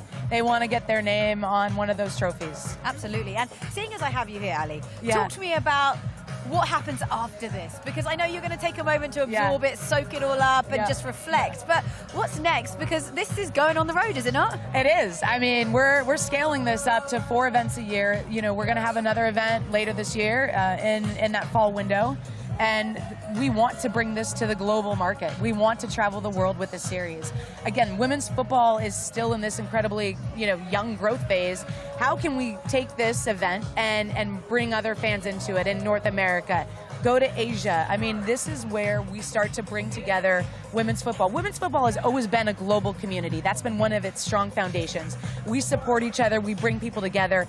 We're doing that with this format. The way the players are engaging in the VIP booths, the way they're engaging in the cabanas, the way they're engaging at the welcome parties, the wrap parties, like that is building the network and really the relationships that we want to continue to build upon and bring these incredible talents together so they can go build their own businesses, so they can go impact the world. I mean, this is much bigger than even football. This is about bringing those players together from around the world. And it's also about bringing new fans in, because, look, you know, football is like a global sport that most people love, but you know, if you're a new football fan, you're new to the sport, this is a tournament that would, I think, impress, and it's an enjoyable tournament for anyone. It is. Even if you're not even into sport, you can tune in and you can be entertained by this. What's not to like? Exactly. I mean, incredible athletes, incredible moments, music, people celebrating life, celebrating joy, and everyone coming together. Again, this is about building a community, and this is just the beginning of that foundation. And I think we have a very exciting future ahead. But for now, let's talk about what we're just about to watch, and that's a match between 3rd and 4th place in this tournament. And we're going to hear from the PSG manager, who's speaking to Alex Aljo.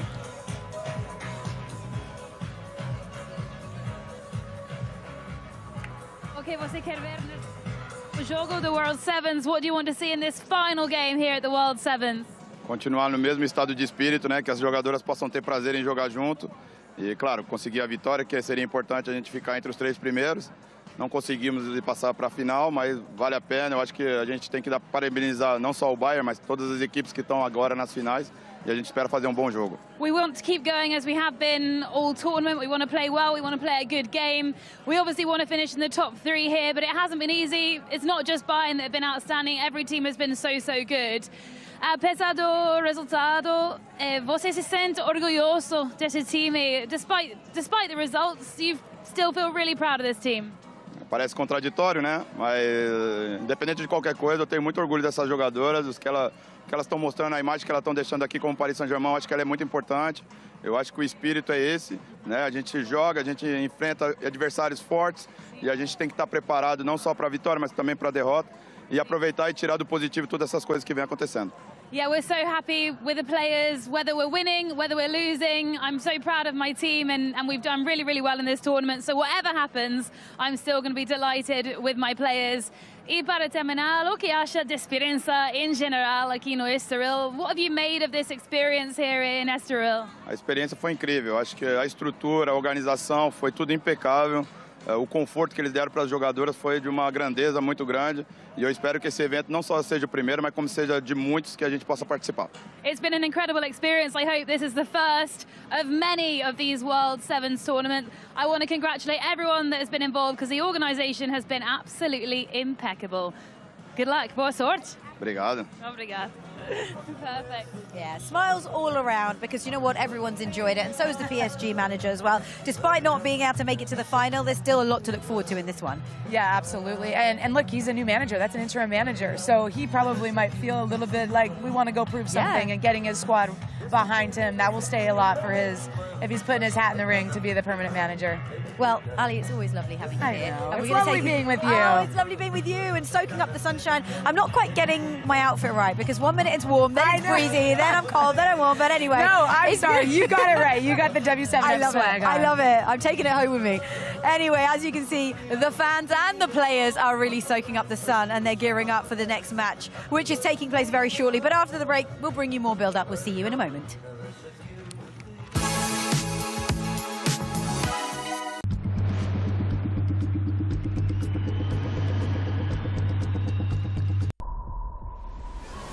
Shot. A terrific performance from Peter McGrail.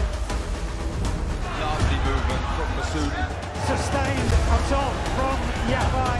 Eye-catching, classy, star quality. Let's knuckle up! Could I get a face-off with Conor McGregor? Combat fighting in its purest form. There is no show in the world like the BKFC. The UEFA Women's Champions League final. Barcelona at their glorious best. Mariana Candente! Brutal from us. How fine will the margins be? This isn't new. This is world-class sport at its peak. Witness football, volleyball, basketball and boxing. The biggest names. The biggest stages. Brilliant finish! The best in the world. Got a lot to celebrate. Unmissable.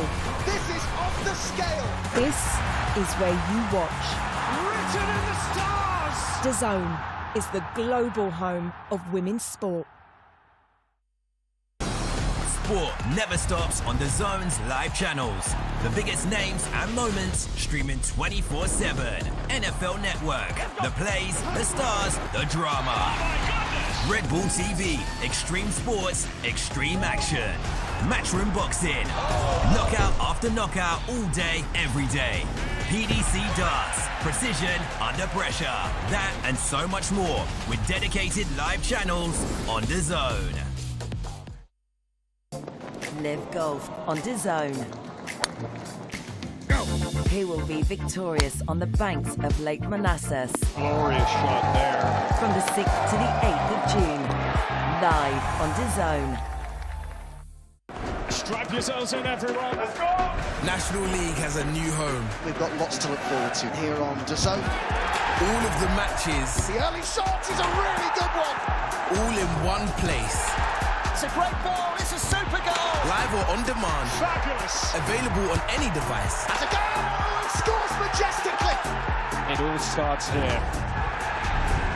National League TV now on DAZN. Sign up at DAZN.com/NLTV.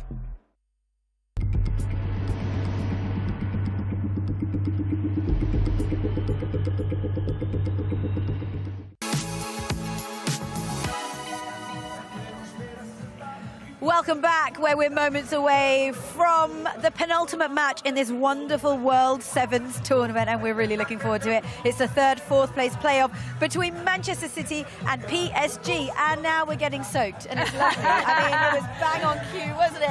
How are you avoiding it? I'm standing right in it. Nice. It does actually. Now you need your raincoat, so you're right. You never have the right wardrobe. I just haven't really found the right wardrobe. Anyway, as you can see, Tobin Heath joins us now. Tobin, it's lovely to have you here. Thank you. I wanted to actually ask you, being a fast, pacey winger yourself, how much would you have liked to have played in this tournament? Oh my gosh. I mean, I'll look fast out here. No, I mean, when I was first approached to be a part of this, I mean, I was sold right away with the format. It was something that I would enjoy playing in so much. And with the competition of these clubs, I mean, it's a dream for any player.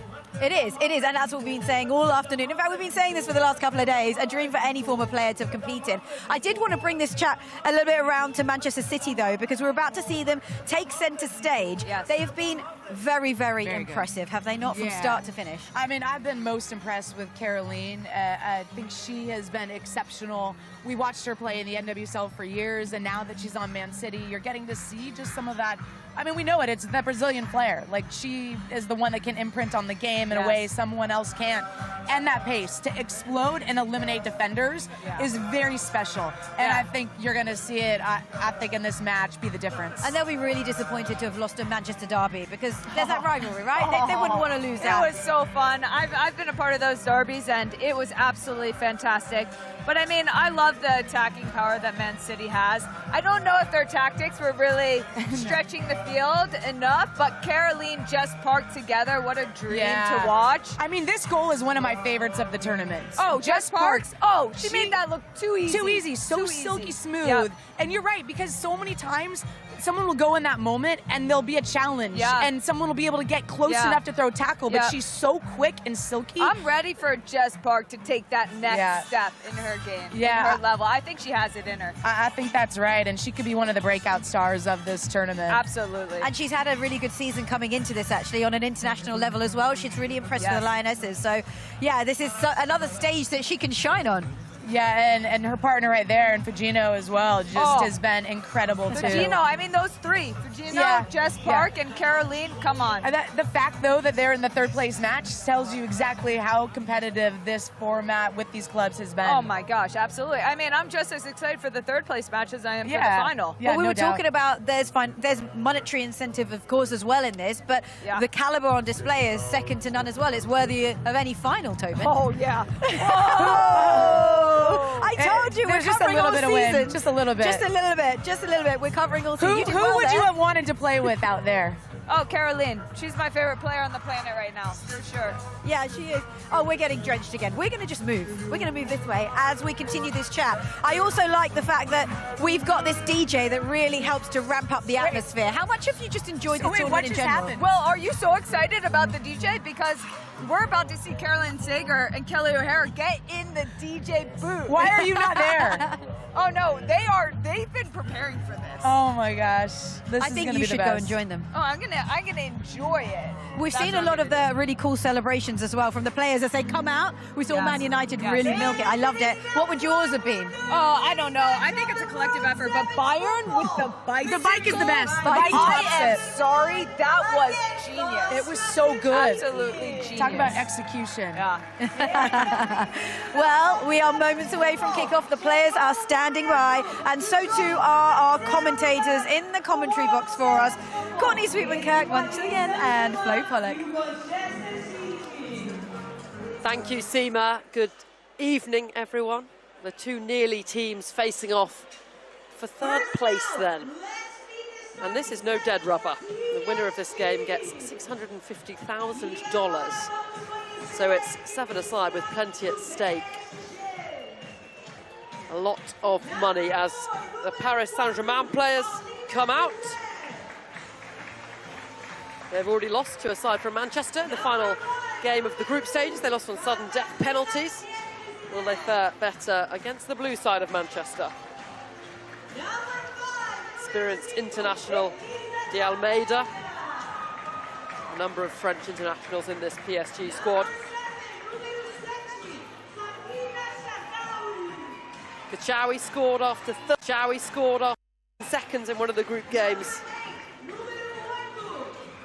Can PSG have a fast start again in this game?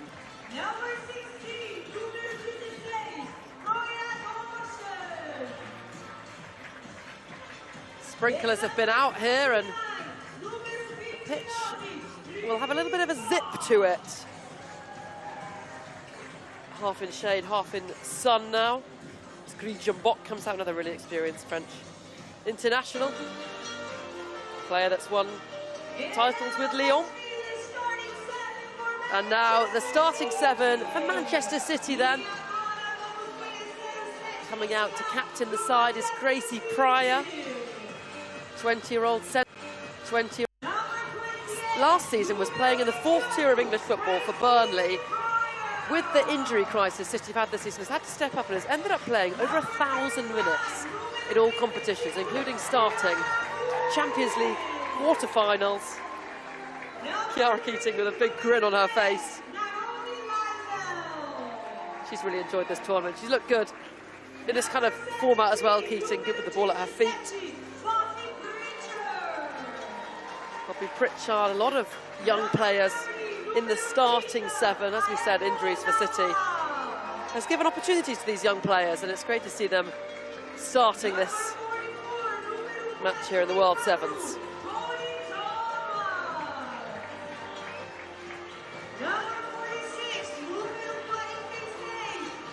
And Lily Murphy scored in the Champions League this season. Another young player that stepped up, really good pacey winger. The two sides face off then.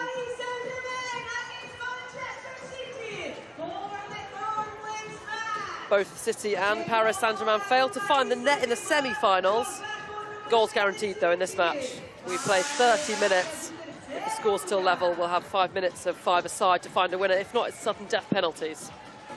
There will be a 3rd place winner. Here's the starting 7 for PSG, and it's a strong one. Klinsenek, Dudek, Di Almeida, Mbok, Kachawi, Chris Gioro and Freya Dawson.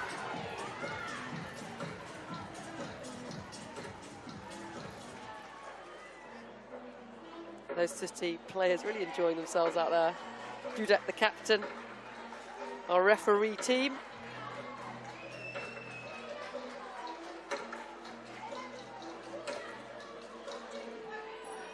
And really nice to see Gracie Pryor, young player who's played a lot of minutes this season, captaining the team here. Young English player, perhaps one of the future for the Lionesses.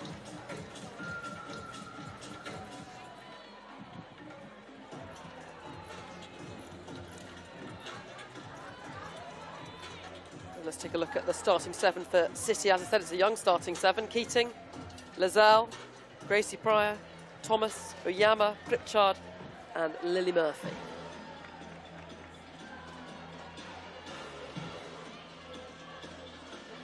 So a game then to decide 3rd place, a lot of money on the line.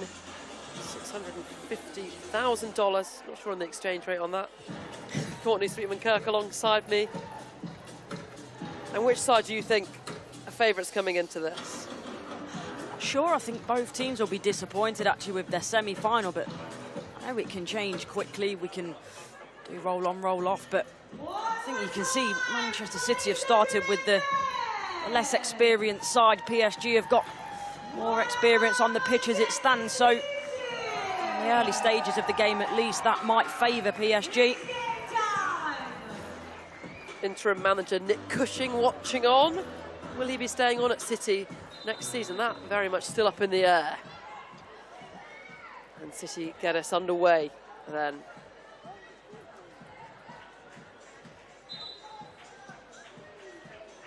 Mbok with the throw-in.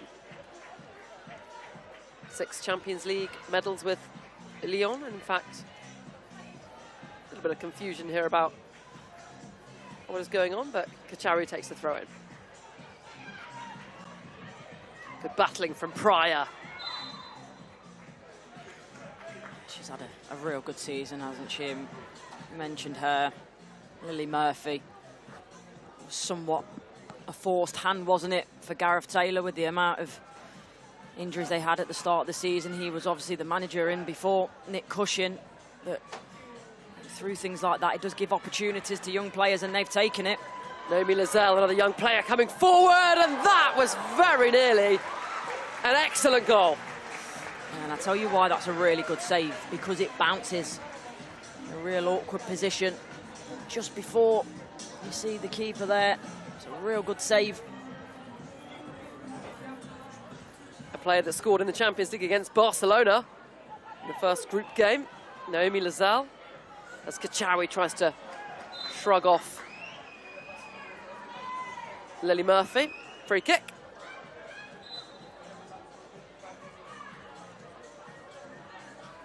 Barcelona, of course, in action tomorrow against Arsenal in the Champions League final. Coverage live on DAZN. Up to Almeida. Oyama.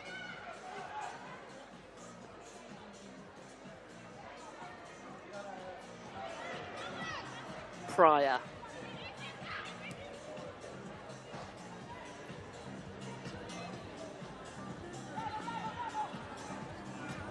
It's a cagey start, isn't it? I think as well the turnaround.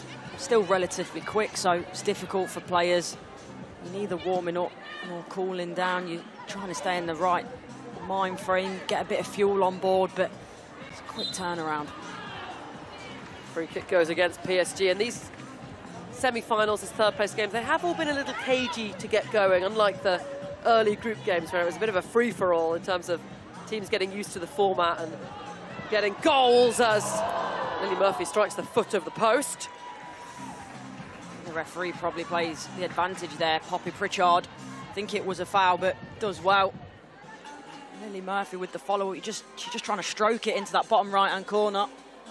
The post comes to the aid of PSG. Two decent chances for Manchester City in the opening stages.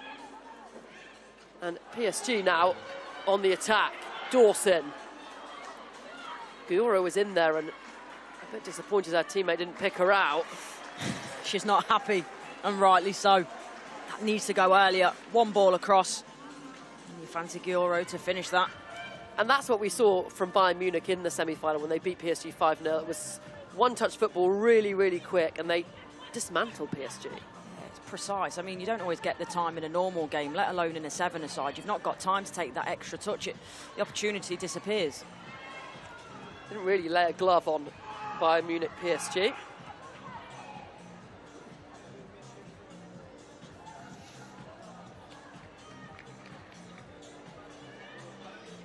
And the French side making wholesale changes, as they have done all tournament, 6 on, 6 off.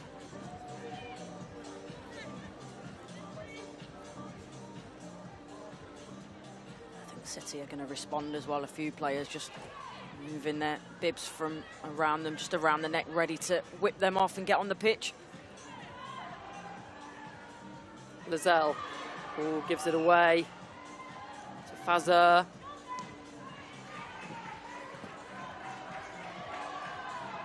Pritchard loses out to Echegini. With Fazer, the under-23s French player. A teasing delivery, and then it's high, wide and handsome from Jade Legili. It's not just over the bar, is it? It's over, over the full stand at the back there. Gets underneath it. City making the changes then. Caroline Park, Linkela Brown, Wienreuter, Coombs, Virgino, full 6 for 6. And that's the experience in the team. That's the one you would call the starting team, the most experience under their belts, both domestically and internationally. But they need to make it count, City, because they didn't against United. And it's interesting because City have now got their most experienced 6 on. PSG have now got their least experienced 6 on. So the way that the sub-patterns have worked out has got it so it's experience versus less experience. It's about Manchester City taking full advantage of that, isn't it? But we've seen today, not so much been able to do that earlier in the tournament, yes, but not today.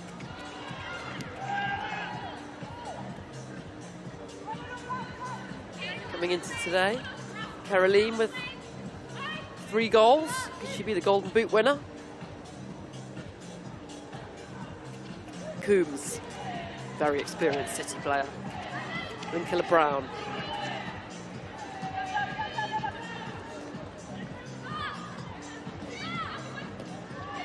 Really nice one-touch football from Caroline. Fagino back with Fagino, but forced wide. And she wins the corner. Fagino and Caroline, 2 players that have really thrived in this kind of environment. Yeah, they really have. Fagino, she's got that close control. Caroline's got a bit of everything, but the pace on the break is what's really set her apart. It's been electric, but City again there. There was just a sign, the quick play, the into Caroline out to Fagino, but again, at the vital point when they need it, it breaks down.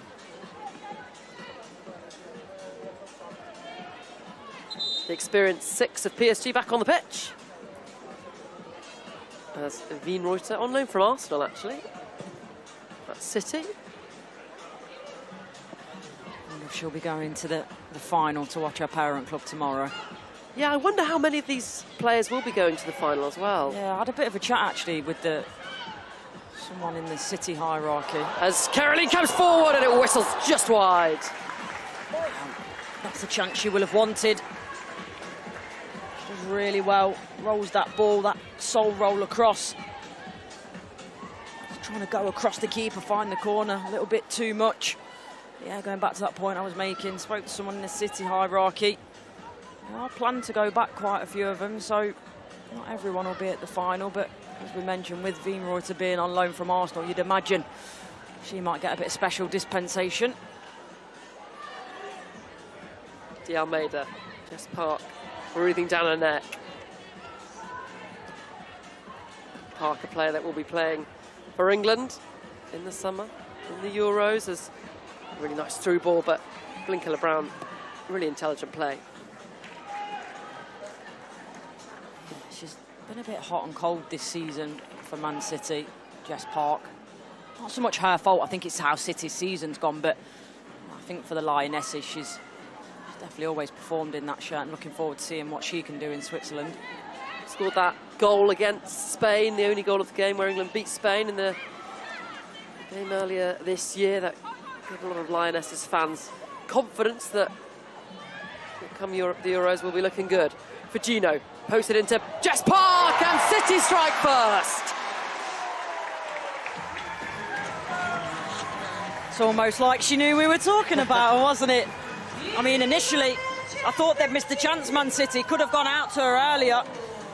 There, it doesn't. But then on the second time of asking, it does come across from her. She just strokes it into the net. She's so calm and composed, Jess Park. I think we still forget, she's such a young player still because of the amount of quality and composure she possesses. City strike first then. Oh, that's nice from Linkilla Brown. Kachawi back to help out Mbok. And City started the tournament really well. They won 4-0 in their first game, and they looked like they'd adapted really well to the tournament. And what we just saw there was a glimpse of how good they have been. They just didn't really put it together against United in the semis. You know what? It's just symptomatic of their season.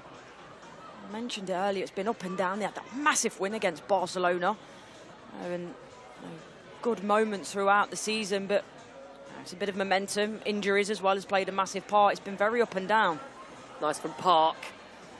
Dudek's there to snuff out the danger, though.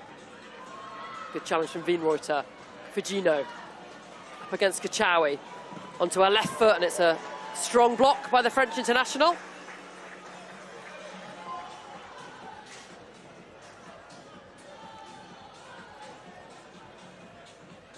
Linkilla Brown, wonderful reverse pass, but Kachawi there again.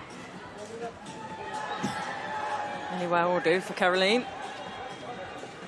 Got the skills and the slick moves, but sometimes you just got to thump it out. Doesn't matter if it's 11-a-side or 7-a-side. I had a coach that used to say the further you kick it, the longer it takes to come back. Interesting, just seeing Fallon Tullis-Joyce below us. She was watching, taking it all in, but She's off again now, having a look round. She'll be in the final, which is later this evening. Manchester United up against Bayern Munich for the trophy, the inaugural World Sevens trophy. And the big prize money to go with it, and that's given away poorly by Lizelle. In for Traore! PSG are level. Bit of a mistake at the back for Manchester City, and PSG leap on it. Yeah, Traore, she's got a knock for her troubles there. But Man City, they switched off. PSG were onto it in a flash. Good ball across. Traore puts the ball in the back of the net. We'll see it here. It's contact. I think it's Gracie Pryor, isn't it? She's still having treatment. Doesn't look great.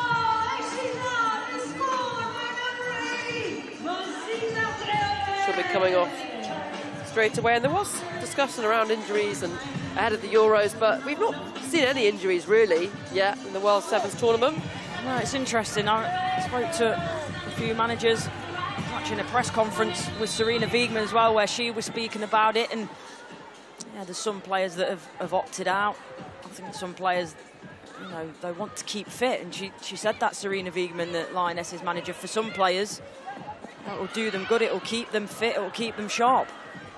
Coming forward again, Herté for PSG, and struck that well, but a little too high. This game's come alive then. Keating up to Murphy.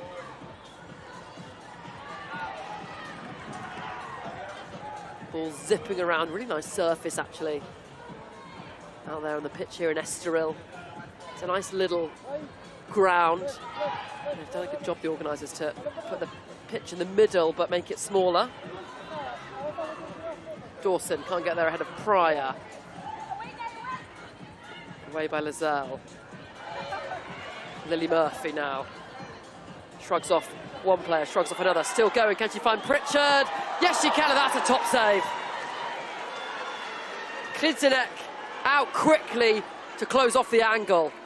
Well, it's good play initially from Man City, and I like this from Poppy Pritchard because she's not thinking about offsides, and rightly so. She doesn't let her brain take over. She makes sure she's in that offside position. Klidzinek does very, very well with the save. The only thing I will say, and this is the former centre-forward in me, by Poppy Pritchard, is it maybe just a little bit casual? Really stick your foot through that. For those watching in our DAZN watch party, 64% polled think Manchester City will win this game. You can join the discussion in the app. 2 minutes to go till half-time then. Finally poised. Brought down by Mbok. Dudek trying to pick out De Almeida, but it's cleared. Young Maisie Davis with the header, Welsh youngster. Vicious strike that from Kachawi, and referee waves away the protest from the PSG players. City perhaps a little fortunate. I think so. I think Naomi Lizelle gets away with one there. I think the hand, or the arm rather, was up in an unnatural position. Gayoro. Mbok in an advanced position for a defensive player. Back to our goalkeeper.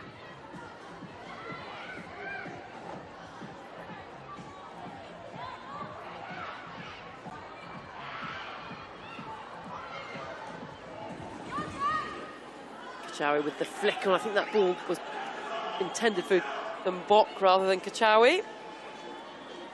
As City make changes for the final 30 seconds.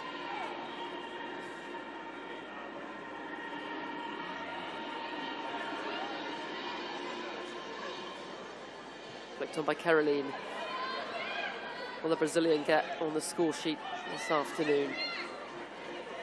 Scored 2 on the final day of the season against Crystal Palace. I think she's going to thrive in the WSL. Yeah, she's improved throughout the season. Next season will be Real excitement to watch, I think, and she's forged a real good relationship with Viviana Miedemar for me as well.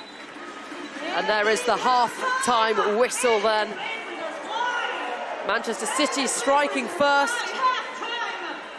PSG getting level though. Tightly contested in this third-place game. Half-time, PSG 1, Manchester City 1.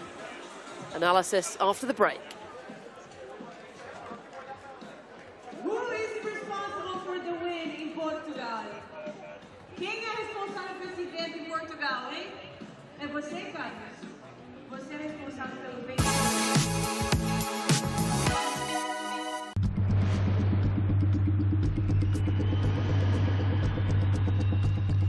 Let's knuckle up!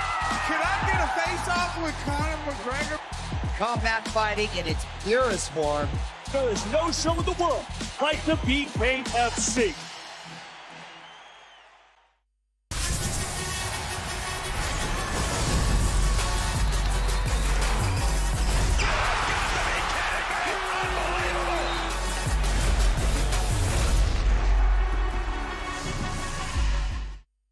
This isn't new. This is world-class sport at its peak. Witness football, volleyball, basketball and boxing. The biggest names, the biggest stages. Brilliant finish! The best in the world. Got a lot to celebrate. Unmissable. This is off the scale. This is where you watch. Written in the stars! DAZN is the global home of women's sport.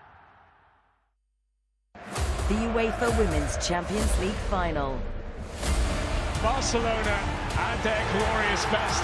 Mariana Candete! Brutal from Arsenal. How fine will the margins be?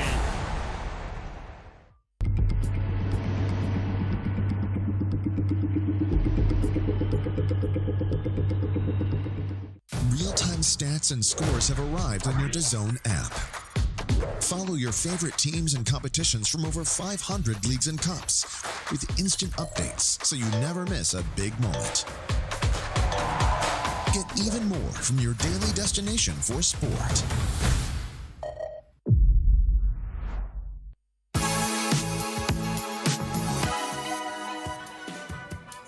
Hello and welcome back to Estoril, where the third place playoff is well underway. It started with high fives and then the competition got fierce on the pitch between Manchester City and PSG. And as things stand, it was Jess Park that got the opening goal and PSG did reply. So it is level at half-time between these two sides. And I've had Courtney Sweetman-Kirk very, very busy all day. She's been here, she's been up there, she's been everywhere. And we're going to head to the gantry now and get her thoughts on how the first half has unfolded. Courtney, your thoughts? What have you made of what you've seen so far? I think it's a little bit better from Manchester City. I think the way that they've moved the ball a bit more quickly. Obviously, Jess Park's got herself on the score sheet as well, so it's more positive. I think they'll be disappointed with the goal that they conceded because it comes from her state. But Caroline, you can see she's chomping at the bit. She wants that golden boot, doesn't she? Yeah, that's such a good point because there are 4 players as things stand that are tied for that golden boot prize, and she would love nothing more than to top the list because that's her nature. She's a competitive player. Yeah, exactly.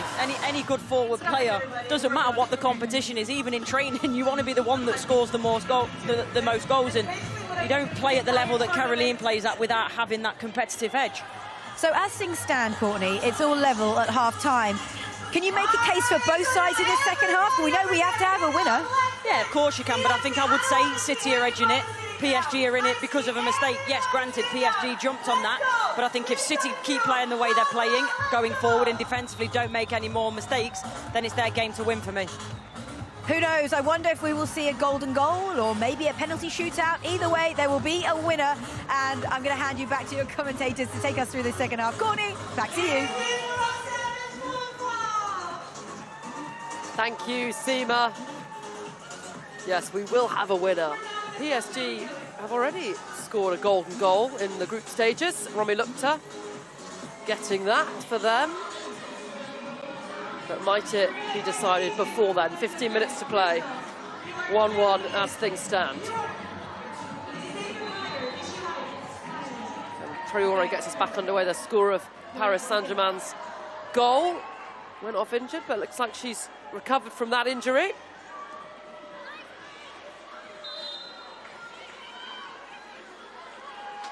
Laura Coombs takes the free kick into Caroline.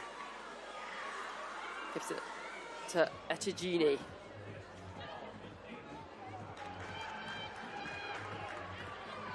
Two goals for Etigini in the earlier group games.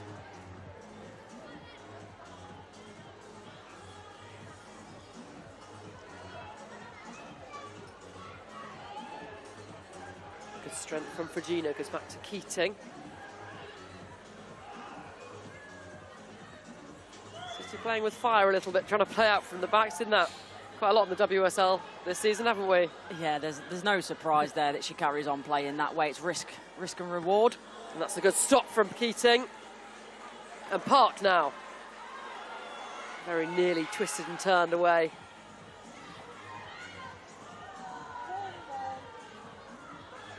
Herte. Goes from range and caught that really nicely. That had Kiara Keating worried, didn't it? The way that she scrambles across that goal, and no wonder, because it's travelling. Luckily, for City's perspective, it's wide of the post. Park and Coombs and that slither of sunshine on the far side. Still trying to soak up the rays. Fazer into Etigini. Traore. Nutmeg from Blinkilla Brown.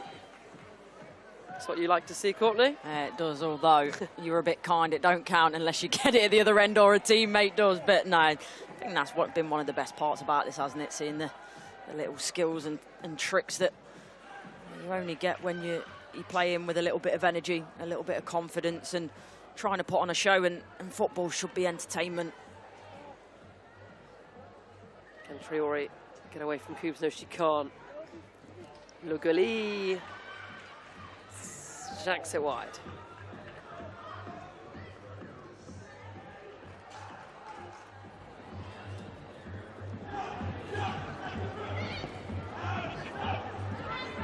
Laura Coombs, FA Cup winner with Man City and with Chelsea.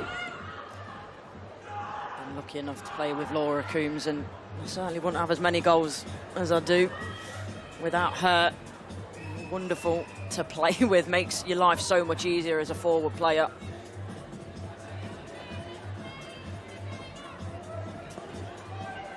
PSG make their changes. And Dawson might be in here.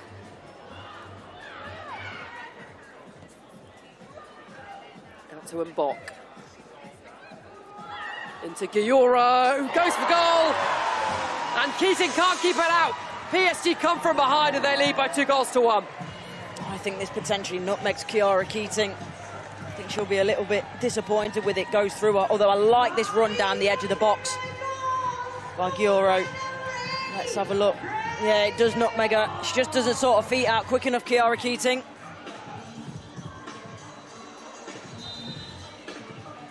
Is it a real nutmeg though if it doesn't find a teammate? Touche. I think she'll be a little disappointed with that, Keating.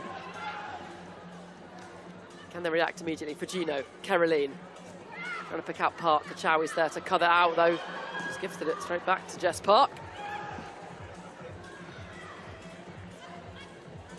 Gioro missed the penalty in the sudden death penalty shootout in the group stages against United. Hit the crossbar. I missed a penalty once, Courtney, and I cried. It wasn't even when I was a kid, I was 30 years of age. I'd say, was it last year? Yeah, it was a couple of years ago. I lacked the mental fortitude to play, clearly. Blinkilla Brown. Focus off Kachawi, still going. It's good from Dudek just to shield that out of play. Good defending, and I think that's, you can see it's given PSG going into lead a little bit of confidence, look brighter on the ball now. A bit more energy. It's funny how that can change a goal, completely changes the psychology and the perspective. And as you said in the first half, this kind of sums up City, doesn't it? They can play well in spells, but they give up too many goals and they just lack the mettle to get back into it.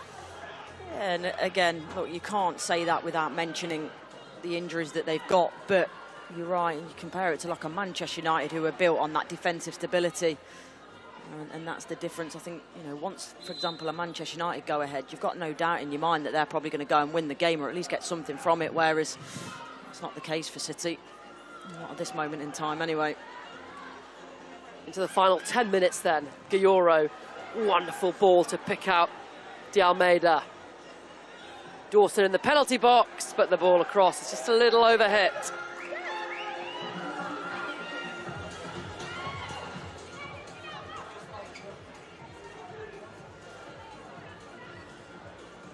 Coombs goes for the switch ball, but not quite coming together for City at the moment.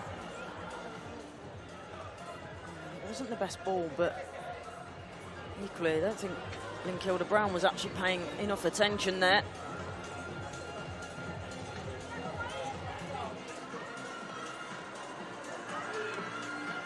PSG heading towards the victory as things stand. Fazer. Nice footwork. Oh, that's good though from Manchester City. Cody Thomas coming forward, and it's top goalkeeping again from Krisnek. Brilliant goalkeeping. Got out quickly, narrowed down the angle. And that's what you hate as a forward player. The goalkeeper bearing down on you, making herself look big. Real good save, that one. Lozelle into Thomas. Just had that opportunity. Poor touch from her, but manages to win the corner. Haven't seen too many goals from corners. The teams get used to the smaller side of the pitch. Oyama with the delivery, and City can't force it in. Echegini now. Pritchard trying to help out, but she's still going. Echegini, and fires just wide. Kiara Keaton gets her angles right that time. You can see she's got that near post area covered. Fazer, wonderful flight of foot, and that was a clear foul and a yellow card for Poppy Pritchard. Couldn't have been clearer, really, could it? No, it couldn't, but again, Fazer loving that. The more she's grown into this game, the more skills and intricate pieces of play we're seeing from her. And you surely have to shoot from here. Yeah, it's not an up and down type situation, is it? I think you've just got to lash your foot through this one and hope for the best.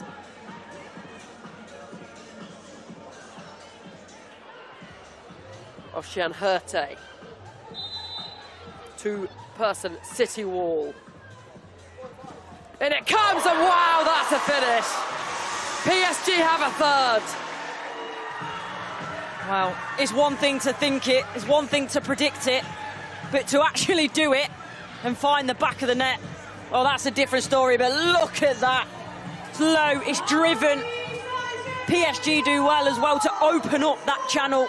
They move the defenders so that channel is open. What a wonderful strike that is. Keating looked, she actually got a glove to it, but just couldn't keep it out with the force of this shot. And City falling to defeat as things stand. They've still got time to get into this, just under 7 minutes. And we know from earlier games in this competition that things can turn around very quickly. Goals can be scored in a matter of seconds. Pryor. Up to Thomas.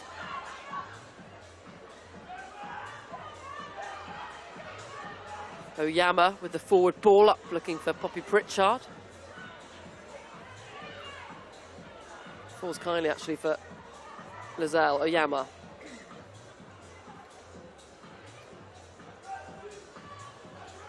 PSG sitting a little deep. It's up to Man City to try and break them down.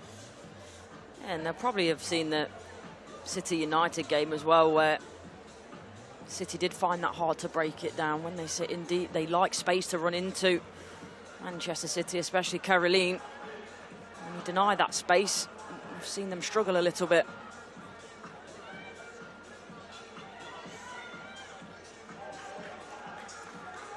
Five minutes to go in this bronze medal match, if you will. Third place up for grabs, along with $650,000.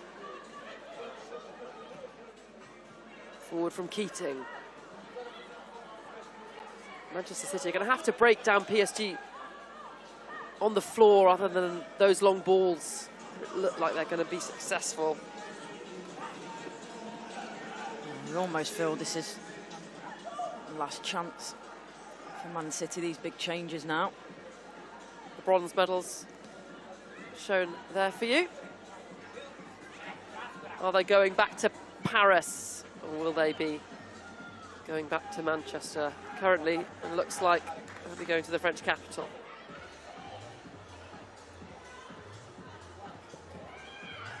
Long ball from Keating. Coombs had made the run, but straight through to the other goalkeeper.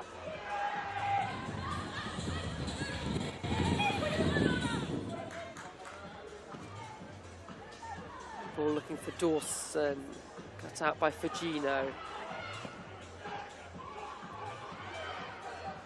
Kachawi. Faza. Again, quick footwork. She's been a delight to watch this match. She has. It's nice to see when players play with a lack of inhibitions, and I think you're seeing that from her at the moment. Wonderful from Dawson, and she can't latch onto it. Such a shame. I think the touch almost deserved a goal. You just wanted that to present itself a little bit closer to her. It's good defending, though. City on the ropes and running out of time.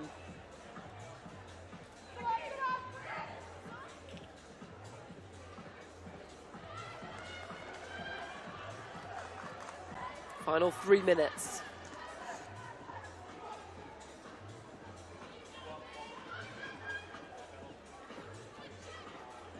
Almeida picks out Kachawi, who goes from range, and not a bad effort.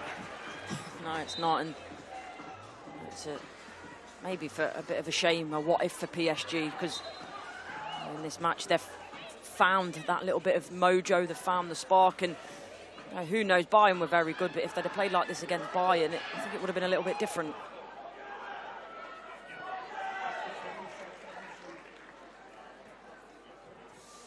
His side heading towards a bronze medal. Nick Cushing side heading home empty-handed unless they can find 2 late goals here. Park. Robbed of possession by Kachawi. De Almeida pokes it into the path of Gayoro, takes it wide and out of touch. I wonder if she was wanting for Gino almost to make a challenge there. Give away a penalty, but she doesn't. She's clever.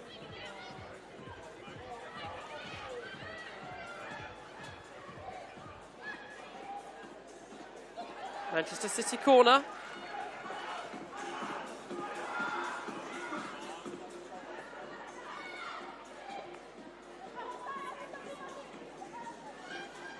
Wienreuter. Park.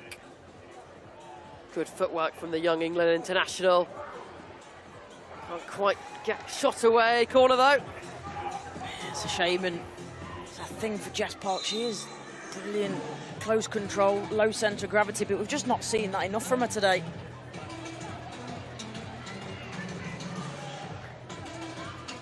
Again, Park into the penalty area, and good save again by Christianek, who's been very good in the PSG goal this afternoon. Final minute. Glenkiller-Brown racing forward. Coombs decides to play it left to Fugino instead. Kachawi intercepts.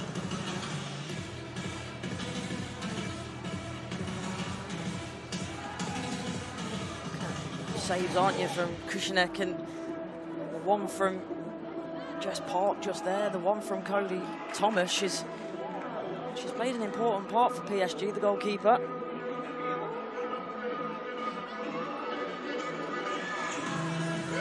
Final 10 seconds. Dawson's done well there. A shrug off Laura Coombs.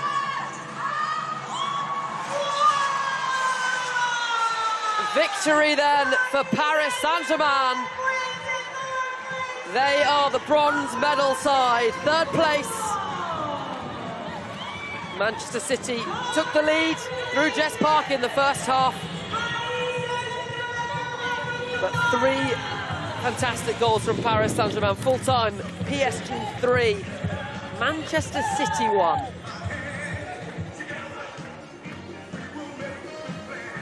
And the French side recover from that poor semi-final 5-0 loss to Bayern Munich to put some smiles on the faces of their fans. They are the third place side at the inaugural World Sevens football.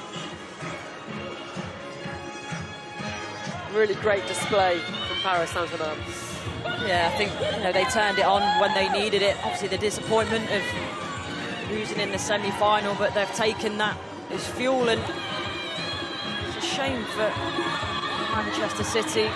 They got that goal and you're thinking they look good for it. A bit of a mistake for the equaliser, but in the second half it was all about PSG, their quality going forward, and Manchester City didn't really have an answer. No, they didn't. Third place then for Paris Saint-Germain. The final coming up very soon. Manchester United against Bayern Munich. Who will be the winner of this World Sevens tournament here in Estoril? Time for these two teams to sit in the stands. Maybe have a cold pint of Super Bock or Sagres.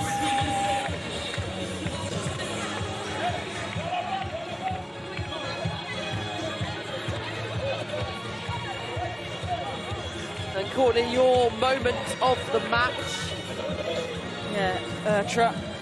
The free kick was absolutely brilliant. I predicted it, or at least I predicted what should happen, but to execute that, there was something else. Brilliant strike and sent PSG on their way, didn't it? The moment of the match presented by Invisalign.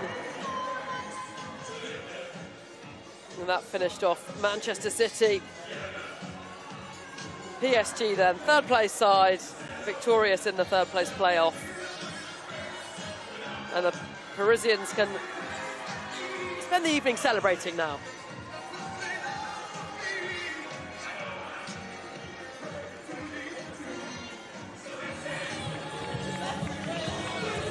Analysis now coming very soon from our pundits and from Seema as well ahead of the final between Manchester United and Bayern Munich after the break.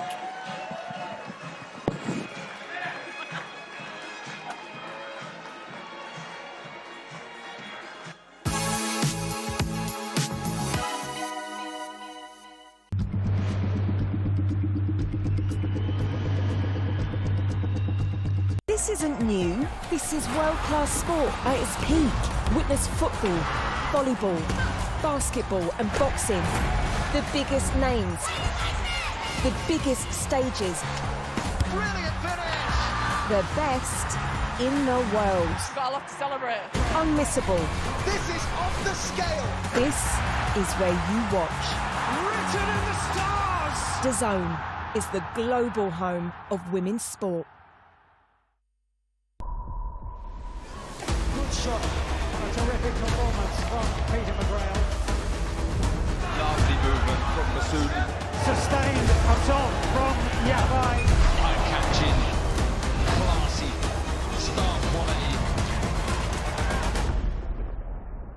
Let's knuckle up! Can I get a face-off with Conor McGregor? Combat fighting in its purest form. There is no show in the world like the BKFC. The UEFA Women's Champions League final. Barcelona at their glorious best. Mariana Candete! brutal from Arsenal. How fine will the margins be? Sport never stops on DAZN's live channels. The biggest names and moments streaming 24/7. NFL Network, the plays, the stars, the drama.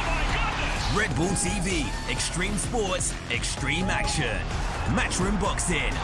Knockout after knockout all day, every day. PDC darts, precision under pressure. That and so much more with dedicated live channels on DAZN. Live golf on DAZN. Who will be victorious on the banks of Lake Manassas? Glorious shot there. From the 6th to the 8th of June. Live on DAZN. Strap yourselves in, everyone. Let's go! National League has a new home. We've got lots to look forward to here on DAZN. All of the matches. The early shot is a really good one. All in one place. It's a great ball. It's a super goal. Live or on demand. Fabulous. Available on any device. That's a goal and scores majestically. It all starts here. National League TV now on DAZN. Sign up at DAZN.com/NLTV.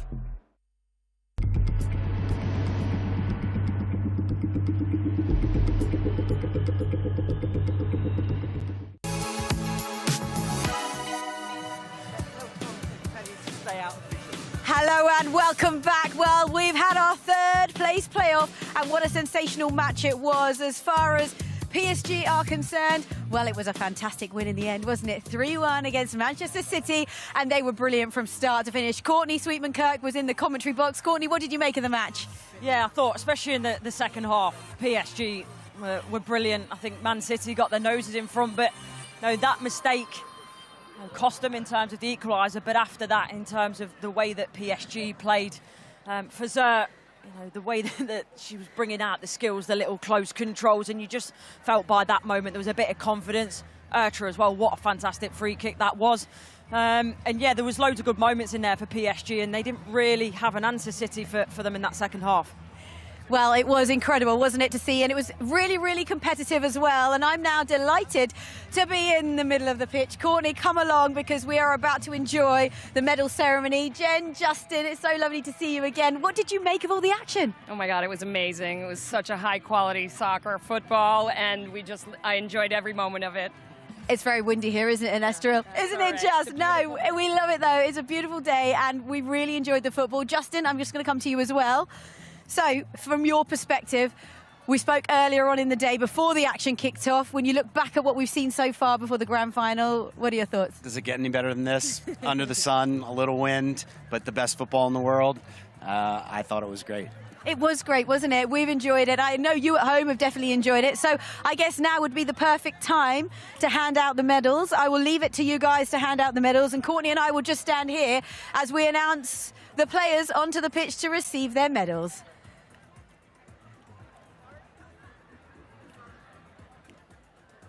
So first up, we can see that the Manchester City players are walking up to receive the medals that they've won from this inaugural tournament. And this will be a really, really special moment for these PSG players. Yeah, it is. And look, we've spoke about this tournament, what it's doing for the women's game.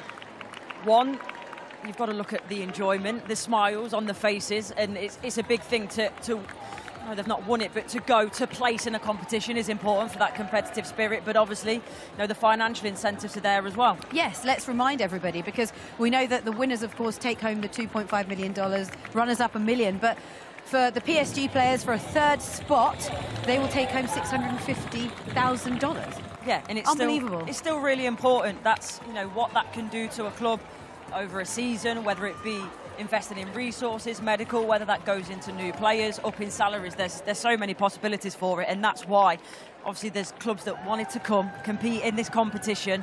One, as I say, for the aspect of enjoying the football, come into wonderful Estoril under the sun and playing in a tournament like this, but also the financial incentives are so important, and it's brilliant what this competition is doing to progress the women's game and professionalise it. It is indeed. We've had a lot of fun watching all of these teams in action, but for PSG specifically, who is a standout player for you?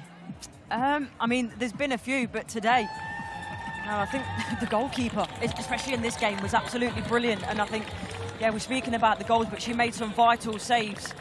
One from Thomas and one late from Jess Park as well. And it seems late in the game, but if it goes 3-2 with a couple of minutes left on a small-sided game, that completely changes the game for me. So there's been lots of positives in this team. There's been lots of players to look at. Urtra as well with that free kick. Unbelievable free kick.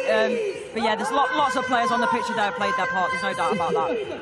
And you can also hear the DJ right now, can't you? And you can hear the announcer in the stadium, because we're about to now applaud the players as they have received their medals. And of course, let's take a moment to talk about Manchester City as well.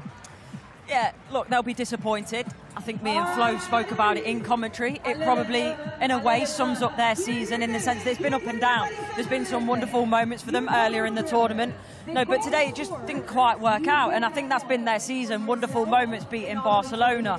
But injuries is a big part of that as well. But I think for everyone at this tournament, it's a learning curve, isn't it? In terms of getting to grips with the rules, the environment, the tournament.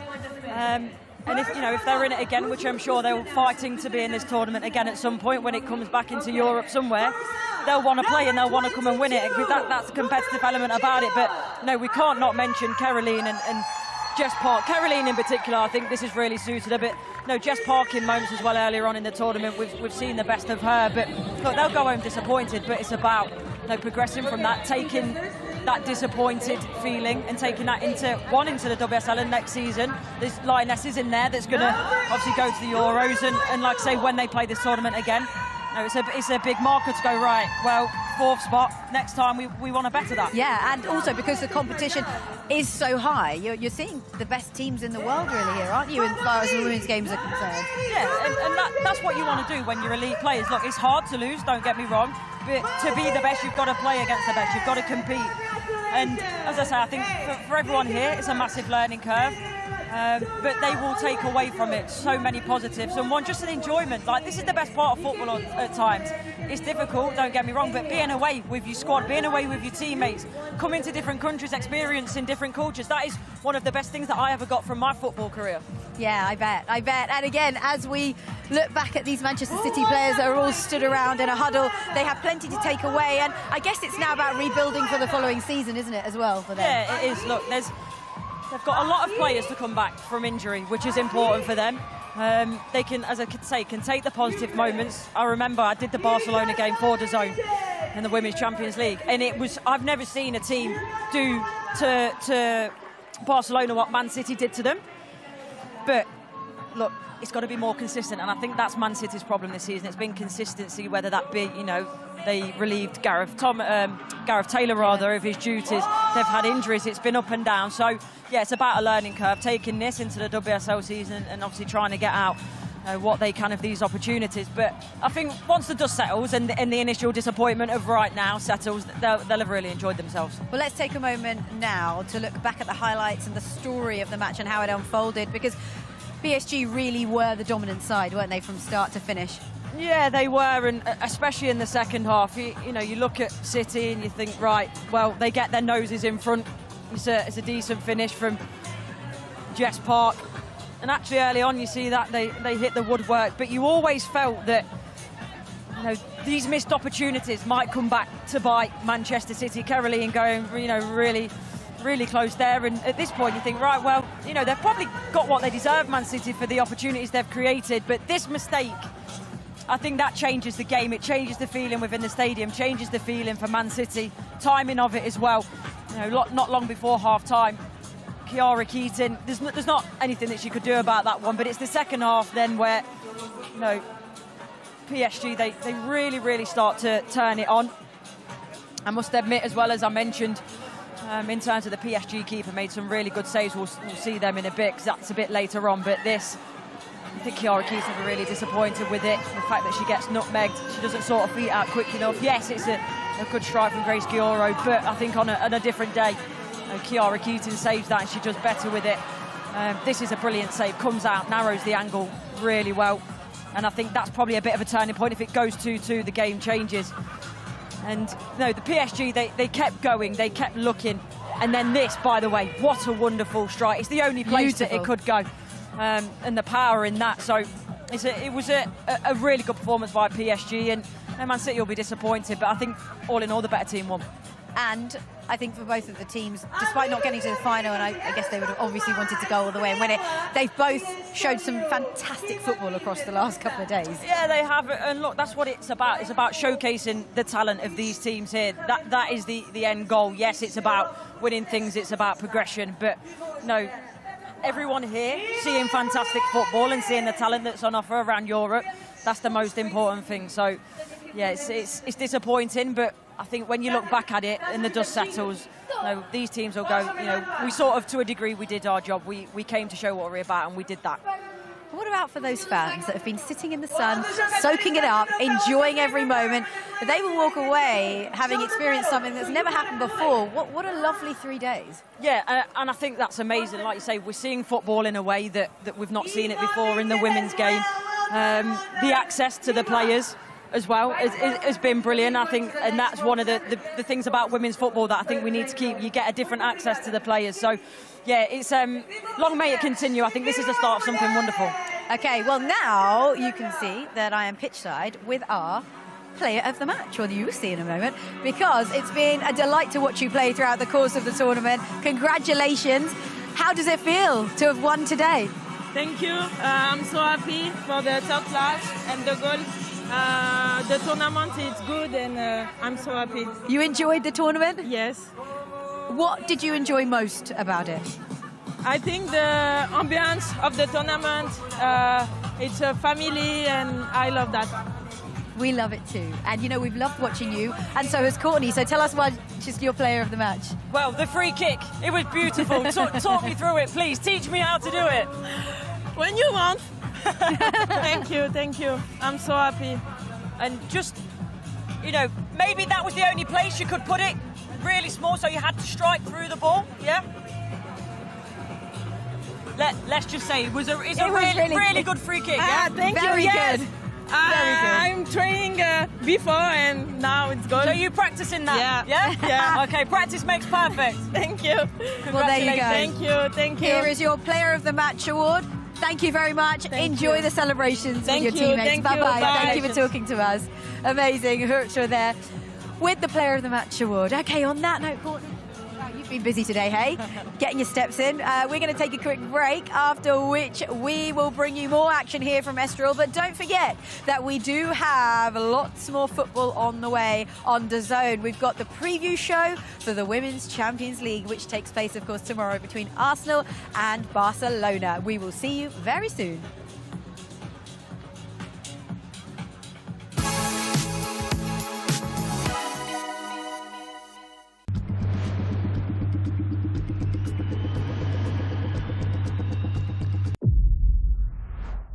DAZN is the global home of women's football. Let's go! Bringing you the best live games. On my team! With the biggest stars battling it out in the biggest competitions. Through the chaos! First blood in the title decider! Would you believe it? Goodness me! Witness every season-defining moment. The stuff of champions! Live and on demand. Only on DAZN.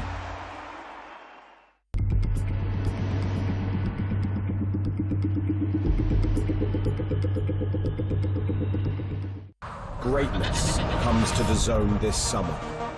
The world's best players will be summoned together to decide the greatest club on earth. Vinicius, great chance to score. Goats will battle Wonder Kids. Fire will meet ice. From Boca to Bayern, PSG to Palmeiras, 32 clubs from across the globe will compete to be crowned Rodrigo, what a strike that was. world champion. And this summer, Haaland won't be watching from home, but you can, on DAZN. In every country in the world. FIFA Club World Cup. Watch on DAZN from the 14th of June.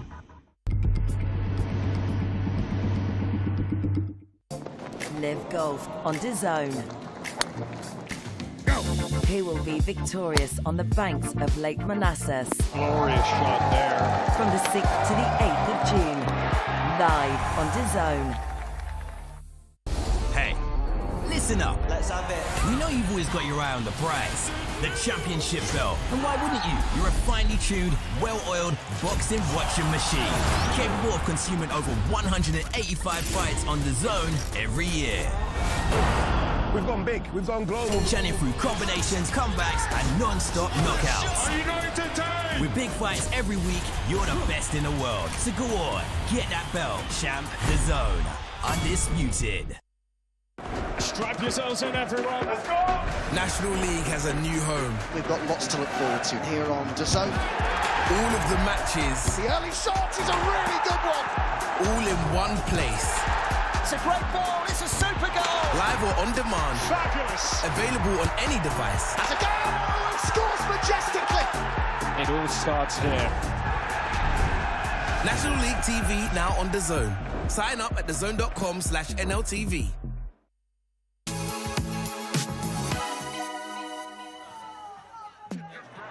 Chloe Kelly has the ball in her hands.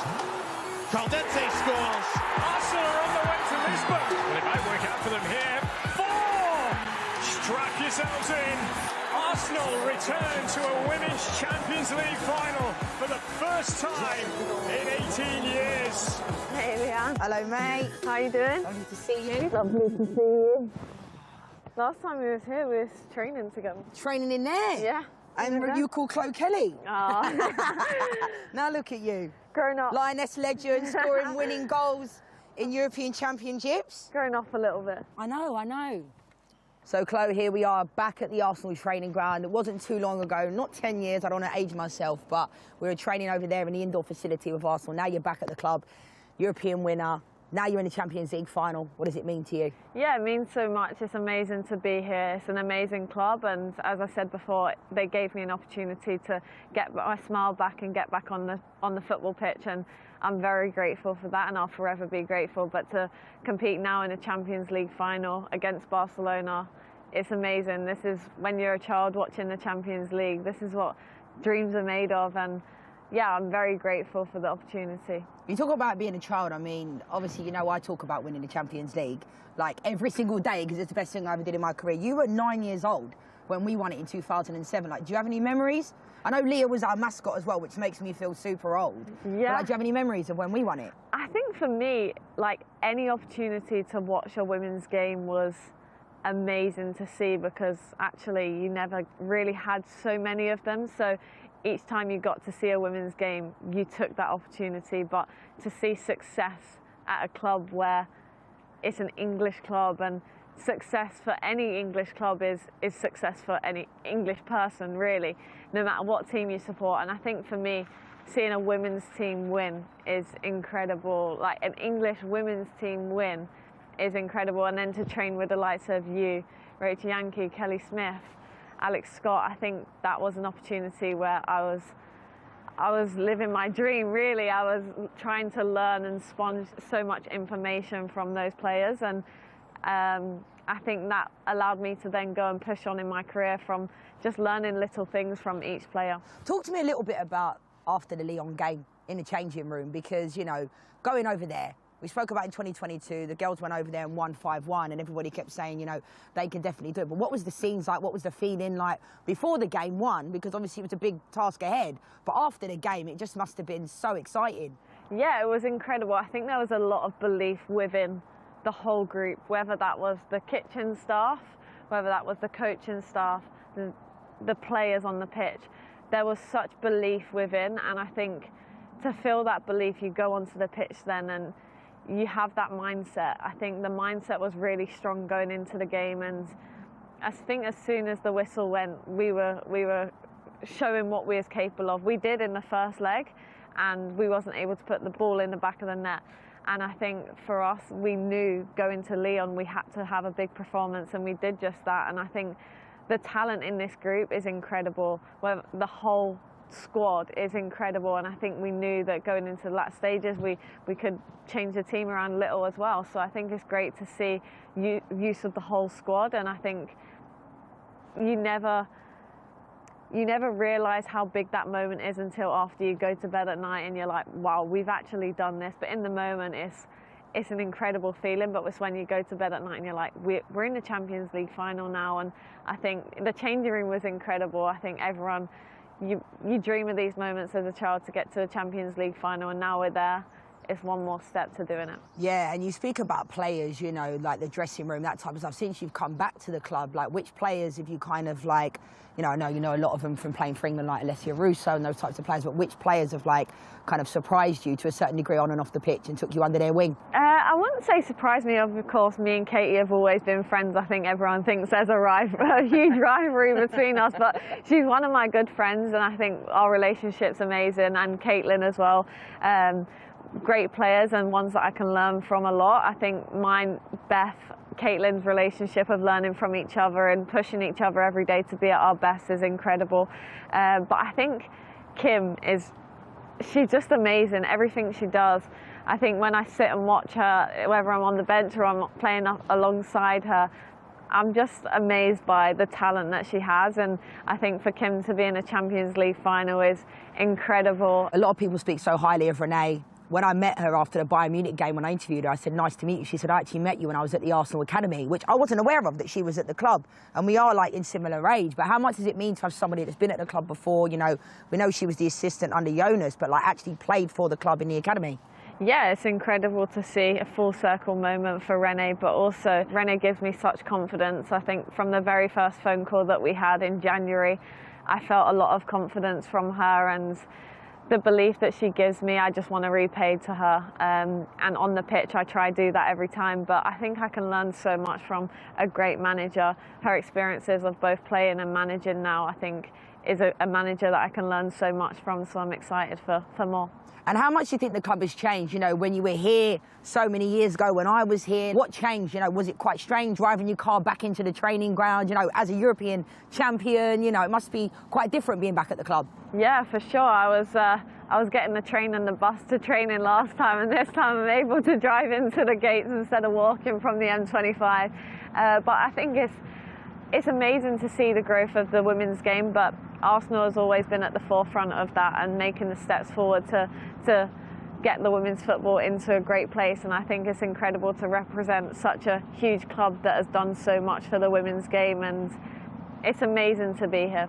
And obviously for you, I mean, individually, you've had so much success. I mean, scoring the winning goal at Wembley for the Lionesses doesn't get much bigger than that. But, you know, being able to get to a Champions League final, like, if you were to go on and win this competition, where would this rank in your list of rankings?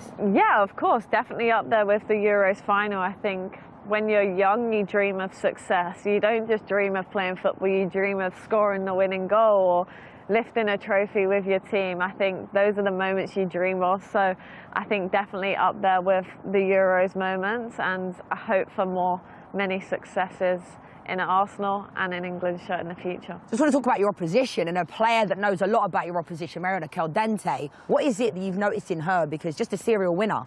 Yeah, for sure, a serial winner, absolute magician. When she gets the ball, you know something's going to happen, and her ability on the ball, but she reads the game so well. If I can learn something from her, I think it is amazing to be able to learn from a player like herself, because the talent is incredible, and to learn from such a magician in Mario is amazing every day to see her talent. And how do you approach a game like this against Barcelona? You know, we know they've got Bonmati, Alexia Putellas, Paraluelo, the list could go on, but how does a club like Arsenal approach this type of game?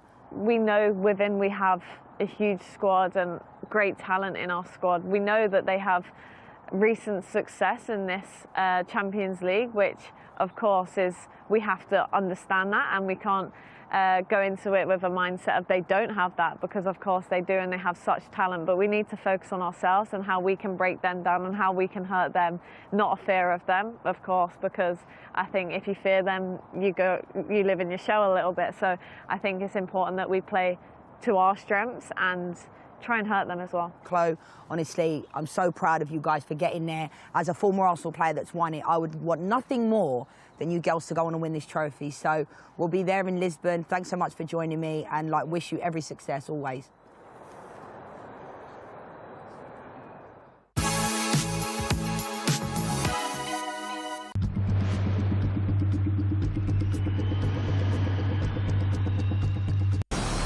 sport never stops on DAZN's live channels. The biggest names and moments streaming 24/7. NFL Network, the plays, the stars, the drama. Red Bull TV, extreme sports, extreme action. Matchroom boxing. Knockout after knockout all day, every day. PDC darts, precision under pressure. That and so much more with dedicated live channels on DAZN.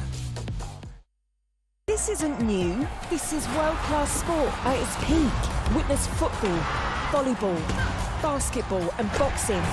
The biggest names, the biggest stages. Brilliant finish! The best in the world. Got a lot to celebrate. Unmissable. This is off the scale! This is where you watch. Written in the stars! DAZN is the global home of women's sport. Good shot. A terrific performance from Peter McGrail. Lovely movement from Masoudi. Sustained up top from Yabai. Eye-catching, classy, star quality. Let's knuckle up! Can I get a face-off with Conor McGregor? Combat fighting in its purest form. There is no show in the world like the BKFC. The UEFA Women's Champions League final. Barcelona at their glorious best. Mariana Candente! Brutal from Arsenal. How fine will the margins be? Live golf on DAZN. Who will be victorious on the banks of Lake Manassas? Glorious shot there. From the 6th to the 8th of June. Live on DAZN. Strap yourselves in, everyone. Let's go! National League has a new home. We've got lots to look forward to here on DAZN. All of the matches. The early shot is a really good one. All in one place. It's a great ball. It's a super goal. Live or on demand. Fabulous. Available on any device. That's a goal. And scores majestically. It all starts here. National League TV now on DAZN. Sign up at DAZN.com/NLTV.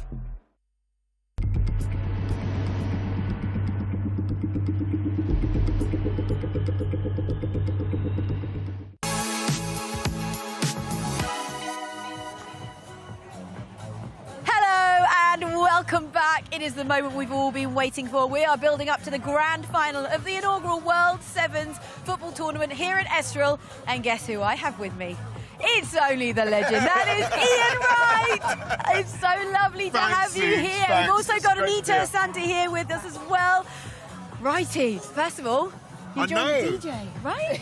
You know something? I'm so loving it. I'm loving it. I'm loving the innovation. I'm so pleased that women are getting the opportunity to play in like the seven-a-sides like this, and it's so serious. Great prize money. You know what I mean?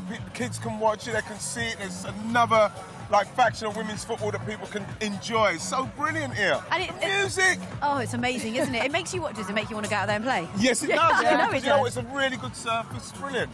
It is. It's brilliant. And I saw you in the stands actually, soaking up the sun, it's enjoying nice. yourself, and really it's actually lovely it's really nice to enjoy as a fan. Yeah. Yeah. You know what? It's really good because like everybody, it feels so nice. There's no toxicity about it. Everybody's happy. It's really cool. Watching some nice football, seeing some nice skills. So Jess Park scored a great goal yesterday. Yeah. It was really good, and watched some really good goals just now. Because I just got here earlier on about a couple of hours ago. It's a really good standard of football. Why, are you here in Portugal for any reason? No, you know what? I just popped across and like, there's a game tomorrow I might go and check out as well. Well, you know what? We don't want to talk about that yet. We Yeah. want to talk about what's going on Yeah. here. Look, it's really special. It's the first time that a tournament of this magnitude has happened and of this style. And Anita's been at the heart and soul of it, Anita. From your perspective, how's it gone as we look back at how the tournament's unfolded? I think it's been a huge success. I mean, I've enjoyed all the games and I've enjoyed watching the players, their personalities, how happy they are, they're celebrating, and then they get on the pitch and they're competitive. Yeah. And that's what it's all about. Yeah. We want to them to have fun and express themselves. Exactly, especially when you look at like 7-a-side, 6-a-side, whatever it is. It's such a popular format of the game. And it's an easy way to introduce yourself into the game as well. It's a nice way, and then maybe you could kick on to 11-a-side as well. So I'm really pleased that young girls can see this side of it with the quality players that are involved. Do you know, we've been so lucky because after every match, we've had a winner of the match and teammates come over and chat to us and have some fun with us. And everyone has said it reminds them of what it was like growing up playing football. It takes them back to their childhood. It does, but like the thing about it is it's serious business. It's a lot of prize money on Don't you know it? Exactly. So what's happening is that I'm hoping that it never loses this energy what it's got, even though there's got like a lot of prize money involved. And I think there'll be even more as time goes on. Because I'm hearing that Miami might be something that they're thinking about doing another one, and so it will just build and build. And the girls will probably play this because it's such good fun. Well, it's brilliant to see how far the women's game has evolved in that prize pot, as you said, because it's $2.5 million for the winner in terms of dollars, and then it's $1 million for the runner-up. Yeah. But third place, $650,000 and $350,000 for fourth place. There's huge incentive. You know, the thing is, what the women's game needs, and it will continue to need, is sponsors and people who are putting money into the game, title sponsors for the long term. You're hoping that this is something that they do continually, something that they can do continually so it can get more money to the game, and then the game can continue to grow. That's the main thing. The women's game needs sponsors who are in for the long term, not just eating off the top. Now, all of a sudden, this looks like something that will be very, very successful, and then you probably see people coming in and wanting to eat off the top. Yeah. Come in, invest in the women's game, get the game to a certain level. And the money, isn't Anita's, reinvested into the clubs. It's not going to the owners or anything, it's going to investing into the club itself, which is everything. Yeah, that's the whole purpose of this competition, is we see the value in women athletes and football players of the elite level. It's about investing in them, investing in the infrastructure, making sure the base of those clubs have a pipeline of talent coming through from grassroots so that they have a future to play at the top level. That's what it's all about. Now, you were there at the very beginning. I mean, Anita played a big part in this from the beginning to now seeing it now. In terms of the standard that we've seen, it's been second to none. The quality has been fantastic. Oh, the quality's been exceptional because these girls are professionals. They're elite athletes. They're competitive by nature. And they've got, of course, a massive incentive in terms of the money. But the one thing everyone has taken away from this is the enjoyment, the fun, the freedom of expression, and the technical skills they've been able to display as well. Yes. And adapting from 11-a-side to 7-a-side. I mean, that's quite a big thing to adapt to. I mean, the rules are completely different as well. There's no offside, no VAR, none of that. And it's brilliant. So a lot of them were playing the offside rule, and then they realised actually they weren't offside at all. It's encouraging like freedom and playing, and you know what I mean, playing, just passing and enjoying what you're doing. Like I said earlier on, like 7-a-side football is such a brilliant way to be introduced into the game, and it's so entertaining. It's so back and forth. No offside. It's almost like a basketball game. They score, you score. You know what I mean? And people are going for it. You know what I mean? You've got no choice but to go for it because it's such a small-sided game. Yeah, it is. And do you know what? Let's talk about the final itself, because Bayern Munich have been really good to watch.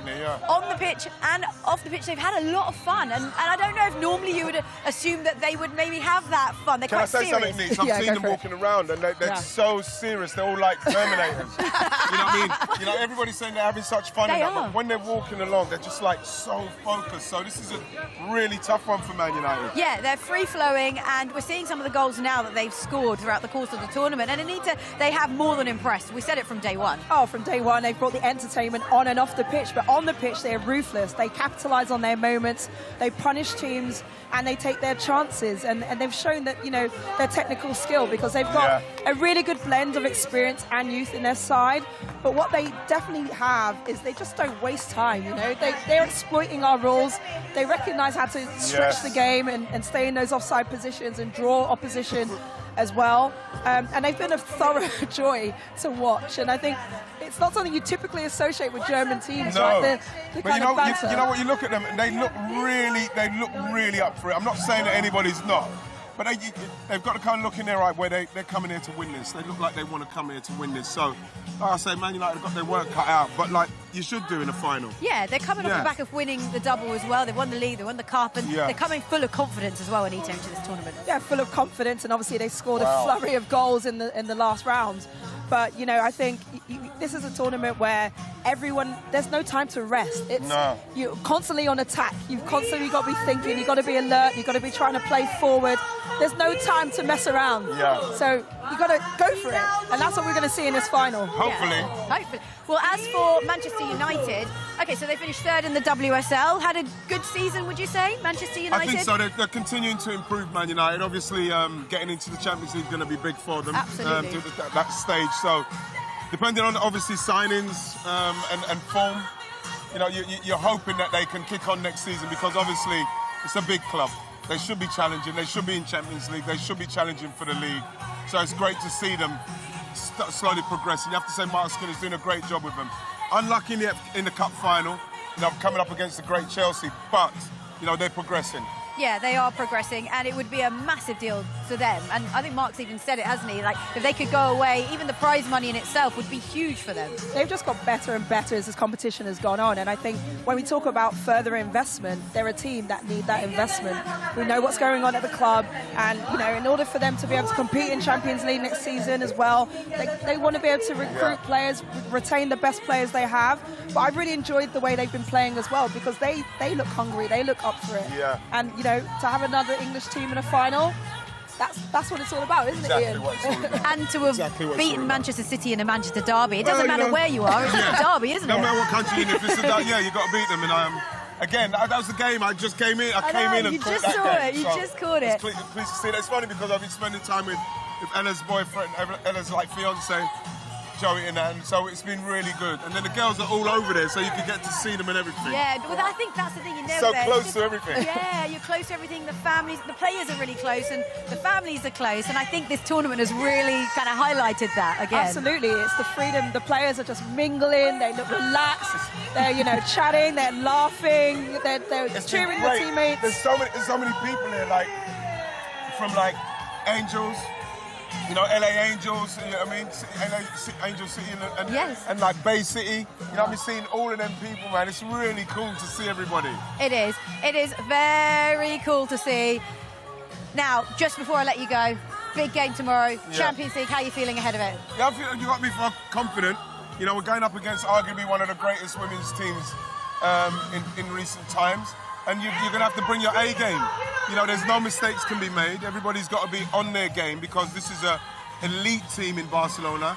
You know, I think it's their third on the spin, so it's time to step up. It's time simple to as take that. it home. Well, enjoy it. Yes. It's been so nice having you here. Thank you. Thank you so much. Always lovely to see Righty. He's going to be looking like these girls and the crowd's going to like them. You're going to stay for the final? Yeah. Lovely. Okay. Thank you very much. Thanks, Righty. You're the best. We will see you later, enjoying yourselves in the stands. And Anita and I will be here pitchside, hopefully not getting soaked by any sprinklers. But look, the fans are certainly here and up for this final. They've got plenty to look forward to, haven't they, Anita?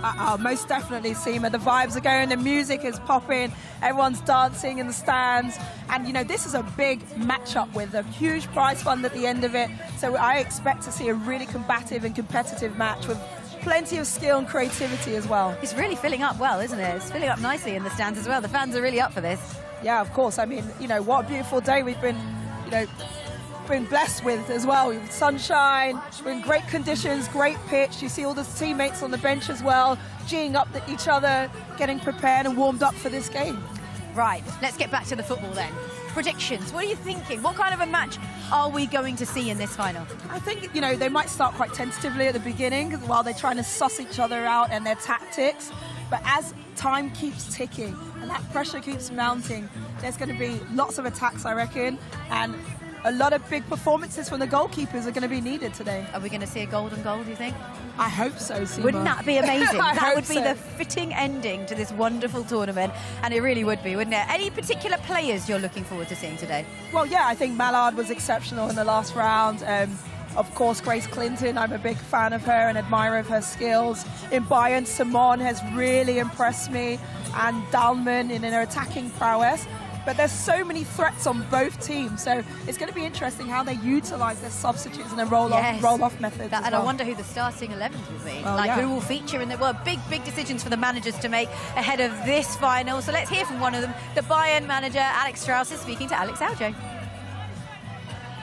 Alex, a 5-0 win in the semi-final to get here to the final. Just how high is confidence going into this final game? No, we are confident. We always are. But still, we play a good team, and they also have a good track record in this tournament. So, yeah, we need to be at our best, and let's see how it goes. Did you expect your players to adapt so quickly to this new format? Actually, no. I thought it would take a little bit of time, but you don't have a lot of time to adapt either, so you have to. So, no, we had a good first game against Ajax, and we got into rhythm. And from there on, we have been flying. So it's been really, really good. But now it's a new game, and it's going to be hard. What's the key to beating Manchester United, do you think? What will you be saying to your players? No, we just need to keep on doing what we have been doing all tournament and have that rotations, being good on the ball, have a lot of movements, and try to avoid too many transitions. That is the key. What would it mean to your players and to you personally to lift this trophy in around half an hour's time, just over? No, that means everything. We like to lift trophies in this club, so that's what we aim for every time. So when we go into a final, we want to win, always. Brilliant. Well, all the best and good luck. Thank you. Thank you. Perfect. He has a very special team, doesn't he? And I think he nailed it there when he said, actually, he expects them not to really change much because what they've done so far has got them here. It's worked for them, you know. They've been one of the most consistent teams, not only on the pitch, but off the pitch with what they're delivering in terms of their walkouts and their celebrations. But I think consistency is the key, knowing what your strategy is. The players are, these Bayern players, they attack with speed, and they've got so many players that can hurt you when they're in those moments where they can score. Okay, well, we've heard the Bayern perspective on today's match. Let's hear from the Manchester United boss, Mark Skinner. Right, Mark, the final against Bayern Munich. Massive game. Just how difficult are you expecting it to be? Very difficult. We're going to need the old 99 spirit, I think, when Manchester United beat Bayern Munich in the final. So, yeah, look, it's going to be difficult. We expect a very tough team. We saw what they did to PSG. But, look, you're in a final, and I believe in the rebellious nature of this team. So, yeah, look, bring it on. We'll enjoy it, because I said to the players before we came out, it's all about enjoyment. It's all about you want to win. You want to win this moment. But they've really enjoyed it, so that's already a win for us. What does it mean to your players getting to the final at the World Sevens here in Estoril? Did you expect to? No, you know what? I think they do, yeah. I think they, we've won 4 games, so we expect to win this as well. Like, there's no doubt that the players believe in what we're trying to do. So, but we just know how difficult it's going to be. And so for us, we're focused on what we can control, and look, let's bring on a good final for sure. We know there is no Ella Toon. Can you give us an update on that? What's happened there? Yeah, no, she felt her calf yesterday. It's nothing, just precautionary, like we said. This tournament is about player involvement and player-centred. So at that point, there's no point risking with the big summer that Ella's got coming up. So yeah, no injury, just the tightness. So we're precautionary and making sure that, as I say, we prepare her for going to our big summer this summer. We're excited for the final, of course, but we're really excited for the walkout. Cartwheels yesterday, limbo for the semi-final. What next? The best to last, surely. I have no idea, but the best thing is we're actually this end, so we might get to see it. We have to look out from the bottom end. Yeah, look, the players will have that in, but yeah, look, I think both teams in the final have embraced the real nature of this tournament, and I think that's something special in itself. So hopefully bring it on, and then we can back it up with a win as well. Yeah, I can't wait. Looking forward to it. Thank you so much. Thank you. Cheers, team. Brilliant. Thank you. Good luck. So the stage is set, the fans are ready, the players are ready, and so too is everybody here in Estoril for this grand final of the inaugural World Sevens tournament. So it's now time to hand you to your commentary team of Courtney Sweetman-Kirk and Jackie Oley. Thank you very much, Seema. It is time for the 16th and final match of the inaugural World Women's Sevens tournament in Estoril, in the sunny south of Portugal. It's the climax of 3 days of sensational entertainment. An upbeat, up-tempo atmosphere played to the beat of the DJ's drum, surrounded by palm trees, played under the beating sun in southern Portugal. Smiles have been the fixture here. Enjoyment, fun, entertainment. players really letting their hair down. And Bayern Munich, the first side to enter the field, and this has been their mantra throughout. They have come to enjoy themselves. They have brought the fun factor with them, and it's the sides who've really smiled coming onto the field and playing the music loudly backstage that have really thrived. Ivana Damjanovic, one of those players who really brought this tournament alive. They've meant business on the pitch. And this is the business end. Some seasoned internationals in the starting 7. First ever tournament we've witnessed of this nature in the women's game, and it has seriously delivered.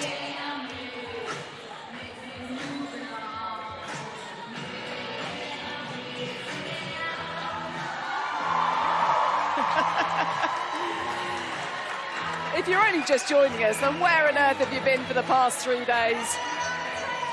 This has been what it's like throughout. Some of the walk-ons have been choreographed, some have been a little more straightforward. Aoife Mannion now about to lead out her Manchester United side.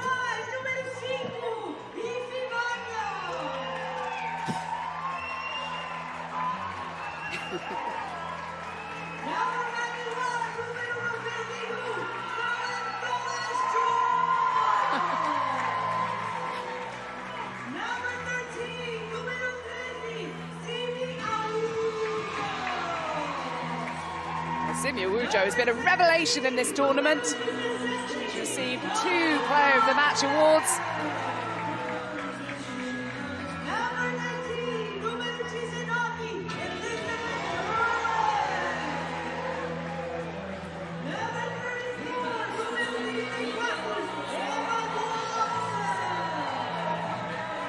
Young Emma Watson getting her opportunity from the start, the 19-year-old from Edinburgh.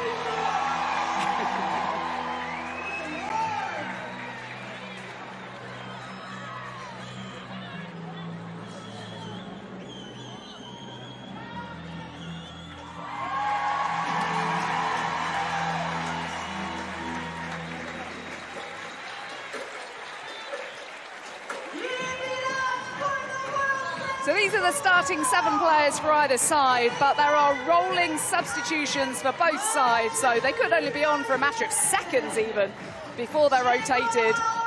None of them take it personally because they'll be back on in the matter of a few more minutes. Julie Ehrman, CEO of Angel City, on the front row there to the left. Jess Simpson getting her opportunity. 20 years of age, an England under-19 international. So they're all smiles before the match, but soon it is down to business. Ina Marmutovic, the starting goalkeeper, Linda Sembrant, Vlodis Vigersdottir, Caroline Simon, Julia Zigiotti-Ulmer scored a couple of goals in this tournament. But look out for Ivana Damjanovic. She has been outstanding, the Serbian, and Linda Dalman scored a couple of goals as well. Sandra Braz Bastos of Portugal is in the centre. Different rules for the referees as well. GoPro on the ref, and they don't have to be quite as strict as they usually are. Everyone's basically letting their hair down here in this tournament to great effect. And here's the Manchester United starting lineup. The American Fallon Tullis-Joyce in goal, the captain Aoife Mannion of the Republic of Ireland, Jess Simpson, Simia Wujo, who's been fantastic, the Canadian, Dominique Janssen, Emma Watson of Scotland, and Norway's Elizabeth Turland.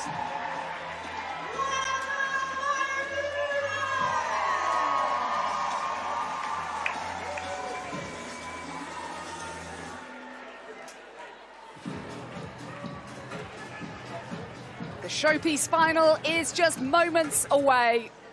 $2.5 million goes to the winner of this match in potentially 30 minutes' time, unless it's all square, and then we'll go to 5 minutes of sudden death, extra time.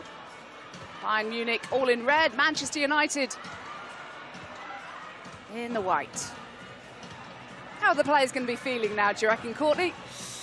Well, in a normal circumstance, you'd say nervous, and I think there still will be a little bit of that. But these are the two teams that I've seen throughout the tournament that have enjoyed themselves, that have made the most of it, made the most of, yes, the professional, but relaxed environment. So I'm hoping we get a very open and exciting game. I can't see it being a cagey one.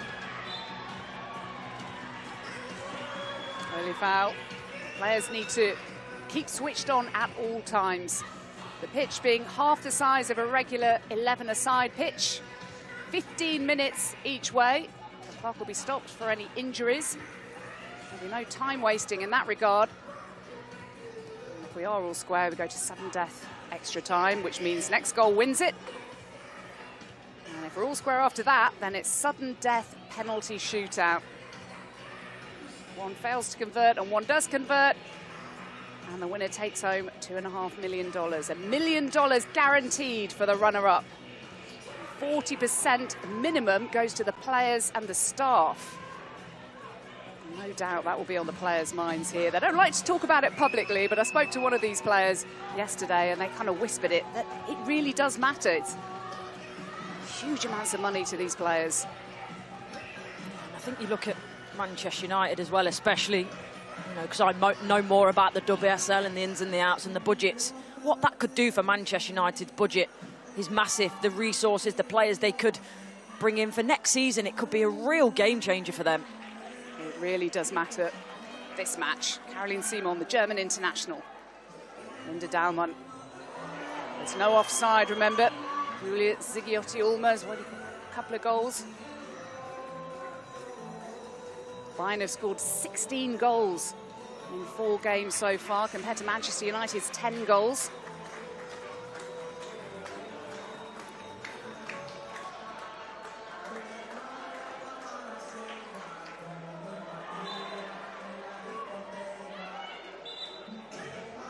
So many of these players have been impressive as we get the first rolling substitutions already. Celine Bizet coming on.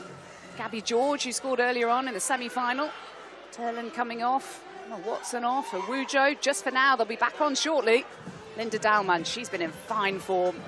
Simon looking for Damjanovic. Do look out for the Bayern number 9. She's been exceptional and then holding up the ball, laying it off for teammates, scoring herself.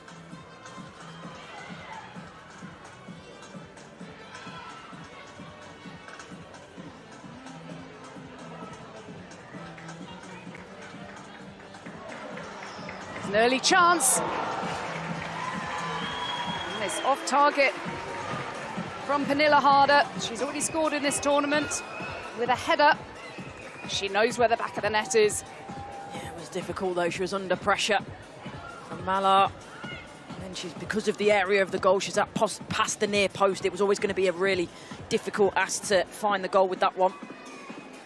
Bizet, Gavin George. They've been so positive and confident, Courtney, throughout this tournament, Manchester United, as have Bayern Munich, and it really is fitting that these are the two sides that have reached the final. Yeah, and that doesn't always happen. The two best teams don't always make the final, but I think we've seen that today. That's the case, and yeah, it's nice as well that it's the teams that have had so much fun with it as well, and that's a bit of a mix-up, isn't it? Chaos in defence. Allard with a strike at goal.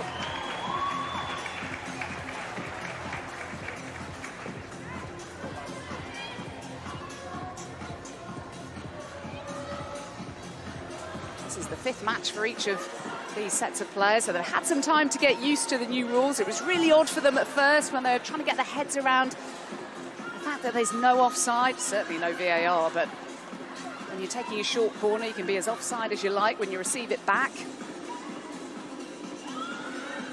Sadrazil on a chance for the early goal for Harder. He appreciated the cutback. It was a really good opportunity. I'm not sure whether it's a save or the defender. Let's have a look at it. It's a brilliant save from Tullis Joy. She was my player of the season in the WSL, and just showing there why she is so good. Harder taking it short. Her opportunity this time for Magda Eriksson, the former Chelsea captain. She does well. It's not far away. It just shaves the outside of the post, that one.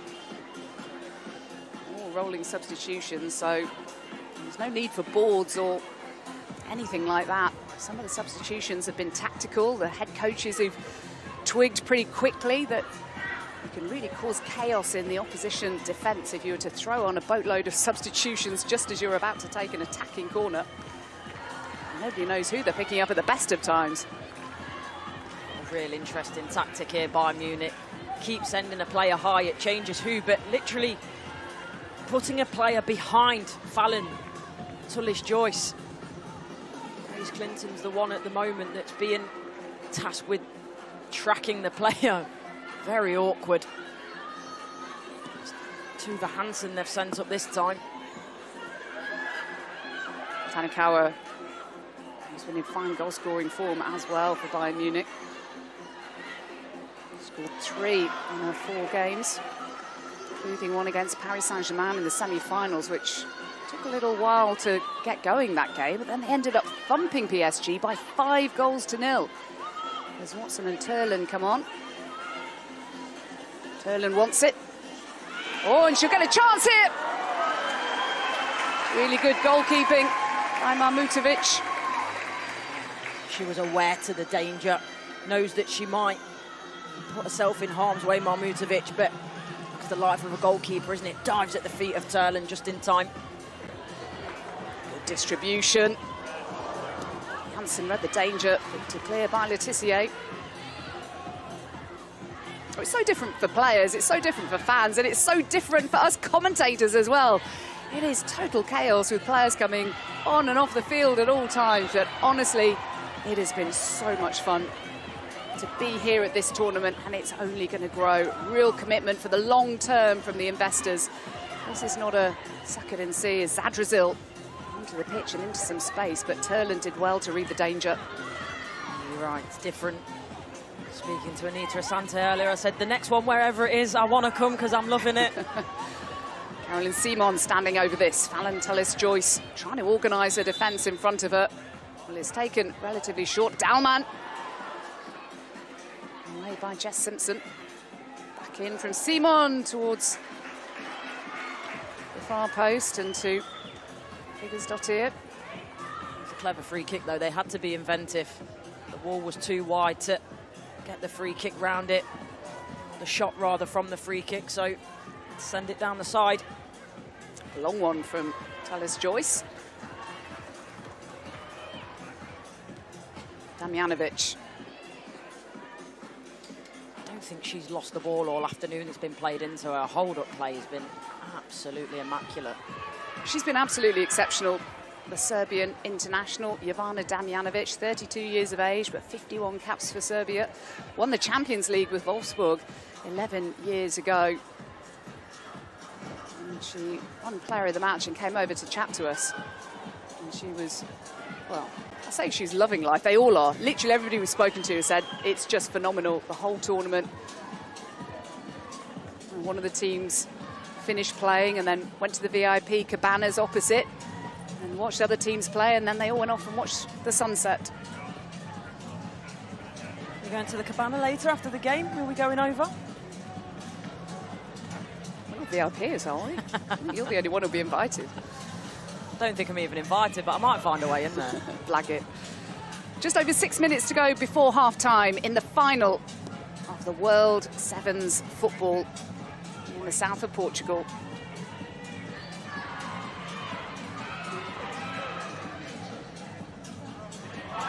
Oh, and a chance for Aoife Mannion, of all people. Switched off Bayern. I think they thought it was their throw-in. They take it quickly, Manchester United, but Mahmutovic again comes out quickly, smothers the ball. Oh, and the goalkeeper's caught out. A chance for Bizet, but she redeemed herself. Mahmutovic. Bizet once again. Positive. Scary moments, hasn't there, for Bayern Munich? Mannion, this is another strike at goal.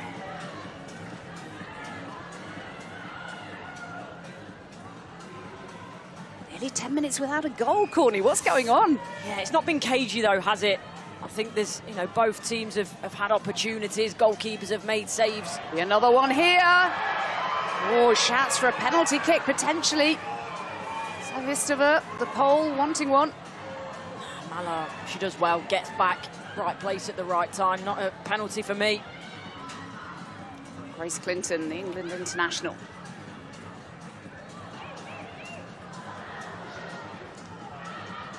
Mannion battling away with Tanikawa.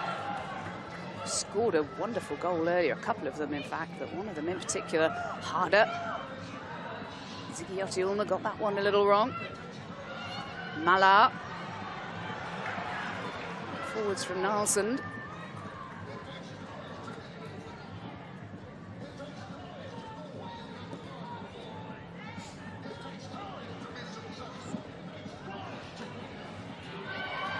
These players will be hoping to be involved in the Euros in the summer, by the way. Talking about Norway a fair bit. They're in the group with the host Switzerland. England players involved, such as this player, Grace Clinton, will surely be involved with England in a group with France, Wales and the Netherlands. Tough group. People are calling it the group of death, aren't they? Really hard. Wales' first ever international tournament, but Jess Fishlock and co will be determined to make their mark. Clinton making a mark in this final. It's Awujo. Good defending by the Swedish midfielder, Ziggy Ulma. I love this from Grace Clinton, though, the way she finds Awujo, but you're right, Ziggy. Great defending in the end. Awujo, the Canada international, born in Georgia, has had 2 Player of the Match awards. She has been exceptional. It's a Bayern Munich throw-in. Are we going to have a goal before half-time? Just over 3 minutes to go before the break.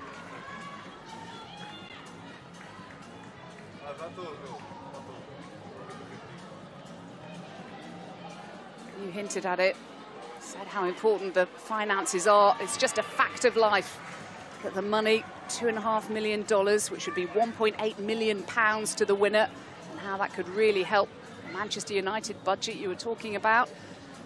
I mentioned at least 40% has to go to players and staff, but really Mark Skinner will be delighted to get every penny that he can with one of the lower budgets of the top sides in the WSL.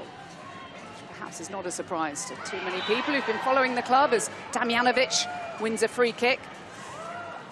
Not to people following the club, but maybe to outsiders. You think Manchester United and you think big budgets, but he's really overachieved, in my opinion, Mark Skinner this season.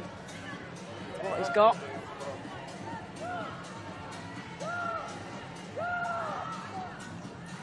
Now Caroline Simon lining this up.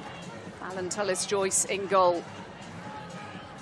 On her guard, like a cat, pushing her own defender out the way. She can't see.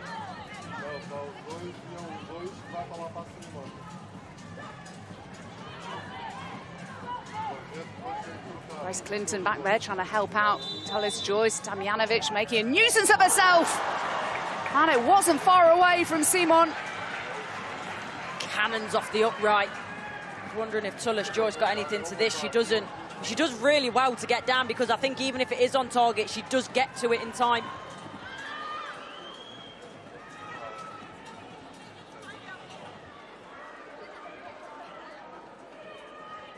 Mala.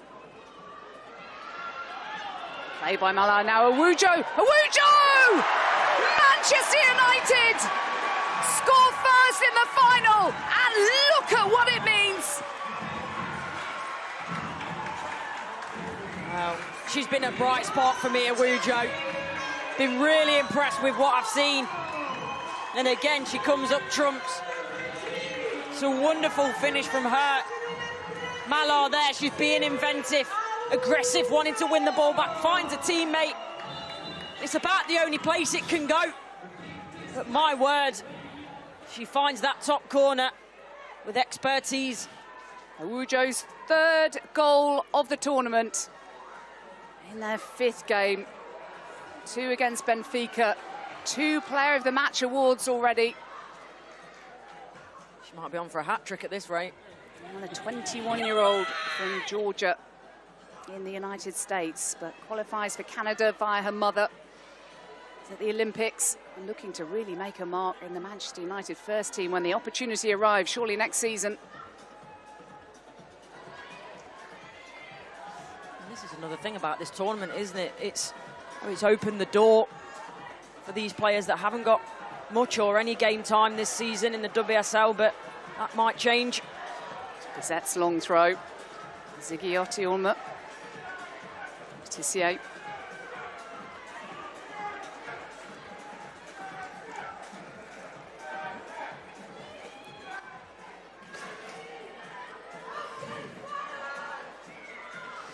Well, it would be surprising if that were to be the only goal of the final. The fact that it's been scored by a lifelong Manchester United supporter would mean a huge amount to her. No doubt to the rest of the players too. Half-time in Estoril. Manchester United have the lead at the break. Simi Awujo with a rocket of a strike. And Bayern Munich, who scored goals galore in this tournament so far, will be looking for at least one in the second half. It is so tight at half-time. All the analysis from Anita Asante to come when we come back.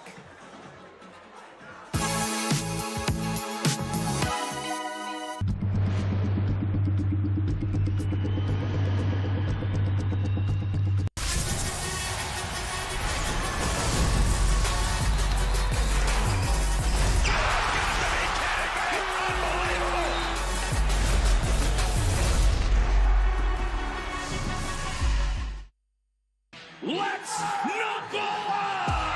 Can I get a face-off with Conor McGregor?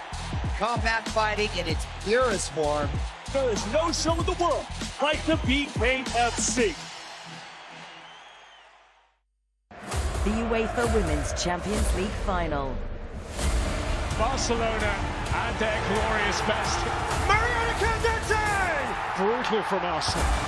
How fine will the margins be? This isn't new. This is world-class sport at its peak. Witness football, volleyball, basketball and boxing. The biggest names, the biggest stages. Brilliant finish! The best in the world. Got a lot to celebrate. Unmissable. This is off the scale. This is where you watch.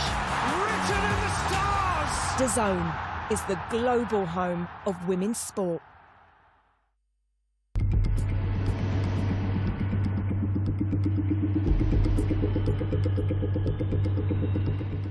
Real-time stats and scores have arrived on your DAZN app. Follow your favorite teams and competitions from over 500 leagues and cups with instant updates so you never miss a big moment. Get even more from your daily destination for sport.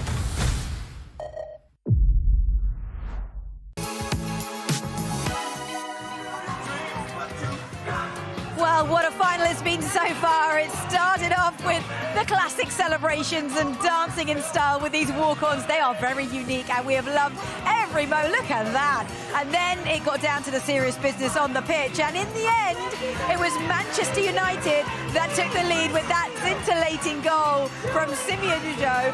And that has left the fans celebrating in full force. Look at that. I mean, it's been an electric atmosphere, I must say. How much have you enjoyed it so far? I've really enjoyed it. It's been a really competitive and intense match. Man United have shown so much positivity throughout this competition. And what a stunning finish that was from Simi Awujo. I know, Simi Awujo, I mean, she scored 3 goals now across this competition. She was our player of the match only yesterday. We're going to take a look at the highlights of the first half, but also her goal in particular, because it was really impressive, wasn't it? Yeah, it was really impressive. They, Bayern mounted a lot of pressure on Man United, had a few early opportunities on goal through Vanilla Harder. Damjanovic was running around trying to cause problems, but Man United went up the other end. Grace Clinton has been really involved in some of the forward play. And, both goalkeepers have been really busy. Look at that save for Fallon Hollis-Joyce again. Really good save. She gets down low, nice and early. They're reacting quickly, which is what the keepers have to do because they're taking snapshots quite early. And again, the Bayern keepers out there, nice and fast and low to stop that one. And that double save was just outstanding. Outstanding. Important half-time team talks from both managers then. Yeah, absolutely. I think, you know, the Bayern manager's probably going to tell them that they need to bring a little bit more intensity, a little bit more energy, and this is the strike here. Arujo gets the ball out of her feet and she just smacks it. The defining moment of this first half. Okay, well, the players are back on the pitch. They're ready to go. It's back to our commentators, Courtney and Jackie. Taxima back underway, and Alex Strauss, the outgoing Bayern Munich head coach, was deep in conversation with his players while YMCA was blaring out around Estoril Stadium. This is serious business for both these sides. Jasimir Wujo's goal in it, but 16 goals Bayern Munich have scored in their 4 games coming into this final. They still have goals all over the field, and Manchester United cannot switch off for a second. Oh, and almost unconventional goal. Alan Tullis-Joyce, all 6 foot of her, although I'd like a recount of that. She looks a lot taller than that. He's never going to be beaten like that. It was just a bit of improvisation, wasn't it? It was Pernilla Harder, the ball was behind her, just tries that scorpion flick. No power in it, or not enough to beat Tullis-Joyce at least.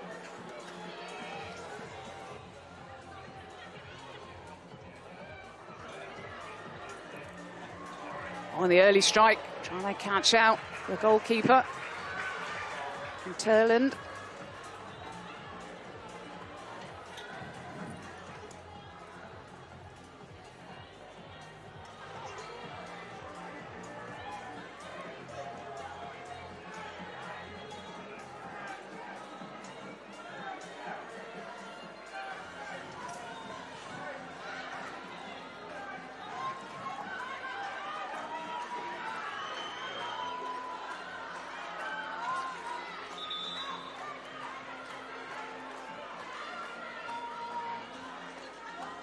Well, the DJ Cristal has been exceptional, as has Damjanovic.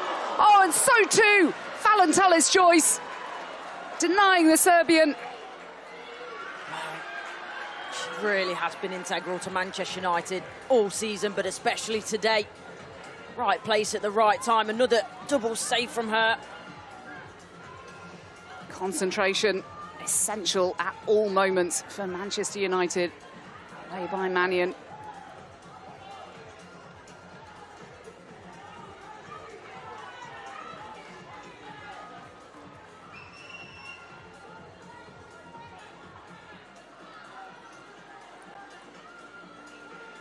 Damjanovic trying to turn Janssen. She holds the ball up so well.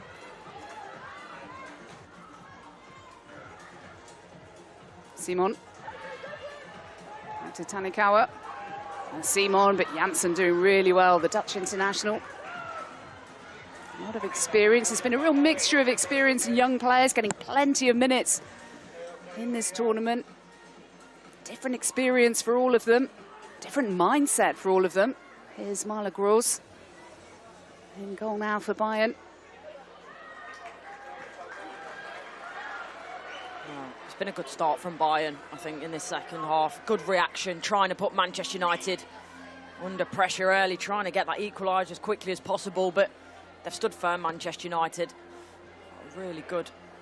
More danger here. The flick on it, almost a goal, like the one that Ajax scored in the dying seconds against Manchester City to force extra time, and they just thumped it long. And it went in off the shoulder and over Chiara Keating. Now here's Clinton. The wind has really picked up now. She played it low, and now here's Awujo. She's everywhere again. Honestly, the energy that she has. Oh, and she's in for the top goal scorer of the tournament, potentially. Damjanovic also on 3.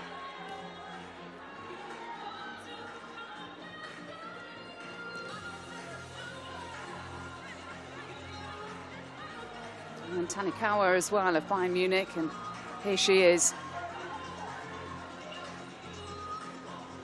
Japanese player again. Was that a foul by George? Leon says the ref. Letitia brings it away for Manchester United.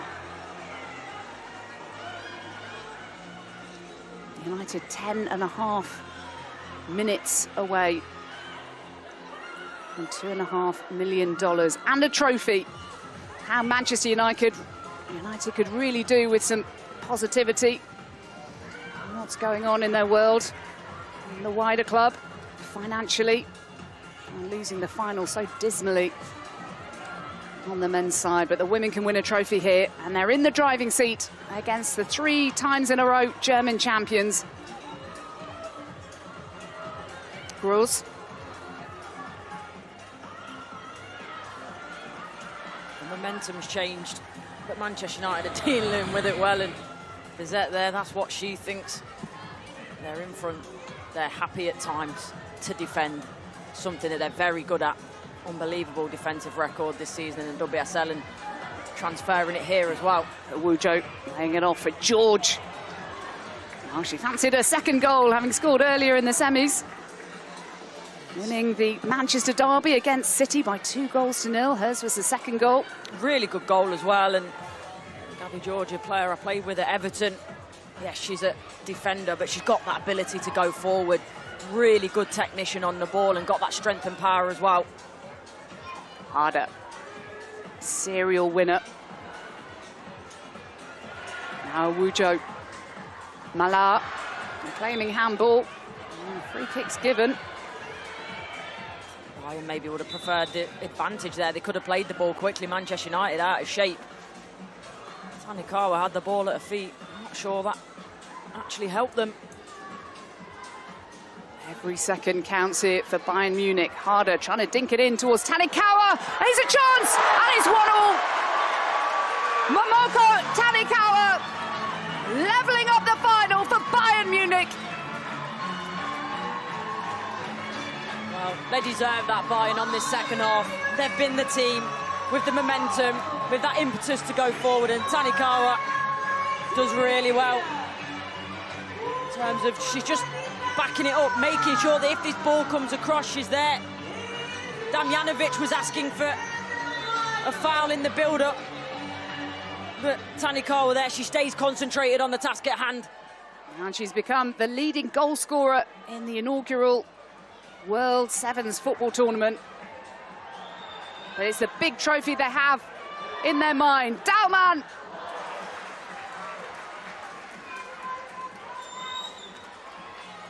Clinton. 7.5 minutes from potential sudden death, golden goal, extra time. Well, referee slightly in the way there is Mannion now. Well, this is going to be intense. The stakes are so high for both sides. Janssen conceding the free kick. They need to regroup quickly. There's no time to really think about it. We'll remonstrate with the referee. More substitutions. Savistova, the pole coming on now. An attacking free kick.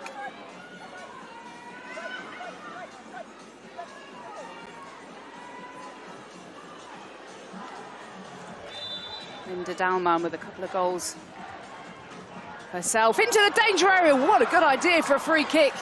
Tallis Joyce was there. United on the attack straight away. Nalsund. Bizet makes the wrong decision. She comes across that near post area. I think if she just makes the straight run, it's a tap in. Tallis Joyce, see there, that spread stance, and does really well to make the save. Sembrant, Simon. Well, both sets of substitutions with their bibs around their necks, ready to come on again.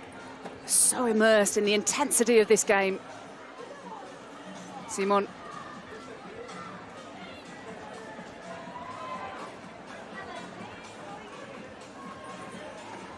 Six minutes remaining before sudden death, extra time. Groß goes straight down the centre. Tallis Joyce alert to the danger. Comes out, collects. She's a big presence, isn't she? Just commands the area so well. Right. On the strike, what a good save by Marla Groß. That ball was really travelling. Well, was a good hit by Turland, and I didn't know whether for a minute that might spin still into the goal, but it's a really smart save from Gross. United looking to regain the lead in the World Sevens final. No offside, remember, in this tournament. 7 aside. And 7 aside will become 5 aside in extra time. No substitutions allowed after that. Rolling subs until then, but when the final whistle blows on 30 minutes, that's it. It's the same 5 who potentially would be taking the penalties as well. They'll keep rolling until somebody misses and the opponent scores. These two teams were teams that have brought the fun, but now you can feel that the atmosphere has changed. Both want to win. It's tense now, not too long left, and I can't help but feel at this point potentially the next goal wins it in normal time. The skipper Viggersdottir, who's come off after that head injury. The clock was stopped for the injury. Simon goes low down the centre. Been really good Bayern with that in terms of being inventive from the dead ball situations. Away by Malar. Tanikawa. Good defending by George. Tanikawa once again. Up to Malar, the French woman. Couldn't take it in her stride. Now Tuva Hansen, the Norwegian. This is really tense now. And the chance for the strike. And what a finish from Sara Zadrazil as Bayern Munich have come from behind against Manchester United. 2 on their lead with just over 4 minutes of the final remaining. This is an excellent goal. From a technical perspective, to hold it up, the strength, the turn, the quick turn, and then the snapshot into the corner. Fallon Tullis-Joyce has got absolutely no chance of saving that. That is brilliant. A wonderful strike from the Austrian. And what have Manchester United got in reply in the final 4 minutes of the showpiece event? The winners come away with $2.5 million, £1.8 million. Runners-up come away with $1 million, £740,000.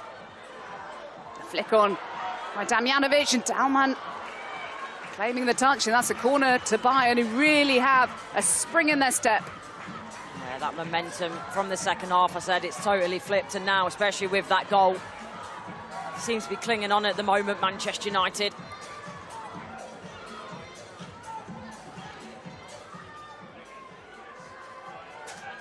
Harder. We've seen those flying before for many a year, for Bayern, for Chelsea, etc. She's a great of the game. She's still got such a wonderful ability and a massive part of what this Bayern side does. Harder there again. Do not take your eyes off this match for a nanosecond. Aoife Mannion racing to get a ball back in play with Maya Letitia. Just under 3 minutes remaining. Can they force the equaliser, having taken the lead through Awojo? Malar's there, so too Groves, who was caught.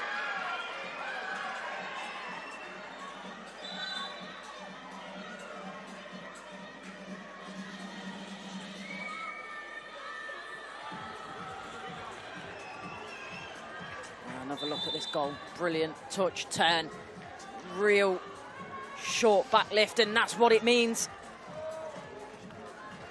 And if that is the goal that wins the final, well, it'll be a fitting one. But there is still time for Manchester United. The urgency's there.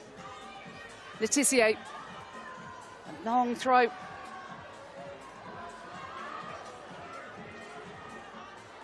Damjanovic. They want to keep the ball high upfield as possible. Sembram launching it up. Now, what have they got here? Celine Bizet. She's capable of going alone. So frustrated with herself. She had players up with her. Mannion, Clinton, Mallard. She wants the glory, and you can't blame her. She's got to be hitting the target. Keep an eye on the clock, the top left-hand corner of your screen. The countdown for the last 10 seconds will come over the PA address system. There's no stoppage time. United need a goal. And Bayern are in no hurry to take this, and the referee needs to be mindful of the time wasting. Zadrazil, Tanikawa, Letitia reads it. And Letitia needs to get the ball upfield as soon as she can. Tells Tellis Joyce to do precisely that. 1 minute remaining. United need a goal from somewhere, otherwise Bayern Munich will be champions. They've gone high, it's held up in the wind! And it flicked off the head of Mallard and either side of Marla Gross, and that would have been the equaliser in the final minute of the game. So close. Wasn't the most convincing take. It came at her quick. Gross, that could be a match-winning save. That could be a final winning save. And Janovic can't keep the ball in play, but boots it as far away as she can. And still the clock is ticking. Janssen can't get the ball upfield. The Bayern substitutes are ready to celebrate. 15 seconds remain. The countdown clock is on its way. And Bayern Munich are taking their time. United, time is running out.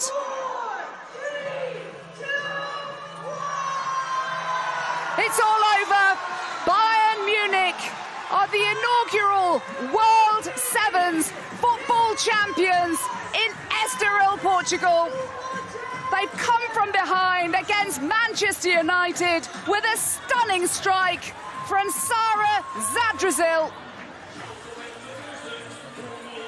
And Bayern Munich take home the trophy and $2.5 million. $1 million of that goes to these players and their staff members.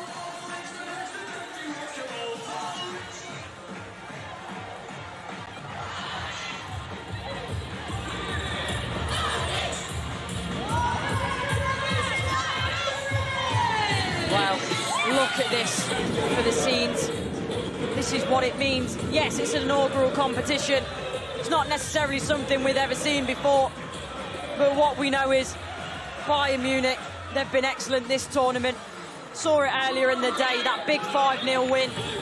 In the first half, for me, Manchester United were the better side.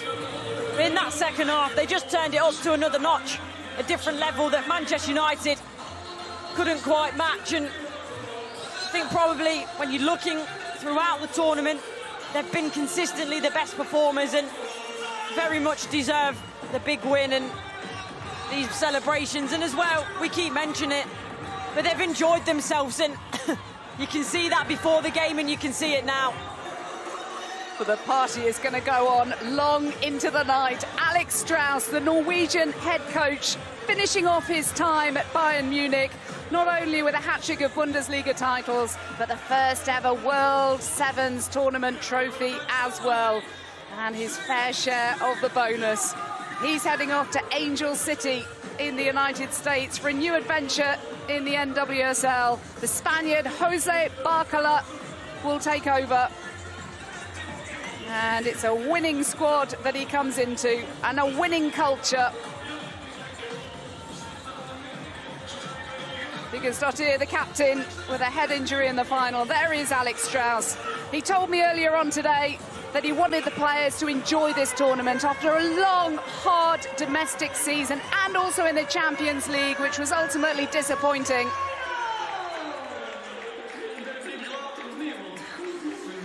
What's your moment of the match presented by Invisalign? It has to be the winning goal by Sarah Zadrazil. The big moment in the game, but the technique on it as well is something that I really enjoyed. Look at that. Look at the scenes. Well, it was a fitting goal to win the final. The moment of the match presented by Invisalign. The Austrian, Sarah Zadrazil, burying the ball into the back of the net past Fallon Tullis-Joyce. It's been a tough season. They've come here to have fun. They've produced the goods on the field. They've partied off it, and the party is going to continue. There's no doubt about that. Manchester United have done their club proud. They don't go away empty-handed either. Runners-up medals, $1 million for them. That's £740,000. £300,000 going to the players and the staff of Manchester United.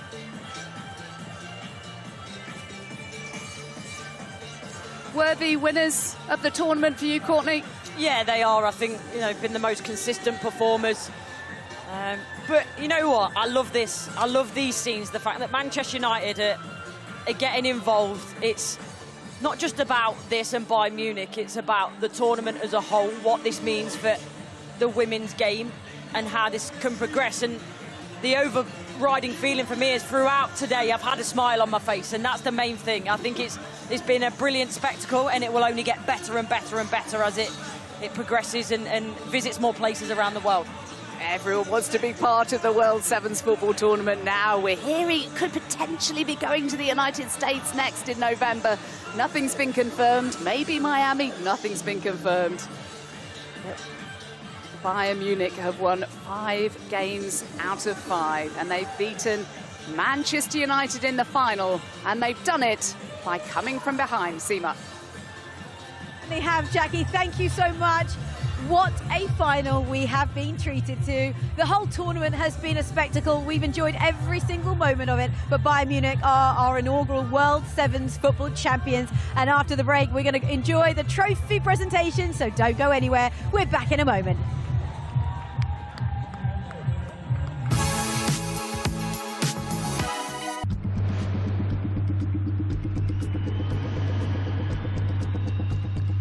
Greatness comes to DAZN this summer.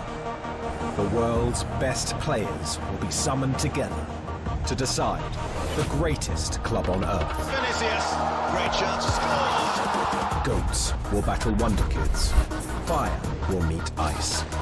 From Boca to Bayern, PSG to Palmeiras, 32 clubs from across the globe will compete to be crowned Rodrigo, what a strike that was. world champion. And this summer, Haaland won't be watching from home, but you can, on DAZN. In every country in the world. FIFA Club World Cup. Watch on DAZN from the 14th of June. Strap yourselves in, everyone. Let's go! National League has a new home. We've got lots to look forward to here on DAZN. All of the matches. The early shot is a really good one. All in one place. It's a great ball, it's a super goal. Live or on demand. Fabulous. Available on any device. That's a goal, and scores majestically. It all starts here. National League TV now on DAZN. Sign up at DAZN.com/NLTV. Live golf on DAZN. Who will be victorious on the banks of Lake Manassas? Glorious shot there. From the 6th to the 8th of June. Live on DAZN.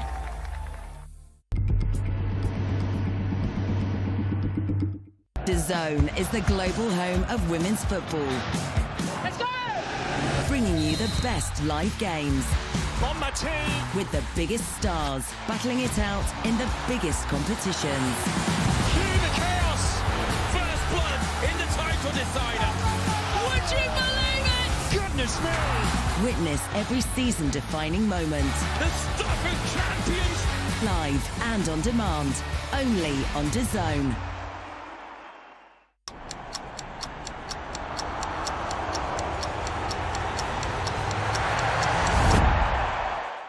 Discover the sport you didn't know you needed. Not just the bright lights and big leagues. This is back roads and bases.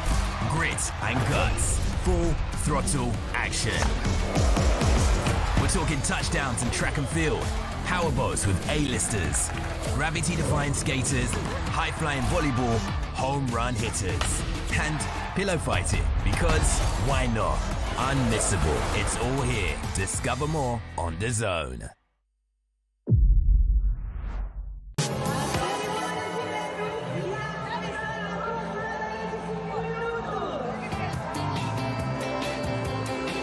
Well, what a final we've been treated to here in Estoril. It has been scintillating from start to finish, and there you've just seen the winning goal for Bayern Munich as they are crowned the inaugural champions of the World Sevens football tournament. And as you can see, all of the players are gathered in the center of the pitch as we're about to enjoy the medal ceremony. But before we get there, Anita Asante, as somebody that's been at the heart and soul of this tournament, how are you feeling? How do you reflect on what we've seen over the last 3 days? I'm absolutely delighted to witness these players. What we've experienced this whole tournament throughout the last 3-4 days has been exceptional. You know, Bayern are absolutely worthy winners. They've been consistent throughout. Man United should feel very, very proud of the performances they put in and all the entertainment every single one of these teams has put in throughout the competition. And you mentioned the word entertainment. That's exactly what we have been treated through over the last 3 days. And Man United and their walk-ons, that was something special, wasn't it? They're definitely all so much more innovative, creative. We need that in the WSL as well. Yeah, I'm going to get some tips from them, I reckon. But overall, how proud are you of the tournament and how it's unfolded and what the experience has been looking back? Yeah, I mean, for me, I think we've got to give a massive thank you, you know, to Jen McKessie and Justin Fishkin and all the advisors on stage with me right now for all the hard work and everyone behind the scenes that have put this together and made this happen from an operations and logistical point of view, and to give the fans an amazing fan experience as well, something new, a new format, an enjoyable format, an opportunity to watch elite professional female players express themselves, entertain us, and also have fun. Okay, well, we are now all set and ready to start the medal presentation, but I'm just going to walk over this way because I'm going to stand with two very, very, very special people here. The two that are part of the co-founding team of this tournament. It's just gone from strength to strength, and you must be so proud as you look back at what you've seen over the 3 days. I just can't believe it. It was just the most incredible 3 days of women's football, and I'm just so excited. I don't even know what to say, really. Oh, it's just Justin, I know you probably echo those sentiments as well, but can you give us a sense of how you are feeling as you look at the celebrations, you look at the way the tournament unfolded? Did you see that match? I've never been out of my seat more for a football match. Like, every minute I was out of my seat, and I think it's really just a testament to these women. I mean, that's really all I can say is every one of the players brought it, had a great time, and you see these teams had so much joy that they brought to their play. And that, to us, was really what it's all about. It must be special, though, when an idea starts out and you see it evolve and develop over the months or years or however long it's been in the making, and to see it unfold like this in front of your very eyes. We knew we had a special idea, but to see it in reality and to see it play out the way it did is just is so rewarding, and it validates everything that we feel about women's football and the power and the potential that it has, really. The first of many tournaments to come? I should hope so. But really, this came together based on a community of people who believe in women's football, and a team, both internal and external, that work their butts off to get here. And so Jen and I were lucky to be the ones on stage, but we did so little compared to everybody else that you see around us. Okay, well, it's been a pleasure having you here. I'm so glad you got to enjoy the entertainment with us. And it's now time for us to start the official awards ceremony as we celebrate everybody that has contributed to this magnificent tournament. It's been a spectacle from start to finish, a feast of football.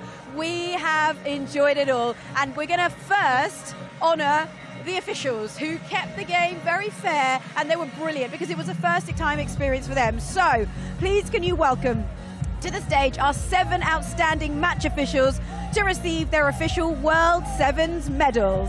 And they're going to come on stage right now. Well, they might do. I mean, we do have a lot of celebrations from all of the ambassadors and everybody that has contributed to this incredible tournament. And at some point we will be seeing the officials come onto the stage. But whilst I wait for them, because I actually can't see them right now, they are somewhere. Are they coming? Are they coming? Are they coming? Are they coming? whilst we wait for the officials, I love the celebrations that are going on right here. Can you just do that one more time? Because I don't think we got it on camera. Man United, step aside. We got some new walk-ons here. I mean, this is entertainment at its best. So, talk to me. Thoughts after the 3 days? It's just fantastic. I mean, the team that was having the most fun won. Football's supposed to be fun, and they exhibited it at the highest level. It's exceptional. They certainly did. And you know what? On that note, we are going to now honour the officials, because it's never easy being a referee, is it? It's one of the toughest roles in sport, and our officials have done an outstanding job from start to finish. And there were 7 of them, and they kept the game very, very fair, and they were absolutely brilliant. So please give a real big round of applause to our match officials. Congratulations. Well done. Congratulations. Congratulations. Congratulations. And you know, we were just talking, weren't we, about the fact that being a match official, it's never easy, is it, Anita? It's not easy. It's not an easy job, but they kept the game fair. I'm just going to squeeze in here, and they did such an outstanding job, especially because it was a new experience for them as well. It's definitely not easy. I mean, I don't know how I would have done with the rotations on and off, you know, rotations and roll on, roll off. You know, because they've got to see what players are coming in and coming out, but they managed it superbly. And I think they, you know, they fulfilled exactly the integrity of this tournament with an exception. You know, they managed the games, they let so much go as well, which is what we wanted to see. Ball rolling time, players enjoying themselves, being competitive, being combative. That's what this tournament's all about, showing their technical skills. And it's bringing it back to street football. That's what we grew up on, that's what we love, and we got to witness so much of that on display. Okay, well said, well said. Okay, so before we hand out our runners-up and championship winning awards, we've got some individual honours to present. Now, these awards will celebrate the standout players who left a lasting mark on this year's tournament. There were many of them, but I would like to, first of all, announce to the stage the breakout star. First up, the breakout star for 2025. She's a rising talent. She captivated us all. She showed skill, she showed spirit, and she was absolutely sensational. The award goes to Manchester United, Simi Awujo! And very well deserving of this award. Oh, absolutely. It was fantastic throughout the competition, scored 3 goals. Was really, you know, she was just leading the charge. She was everywhere, full of energy, you know, dominated her duels, fought hard for her team, and a very, very worthy winner of this award. She is. And what was it you particularly liked about what she brought to the tournament? I like the way she shepherded in that central area, really got stuck in her duels, and when she sprung to life in those attacks, she, you know, went with real intention, and the goals that she scored were absolute quality as well. She did. And, you know, it was disappointing in the end in terms of the result, but, I mean, there's so many positives to take for all of the players for Man United. I mean, I feel like you should be telling us exactly what those were. But for me, it was the entertainment you, your teammates, all provided, both on and off the pitch. And how does it feel to have been given this accolade? Really awesome. Did you not expect it? You wowed us all, and the pundits kept talking about how special you are as a player. Thank you. I had a lot of fun and wouldn't be able to do without my team, United! Well, I think one last time for your teammates and for everyone, can we see a little bit of a celebration? Yay! Brilliant, brilliant, brilliant. Absolutely sensational. We enjoyed your goals. You were brilliant from start to finish. And thank you very much. Okay, I'll let you go and rejoin your teammates and enjoy the celebrations. Well done. Well done to Manchester United. Okay. Right, let's move on. And we are moving on to the Golden Glove. Now, the 2025 Golden Glove is awarded to the top goalkeeper of the tournament, a safe pair of hands, quick feet and nerves of steel. So it's a big congratulations to the Bayern Munich goalkeeper.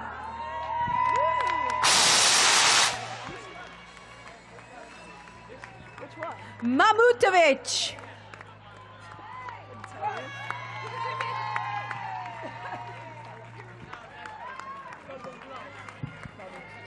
Anna Mamutovic is making her way up onto the stage and is so well deserving of this Golden Glove Award. She was great, wasn't she?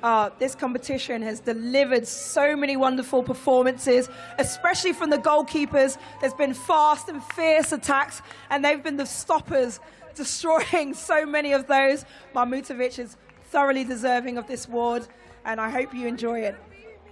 Yeah, I hope she enjoys it too. I mean, let's have a quick word. Congratulations.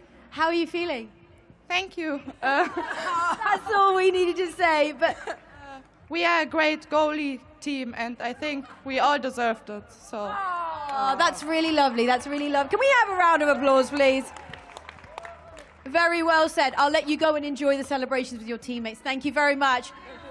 Our Golden Glove winner, Anna Mamutovic. Okay, moving on to our Golden Boot Award. Oh, this was tightly contested, wasn't it? It was indeed. I mean, we had so many fantastic goal scorers throughout the competition. It was really difficult. I think we toyed back and forth with this one. Well, we do actually have a clear winner now. So the 2025 Golden Boot goes to our leading goal scorer, a true finisher who delivered again and again with 4 goals across the tournament. I think her teammates know who she is. Your 2025 World Sevens Golden Boot winner is Momoko Tanikawa.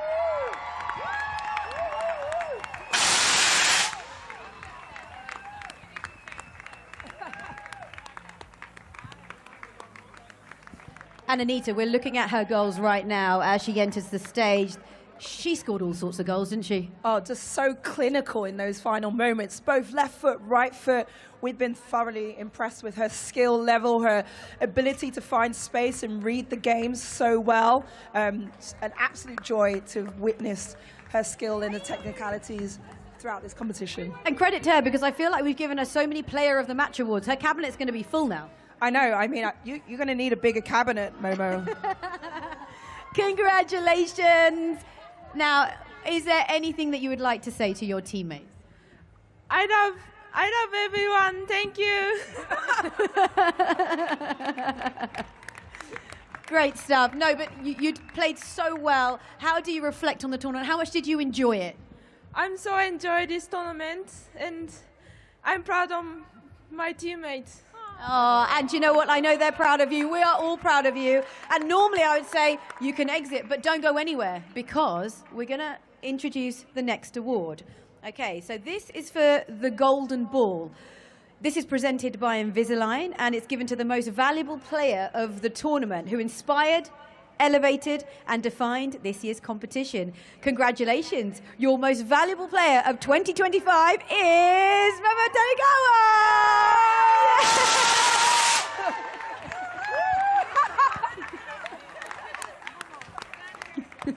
Congratulations. She's had a fantastic tournament, Anita. Oh, an outstanding tournament. You know, look at the smiles. Look at her teammates right now cheering her. Amazing. This is what this competition is about. Players expressing themselves, showing their creativity, and Momo definitely delivered in all those areas. Momo, is there anything else you would like to say at all? So, anything else you'd like to say to your teammates, to the fans, to everyone here that's watched you, because you have been unbelievable. You've been brilliant. Thank you for everyone. I enjoyed it.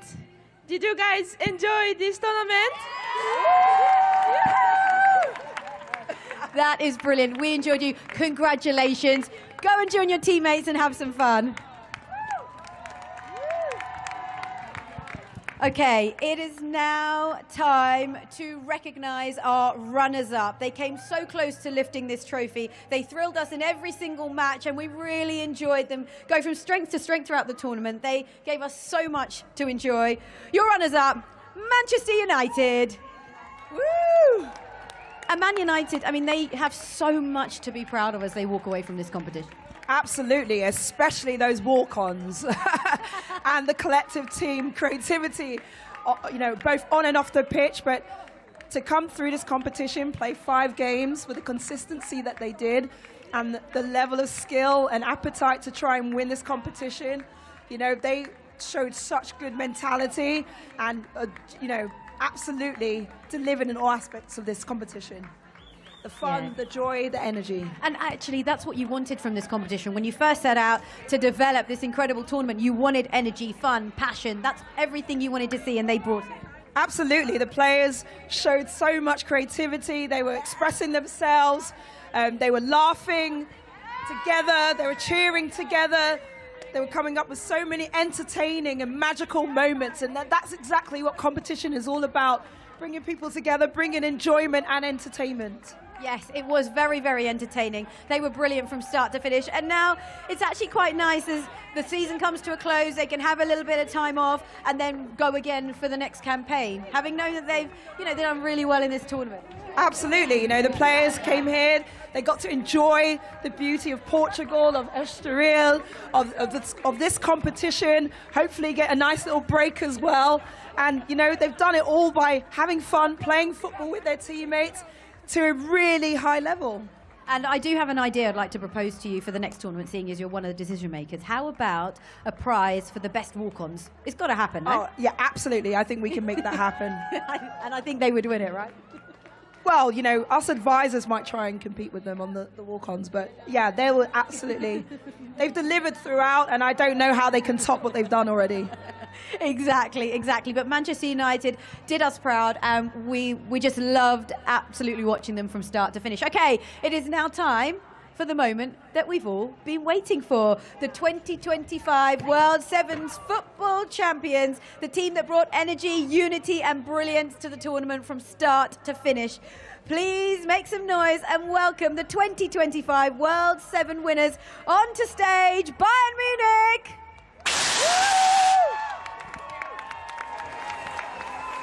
Incredible. And I think after the opening game that we saw them play, we knew they meant business, Anita. Oh yeah, they were serious contenders right from the start, from their walk-ons to the celebrations, to the attacking prowess, the number of goals, the rotations we saw in the team and the strategies they employed. This was a team that came here and they came to do business. They did. They enjoyed it along the way as well. Congratulations! Congratulations!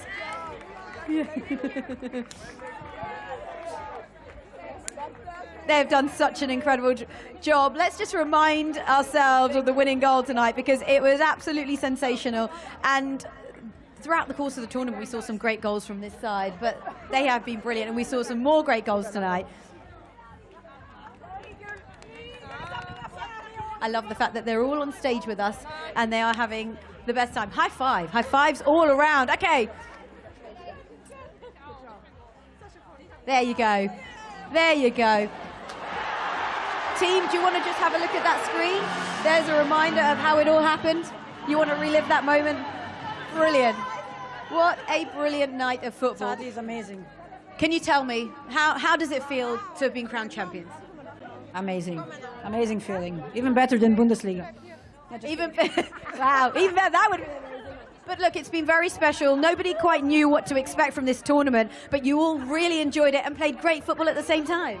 Yeah, absolutely. We came here to enjoy the football, to enjoy this beautiful city, and at the end, we won this trophy, so all good. Absolutely. Well, look, they deserved it because they played the best, didn't they, throughout the course of the tournament? Yeah, Bayern were consistent, throughout the competition.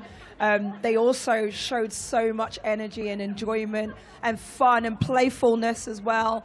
And I think all of us can agree that we enjoyed watching Bayern Munich. We definitely did. And let's give it up one more time for your champions of the World Sevens football. Make some noise for Bayern Munich. It's time to go and lift that trophy, girls.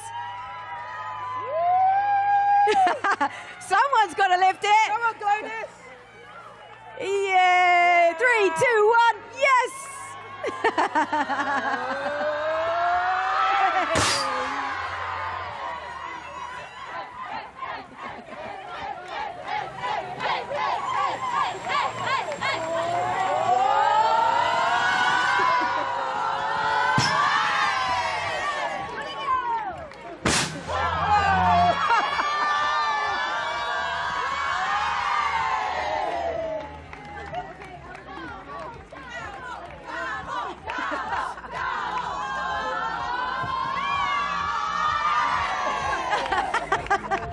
Oh, it's such a special moment, Anita. Isn't this what we wanted to see? Look how every single player is enjoying every moment of this. Absolutely. You know, any competition you ever play, and these players are professionals, they're competitive, they want to win, they want to be celebrated, they want to be valued, and they want to be seen. And that's exactly what we've seen across the 3 days here at World Sevens. And we hope to have many more events where we can enjoy as many more moments like this. Oh, we definitely hope to. We hope to be taking this global, which I'm sure there are plans to do that.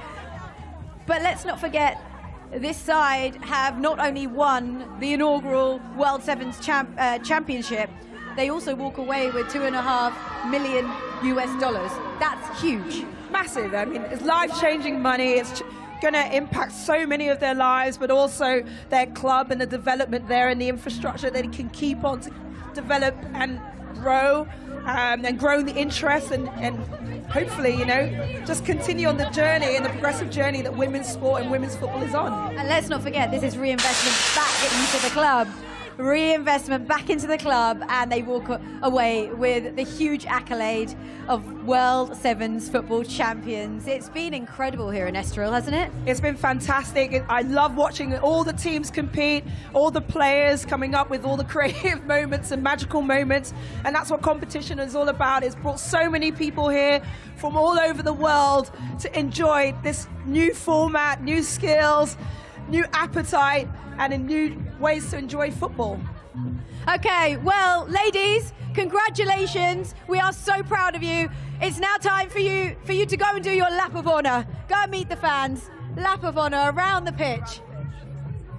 I don't think my German's very good. I think that's the problem here. Well, look, they're having fun on the stage, but they are going to exit the stage soon as they walk around and they meet the fans, because there are fans that have waited here to meet them, to get signatures, to get a little bit of time with them, to get photographs. And I think that's the beauty of World Sevens, is just the engagement and the closeness you can get with the fans and how much they want to interact with these players and engage in this competition, and the level of positivity we've seen both on and off the pitch. Yeah, perfect. Well, the players are still enjoying this moment with the, oh, look, Anita, you should be up there. If you have a look up there, there are your teammates there, eh? They're enjoying some time with the DJ. DJ Crystal has kept us very, very entertained. And look, I mean, this is what it's all about, isn't it? Yes. So we got the confetti They don't want to get off the stage. They pyrotechnics. We got the advisory group as DJs. I feel like I need to join in. Everything is I possible. feel like you need to join in too. Yeah, I'm joining in the celebrations now. Here we go. Well, we might as well. They don't want to do a lap of honor. They don't. Alles geht von links nach rechts und dann wieder zurück. Alles geht von links nach rechts und dann wieder zurück. Nach links!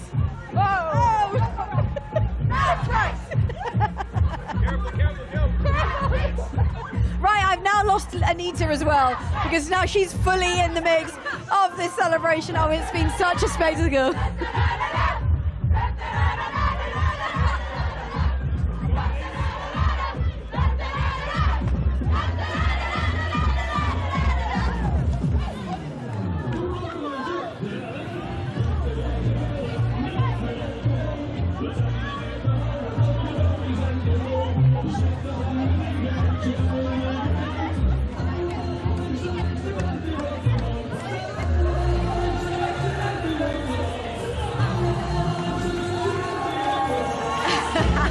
Enjoyed their moment, and you know what, as they're coming back. They might be leaving, they might not be. Do you know what, it doesn't matter, they're champions, they can do what they like, but they are exiting the stage. And I will say there are some fans that have stuck around to enjoy the celebrations with them, to get some autographs, to just take photos with them, because this is a special moment to meet these players. Absolutely, this is the first of this competition in this format, and the fans that have come out here, we thank you so much for joining us on this journey, watching these players, celebrating their moments, and we hope to see many more fans come long into the future as well. Yeah, let's talk about the future for a moment. What are you hoping now that this develops into? What's next? What's next on the agenda for World Sevens football? Yeah, we hope we can keep growing the tournament format, and keep inviting a whole variety of clubs globally, and touching so many places and so many countries globally as well, and their local communities, because the whole point is we want to develop and keep developing women's football and its engagement, but also growing the women's game in terms of the fans and the opportunities and the reinvestment into the sport. And we talked about the fact that a lot of the teams that came out, some key players were missing in some instances, like with Manchester City, for example, but it was an opportunity to unearth and highlight some of the stars of the future, which I think made this tournament very special. Yeah, this is a great tournament for allowing players the opportunity to showcase their skills and their talent, but also to give moments to emerging talent as well. Those players who are breaking through, trying to make their mark, and also get more playing opportunities. And I think we've managed to provide that, and the players have definitely delivered. They have. And how do you think you'll celebrate tonight, Anita? I will definitely be partying at the wrap party. They've left you. They were enjoying the DJ, weren't they? It was brilliant. It was brilliant to see everyone that's come together. And now I'm losing Anita. We're going to party started, I think. Anita's in the mood to party. I think everyone is here. And we have had such an incredible time, have we not? There's plenty of live sports still coming up as well. Of course, let's not forget, there's just a small matter of the Women's Champions League final, which is taking place, half an hour from where we are in Estoril. It's in Lisbon. It's between Arsenal and Barcelona, and that is tomorrow. We cannot wait. And don't forget that across the platform, you can watch the preview show to get you in the mood for the grand final. And later this summer, of course, on June the 13th, the FIFA Club World Cup kicks off with Lionel Messi's Inter Miami taking on Egyptian giants Al Ahly in a blockbuster opener. Watch all 63 matches live and only on DAZN. Well, it has absolutely been an honour, a privilege and a pleasure to be here and to host this event. We have loved every moment of it. Just before we say goodbye to our fans around the world that have stuck with us, and thank you, by the way, anything else you'd like to say? Yeah, it's been an absolute joy. I hope everyone at home who hasn't made it here to Portugal has enjoyed the clubs, the players, the entertainment, and please stick with us and come back for the next iteration of this competition. Yes, and this is just the beginning, isn't it? Because we've got plenty more to come. A big thank you to everybody behind the scenes that's made this tournament happen, and a big thank you to all of the fans and of course the players that made it such a spectacle. We've loved every moment. We hope you have too. And of course, Bayern Munich are our 2025 Women's World Sevens champions. We will see you again soon. Goodbye from all of us here.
Live golf on DAZN. Who will be victorious on the banks of Lake Manassas? Glorious shot there. From the 6th to the 8th of June, live on DAZN. The UEFA Women's Champions League final. Barcelona at their glorious best. Mariana Candete! Brutal from Arsenal. How fine will the margins be? This isn't new. This is world-class sport at its peak. Witness football, volleyball, basketball and boxing. The biggest names, the biggest stages. Brilliant finish! The best in the world. Got a lot to celebrate. Unmissable. This is off the scale. This is where you watch. Written in the stars. DAZN is the global home of women's sport. Let's knuckle up! Can I get a face-off with Conor McGregor? Combat fighting in its purest form. There is no show in the world like the BKFC. Good shot. A terrific performance from Peter McGrail. Lovely movement from Masoudi. Sustained a top from Yabai. Eye-catching, classy, star quality.